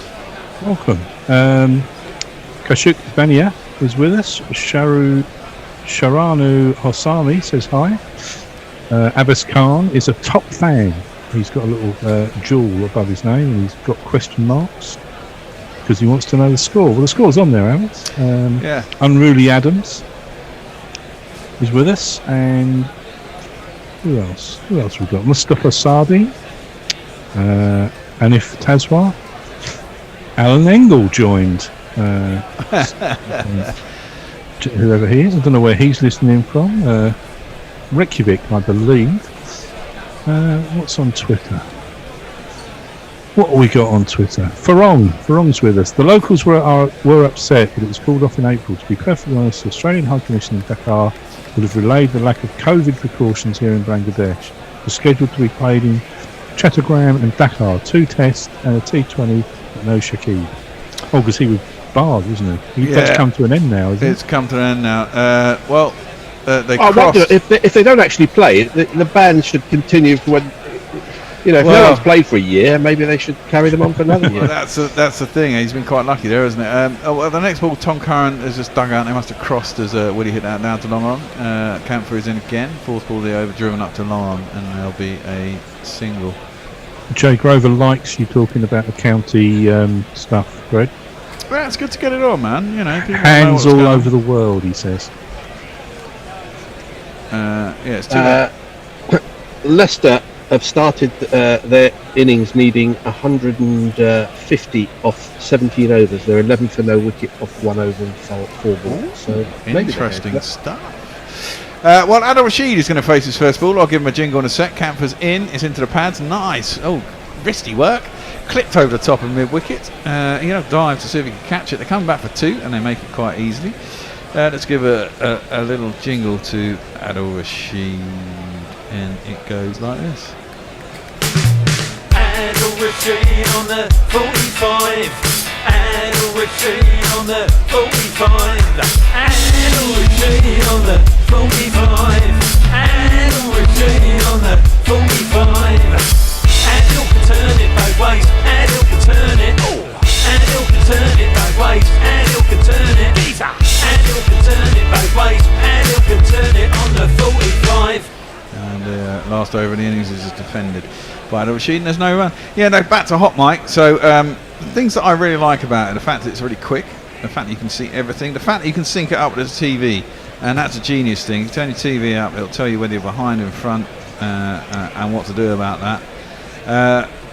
It also plays in the background, so you can leave the hot mic app, the audio will play, and you can hop around any other apps, which a lot of them don't do. You can transmit the audio feed to a speaker if you've got one as well. I mean, it just has lots of things going for it, and it's really cool. Well, Michael Canning says, thanks for the great coverage, folks. Listening from a wet and windy County Mayo. Where in County Mayo, Michael? My mother was, and my family are still there, in Newport, in County Mayo. Curran couldn't hit a cow's arse with a banjo, says Oliver Sheldon. Yeah, it's that sort of day for him at the minute. But he's still there. He's still there. Opportunity. And he's still got 6 overs left, and England on 292, and I went under 236 and a half. It could be close. 336, not 236. 336, yeah. Adil Rashid timed his first ball. He timed the ball on his first ball better than Curran has done in the 30-odd balls he's faced so far. Indeed. And he's facing up now. Curran is short ball, dropped in. It looked all right to me. It's not given us a wide. But he wasn't interested in it. It goes through to the keeper, no run. I'm not going to play this jingle again, but Young's back into the attack. Leading wicket takers in this series, David Willey has 7, Craig Young has 6, Curtis Camper has 5, Adil Rashid has 4, Saki Mahmood has 4 too. There's the 5 top wicket takers for the series. Young is in. Slower ball, straddled up to mid-on. He's on the edge of the circle. There we go, a single. He looks a bit like Boyd Rankin, doesn't he, Young? He's got that kind of square head thing going on and a sort of slightly ginger hair. Not as tall, obviously, but it's not unlikely. As we see replays, you're stuck watching Middlesex, aren't you? No, I'm paying attention on whatever else is going on. Guided by Rashid down to third man. He'll get himself a single. Just playing. Who are England playing? Bangladesh. I thought so. I recognise the green. Mm-hmm. I'm just trying to think of the circumstances where I'd be wandering around with a banjo and come up against a cow's arse. That happens in County Mayo all the time, sure. Where's Galway? Galway, I've been to Galway. Where's that? Is that County Cork, isn't it? I went there in the 90s. Short, and Tom Curran thought about a ramp. He didn't get anything on it. It's one for the over.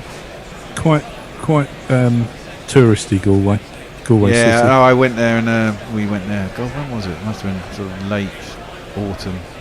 As my mates in Ireland would say, lots of beers, jumpers, and fiddly-eye, fiddly-dee music going on. Yeah, we burnt peat and took acid. It was good, man. What? He's talking metaphorically, people. No, I was talking realistically. This was back in the 90s, man. Driven square by Tom Curran, and it's gone out to the point boundary, and they will get a single. Poor old Pete. We weren't far from Crow Patrick, but we didn't go up it. I've been up it, but not barefooted. Why bears don't that do? They've been standing there for fucking hours, just standing next to each other. It's ball boy, isn't he? Here comes Young. He's up to the crease now. Short again, slower short ball. That's a slow good ball. bounce. But it's been given as a wide, maybe because he bowled one already for the over. Maybe it's too high. TV didn't look that hard on TV, but hey.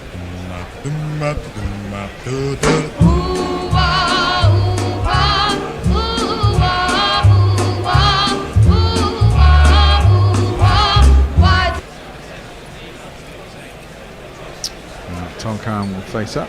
Last ball of Young's 9th over has hit square up to the man on the cover boundary.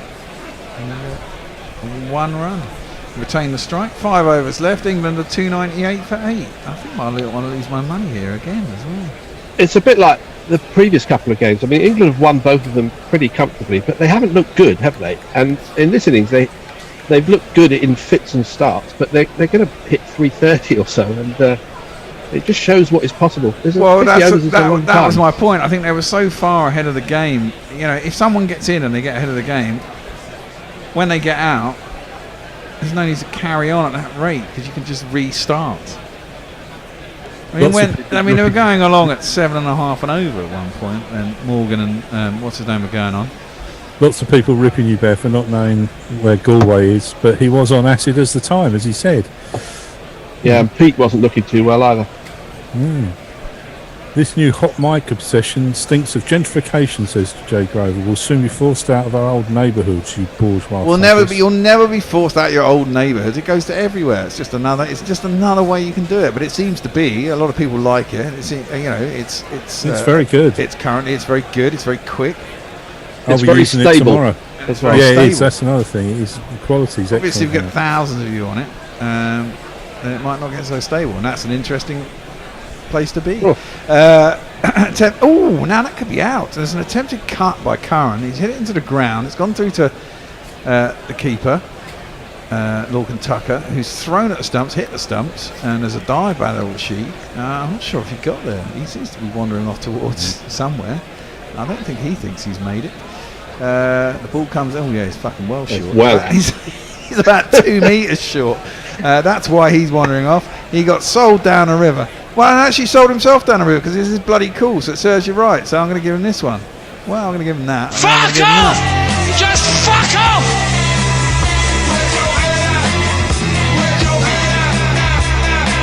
I don't really. Well, to be fair, they did need to make a throw and hit, and most of the time they don't. Yeah. So it's a risk worth taking at this point. He's got a horn blaring out their window. Yeah, I heard that. Is there a street Horatio horn blowing. Well, Leicestershire are going for this. They are 26 for 1 off 3 overs. They need 124 more in 13.4 overs. Interesting. I imagine they'll get 5 or 6 wickets down and give up, but if it gets that far. there's no relegations, no promotion. You know, if you win, it's worth sacrificing everything for a win nowadays. And Middlesex have taken a wicket. Miguel Cummins has had Dunn caught at short leg. The 8th wicket is down.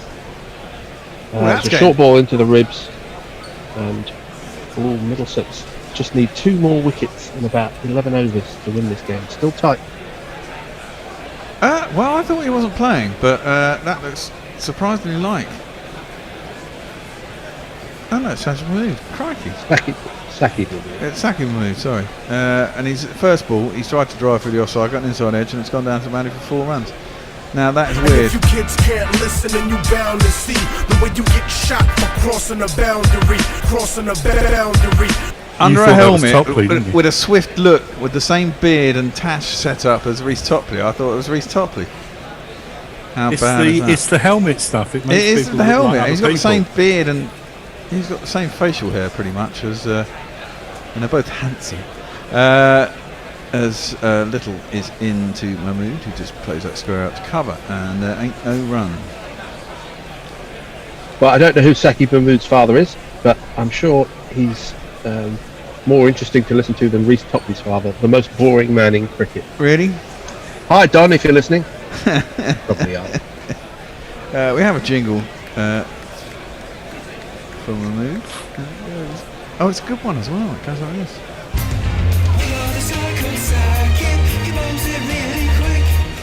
He may roll it really quick, but he's batting at the moment, and Tom Curran hoiks that out to deep mid wicket, and he'll get a single.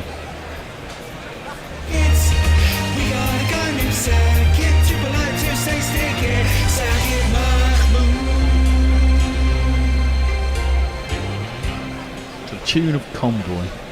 So you've got Topley and Joe Root in bat at the moment.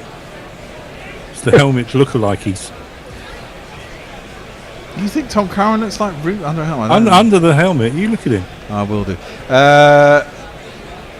That is played out by Mahmood to cover. I found a crease playing away from his body. Hey, he's number 11 and there's no run.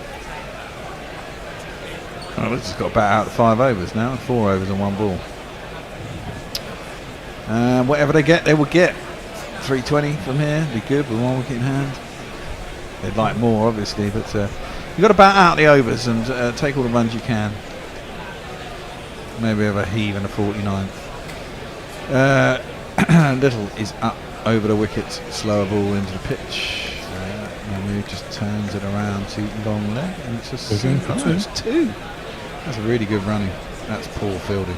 That should never have been a 2. Straight out the fielder. Okay, took the pace off it, but the fielder's got to be herring in there. And understandably, Little is a little upset with his fielder.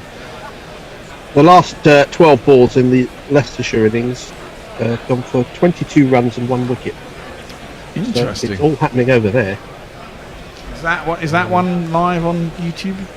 I think the Lancashire Leicester stream is only for members, but there are some streams out there. Middlesex have taken the 9th wicket. Miguel Cummins has got through Taylor's defence. He's bowled, and it's all over. Middlesex huge favourites now in the London versus London Overflow game.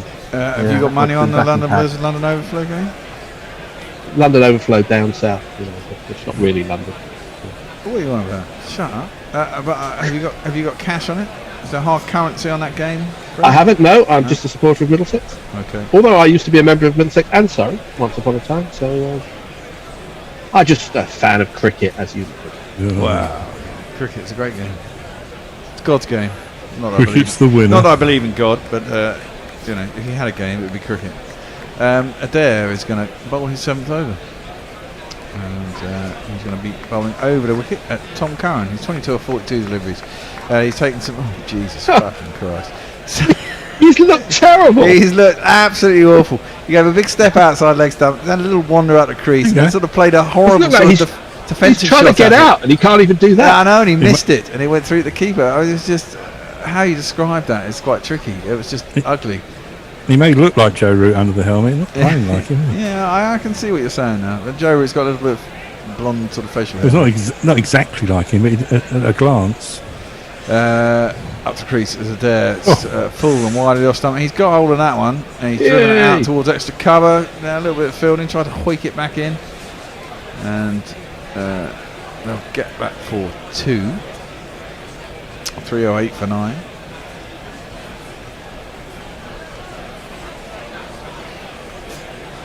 It's Delaney out there, I think, on the boundary.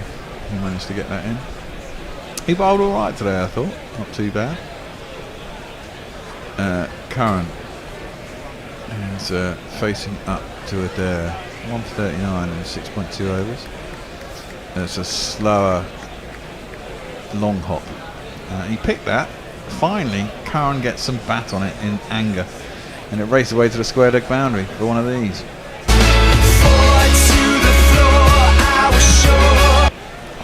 Out of the back of the hand. But he picked Brian it. Patterson agrees Don Topley's the most boring man in cricket. And so does Joe Grover. Yep. I think anyone who's had the misfortune to hear him. He's sad that he makes money as an after-dinner speaker. Adair is up to the crease. Leading edge by Curran, out through cover. He'll get himself a single though. Well, some people want to fall asleep after dinner, so, as a sedative, he probably works. I always find half a bottle of brandy and a cigar does that for me. I don't have to do anything anymore. After dinner, I probably don't fall asleep, but come 11:30, 12 o'clock, give me a newspaper, sitting on a sofa, boom. So you're not going to come round your house and do one, Bear. I mean, And maybe he could... maybe he could. He could do it over Zoom. Put people to sleep. getting to read bedtime stories. Perfect. Adair is in and defended by Mahmood out to mid wicket, and there is no run. Not to be picky, says Neymar Butlins, but not batting the full allocation of overs versus Ireland could be seen as a bit of a failure. Neymar? Well, they haven't failed to do that yet. They haven't failed to do that yet. But, I mean, you shouldn't be getting out within 50 overs. Against anybody, really. You should time it right. You've got to use up the balls. Slower ball again outside the off stump. Jabbed at by Saqib Mahmood. Gets him thick outside half the bat. Goes off down towards third man. Gets himself a single. Keeps a strike. 314 for 9. Well, goodness me. Middlesex have taken the last wicket, and it's a stumping, can you believe? What? How can you get out stumped when you're batting for a draw? Isn't that what Shannon Gabriel did in that last over? Which is why we got no, he got bowled. Oh, he got bowled. I thought he got stumped in that. That is poor, I have to say. Was he charging down the wicket? He was. He may have been trying to keep the strike. No, but that was only the fourth ball of the over. But he came down the wicket, missed the ball, and John Simpson's behind the stumps. Done the business. That's terrible. Mahmood is on strike. Tries to cut that. It's a bit too close to his body. Can't jab it down to third man. Gets a dot ball. There's Little. He's in his 8th over, so he can bowl out. How has Adair bowled? Asked Jay Grover. I remember thinking he were good. He's bowled all right, I have to say.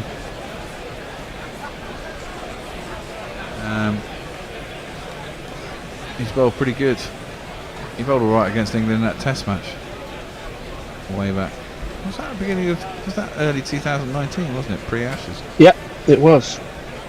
A 4-day Test match, regrettably. Yes. Although it only took 3 to finish it. That's cut by Mahmood. Out to cover and there's no run. Some horrific batting by England. Jeff Perkins says God's game as in there are a lot of arbitrary rules, erratically enforced, and eternal damnation for minor infringements, but forgiveness for the unforgivable. Absolutely. That'll do. That's just the best game in the world.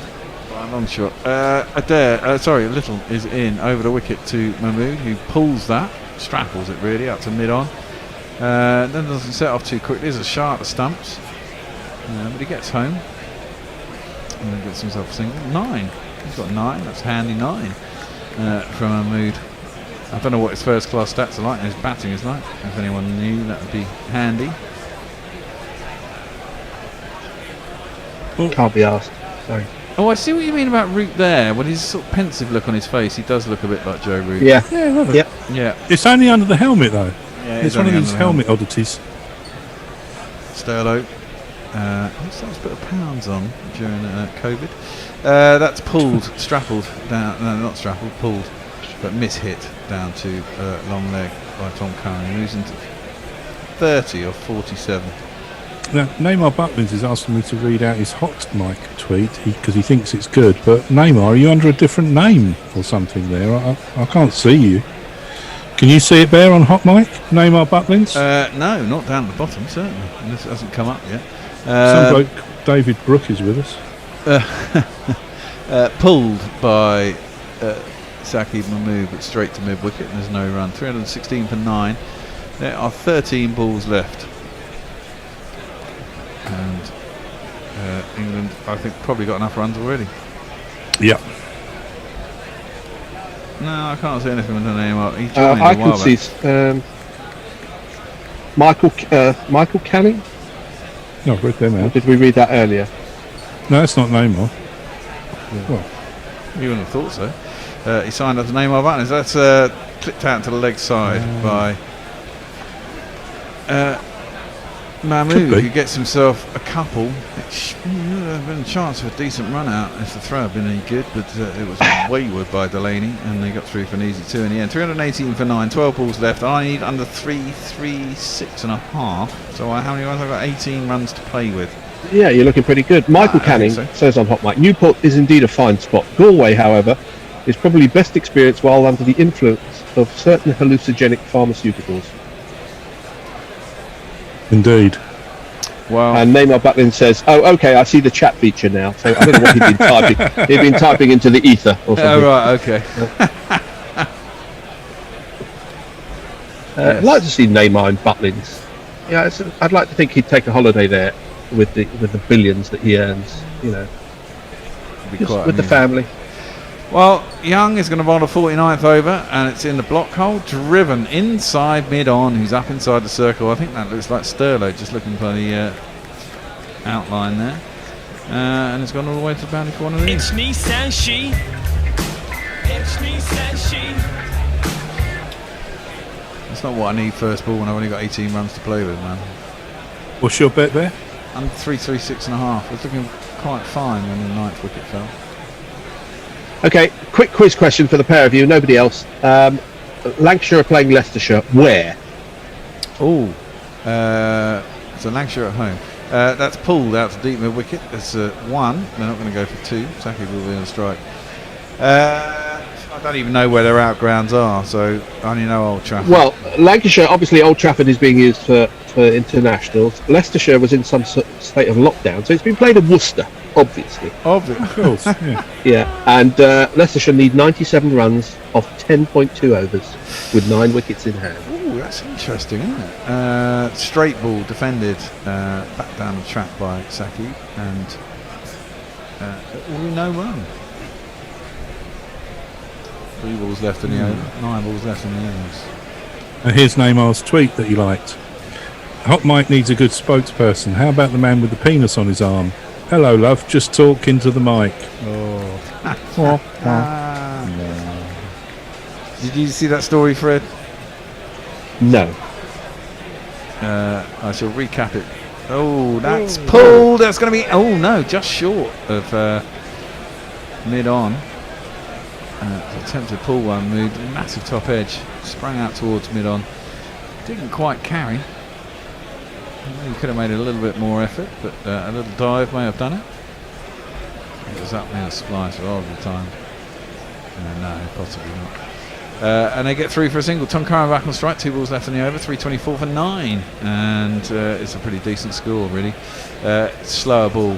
Guided off down towards third man. Curran set off, herring off of 2. He's not going to be there. Little is round. Hurls it in. So a man, I don't know why he lost his cock, but he lost his cock. It fell off. Did it fall off? He had some disease, didn't he? That's right. So they grafted him a new one, and they grafted it on his arm, and it grew there for 2 years, and then it was replaced. Make of that what you will. Saki Mahmood defends that rather uglily, gets an inside edge out to mid wicket, and there's no run. Fred looks perplexed. Yeah, I think that was a book. That was a book by Will Self in the 90s. Well, no, it's a real story. It was in the news last week. Yeah. He had it on his arm. Had it on his arm for 2 years. Pictures. For 2 years. Probably easier to take a piss, though, isn't it? Well, yeah, we had all this last week, so you missed it all. Oh, okay. So, all right. Well, bar Camphor and Young, anyone can bowl the last over. I imagine it'll be Little. It is indeed. And he's got 1 for 60 today. He bowled very well the other day. Not so well today, but he's dragged it back a bit. But still, England 325 for 9. Jesus, with 1 over to go. I need basically under 11 runs. Yeah, and England haven't played very well, and they've scored 325 for 9. They played in fits and spurts, haven't they, really? No, I mean, Morgan played well and Banton played well, but it's not been a good, innings all the way through, and they've still managed to score at 6.5 and over. With a second string team, mainly as well. Yeah. Ah well. Little is around the wicket, and he follows Curran, who's gone right across his stump. Oh dear! But that'll allow him get back for 2, and Little followed him. He's bowling around the wicket, and he followed him. He got it sort of outside half of the bat, aerial out towards point. He misfielded it, and there was a man behind to come around the boundary. So he got it back in, but he did go back to 2, which leaves Curran on strike. What are we looking at here? England 9 and Yeah, they got 327 in a game against us. Oh, that's well outside of, and that better not be a wide, because that shouldn't be a wide. Is that given as a wide? That's fucking outrageous. Tom Curran has gone right across his stumps and tried to drive. They're asking for they're asking reviewing for a for caught review behind. at the same time. That's interesting, isn't it? I don't think he's got anything on it, but that shouldn't have been a wide. He's gone so far across his stumps. It's still inside the return crease, and he's driven at it, and it's probably only about a couple of inches past his bloody. I think it was a fair wide, but I don't think you so. see how far He's virtually out of return crease. It's not that fucking wide. It's gone over the top of his bat. Anything that goes over the top of the bat should never be given as a wide. He's never got anything on it. Clearly, it's a fucking massive bunch of fresh air. It's inside the return crease, and he's taken half the distance between himself, the stumps, and the wide line. And it's gone inside the bat. You can't give that as a wide. I'm sorry. I think that's outrageous, and they just shouldn't be doing it in international cricket. How can you call it a wide, Fred, if it goes over the bat? That means the guy missed it. It's not a fucking wide. Anyway, it has been given as a wide, and again, it's out there. Is he going to give that as a wide? He's not giving that one as a fucking wide, though, has he? What if it goes down the leg side and it goes under the bat? It would still be given a wide. Well, no, that's to do with whether they do that, and I often disagree with some of the wides down the leg side are ridiculous. I mean, they're so close to the stumps, they shouldn't be given as wide. I mean, sometimes a mistake. It's harder to follow the ball with a bat and hit across it. That's the reason they give for the wides down the leg side. It's harder to chase the ball down the leg side at 80 miles an hour than it is to hit through the ball. I'm just saying that the position of the bat is not necessarily determined. No, it isn't. That's gone into the thigh pad. They're going to race. Oh, they're going to try and race through for a single. Little's claiming obstruction by the batsman as he tried to pick the ball up, but it's half a dozen of one, or whatever the saying is. What is it? 6 of one, half a dozen of the other. That's it. Brain's going to mush. 2 balls left in the innings. 328 for 9. Little's chuntering away. I mean, that was wider than the other ball, and he only went. The ball before that was wider than the other ball, and he went just as far across, and it wasn't given as a wide. He's trying to block him there. You could say that. Have you got any of those beers left there? Or have you done them all? No, there's plenty left in the fridge. We got 24 the other day.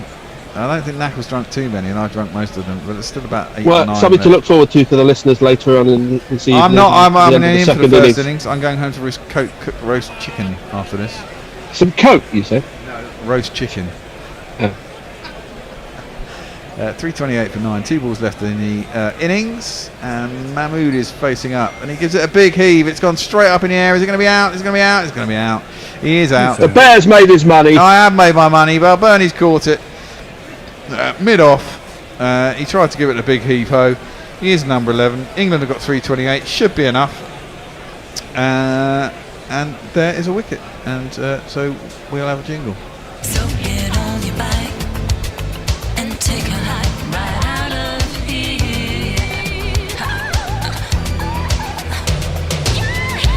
Your history, no good for me. Your history,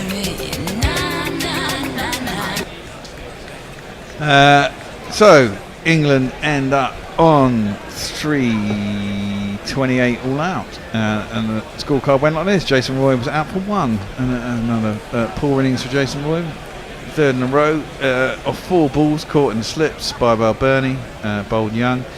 Johnny Bairstow today failed. He was bowled a dare, one that nipped back a little bit, went through that gate that we all know Bairstow has. He was 4 of 17. James Vince did what James Vince does, but he got caught off an inside edge instead of an outside edge today, driving at a ball that he probably shouldn't have been driving at. He was caught tucker behind the stumps, bowled young for 16. He didn't even get into the 20s. He didn't get his 27.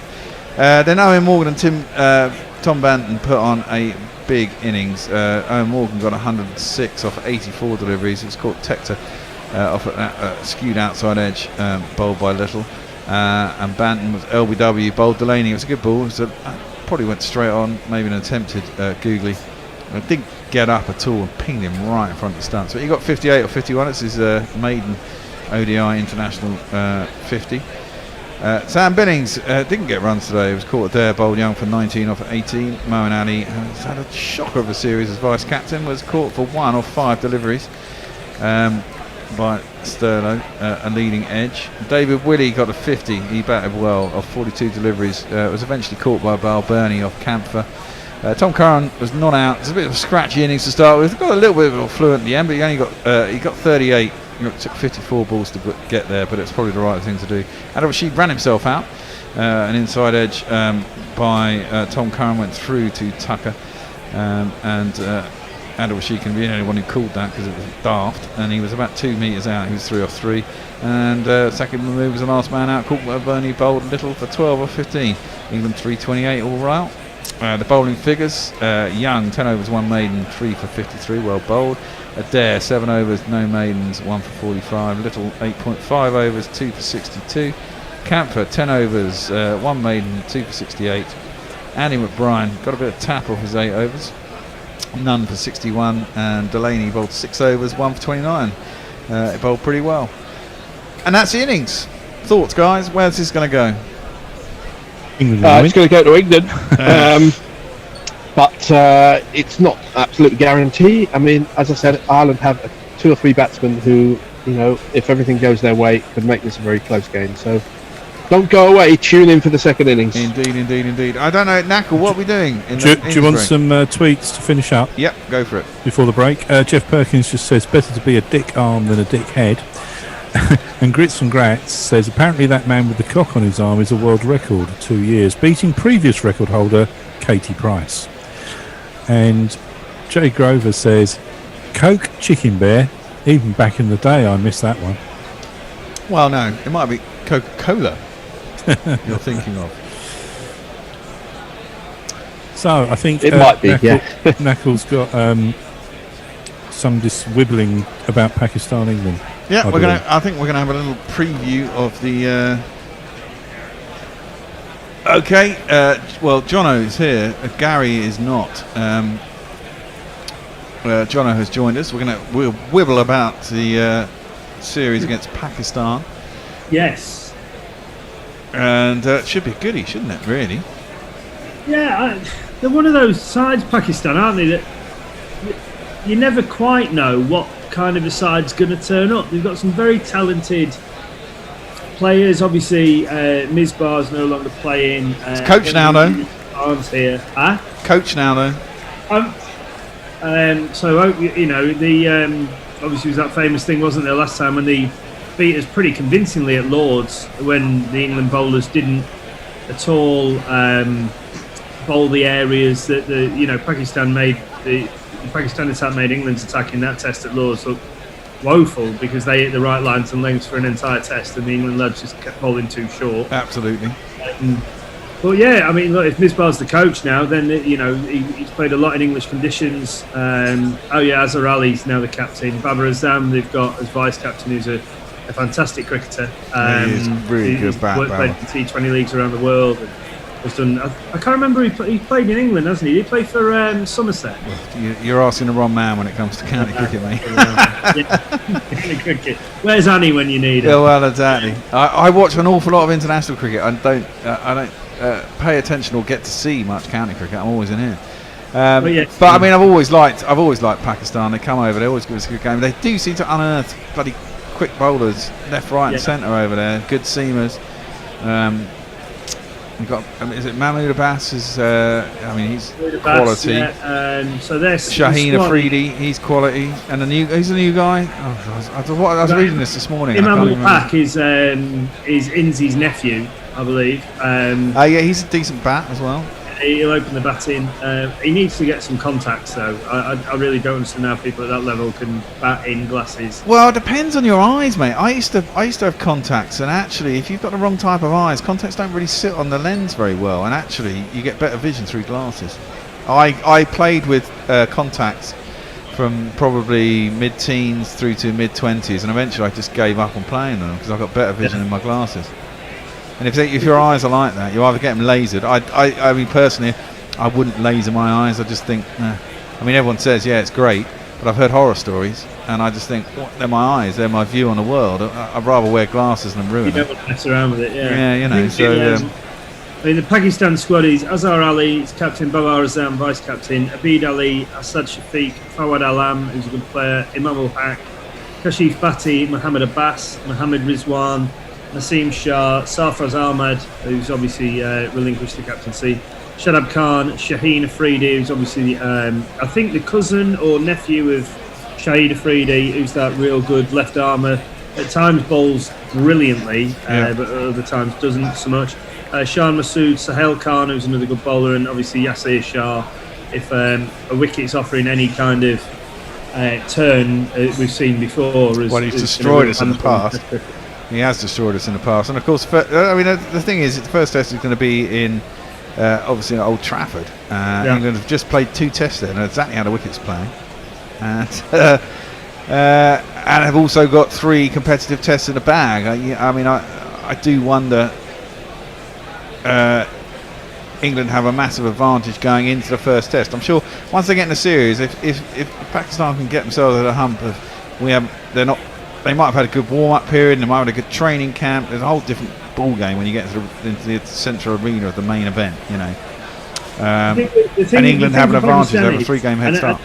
Obviously, England have just come off the back of playing 3 tests, so England are back into the rhythm of playing Test cricket. So I think that'll undoubtedly play into England's favour. But also, I think that Pakistan know that when they're coming here, because there's such a big Pakistani community in the UK, that they always have fantastic support, and I wonder whether that often lifts them to a level that maybe they wouldn't get in some of the when they tour other places, and whether the fact that they're playing in front of no crowds, it will probably not help them to get up for it as much as they would normally. Yeah, see, I think this is a bit of a red herring when it comes to this international cricket lark, and I think this is why. I mean, I said this during the Test series. I think this is partly the reason why it's been the Test series against the West Indies was so successful, and why in this situation cricket is a much better sport than, say, Premier League football or some of these sports where the crowd is so important. I mean, we watch an awful lot of cricket around the world where crowds don't go to Test matches, but it's on the telly and the intensity is still there. You know what I mean? And I think that the Test cricket isn't all. It grabs you and it suckers you in, and it's a very tactical and thinking game. And I think when the players are out on the pitch, maybe they can block the crowd. I'm sure it's different for ODIs and T20s. I think that's a different beast, really. I mean, it is all about sort of the crowd and everything like that. But I think Test cricket, I think the players are kind of used to this, not playing in front of crowds, and the whole intensity of the game being in the field. And I just thought that series against the West Indies was brilliant, and it didn't make that much difference that there wasn't a crowd there. Yeah, no, I think I agree. It's not 100%. I think I agree with you, probably 75%. I think that the reason that people really want England to go and tour to their respective countries is because, for the most part, England will take a lot of travelling fans. Yeah.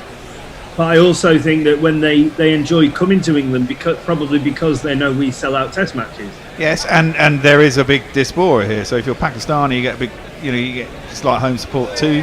Same with your Indian, probably Bangladesh community. There's a big Bangladesh community. There's a big West Indian community. It's a great place to play Test cricket. There's loads of Aussies and Sappers. Yeah, well, yeah. No, I do think it'll be interesting. I think the advantage that England have got, having just come out of the 3 Test series against the West Indies, will really come to the party, and I think that I think that'll play massively into England's favour. Just the fact that they're used to playing cricket at that level. Pakistan may have had 3 or 4 games, warm-up games into side games. I don't think they played against any counties, but to play at the Test level is something that they haven't done for a while, and I think that might adversely affect them a little bit. Well, I think it will. Yeah, that's what I mean. I think England can get jump start here, but England are notoriously shit in first Test of series. Yes, they are. Yeah. I'm kind of hoping we don't want to have to go into the second and third Test chasing the series again. I think Pakistan are probably a slightly stronger side than the West Indies. I mean, they're inconsistent. I didn't see Mohammed Amir on that. No, he's not come. What, because of Corona? I don't know if it's because of Corona or he's given up. I don't know if he's retired from Test cricket. I don't know. Do you want to come on? Okay, I'm gonna make Wayne Knackle was supposed to be having a chat with you anyway, but he was doing other shit. So he's going to come and take over for me. Gary is not here yet, so you two are going to have a chat. But it's good to see you, Jono. I'll see you're on tomorrow. You on tomorrow? I'm on tomorrow and Thursday. Okay, well, I'll see you on the test match. I'm going home to cook roast chicken. I'll see you later. Take care, mate. So while Bear is doing that, I'll see if there have been any more tweets coming. There, no, looks like most of them have been. Armchair Cricket Podcast. Whom would you back to be man of the series? Curtis Camphor or David Willey? If it was out of the two of them, I would certainly plump myself for David Willey. David Willey's averaging now 98 in the series with the bat and 11 with the ball. It doesn't really get much better than that. So we're going to be joined by a wibbling companion, Annie Chave. Emergency wibble. Pakistan named their squad for the first Test match today. It's a bigger squad than normally. It's a 16 player squad. So the squad in full for Pakistan. Obviously, England going in with an unchanged squad from the third Test against the West Indies. So you've got Azhar Ali, the captain. You got Abid Ali and Shan Masood and Imam ul Haq. It'll be between those three for the openers. It'll be Azhar, Abid and Shan Masood. Imam as the sub opener. Then you got Azhar shot at 3. Babar Azam, Asad Shafiq. It's a really high quality. It's a very high quality top 4. I'm not quite sure what Annie appears to have been replaced by a test card, which is rather distracting me. Babar Azam, no one in the world who's played more than 5 innings averages more in Test cricket than Babar Azam, and since the start of 2018.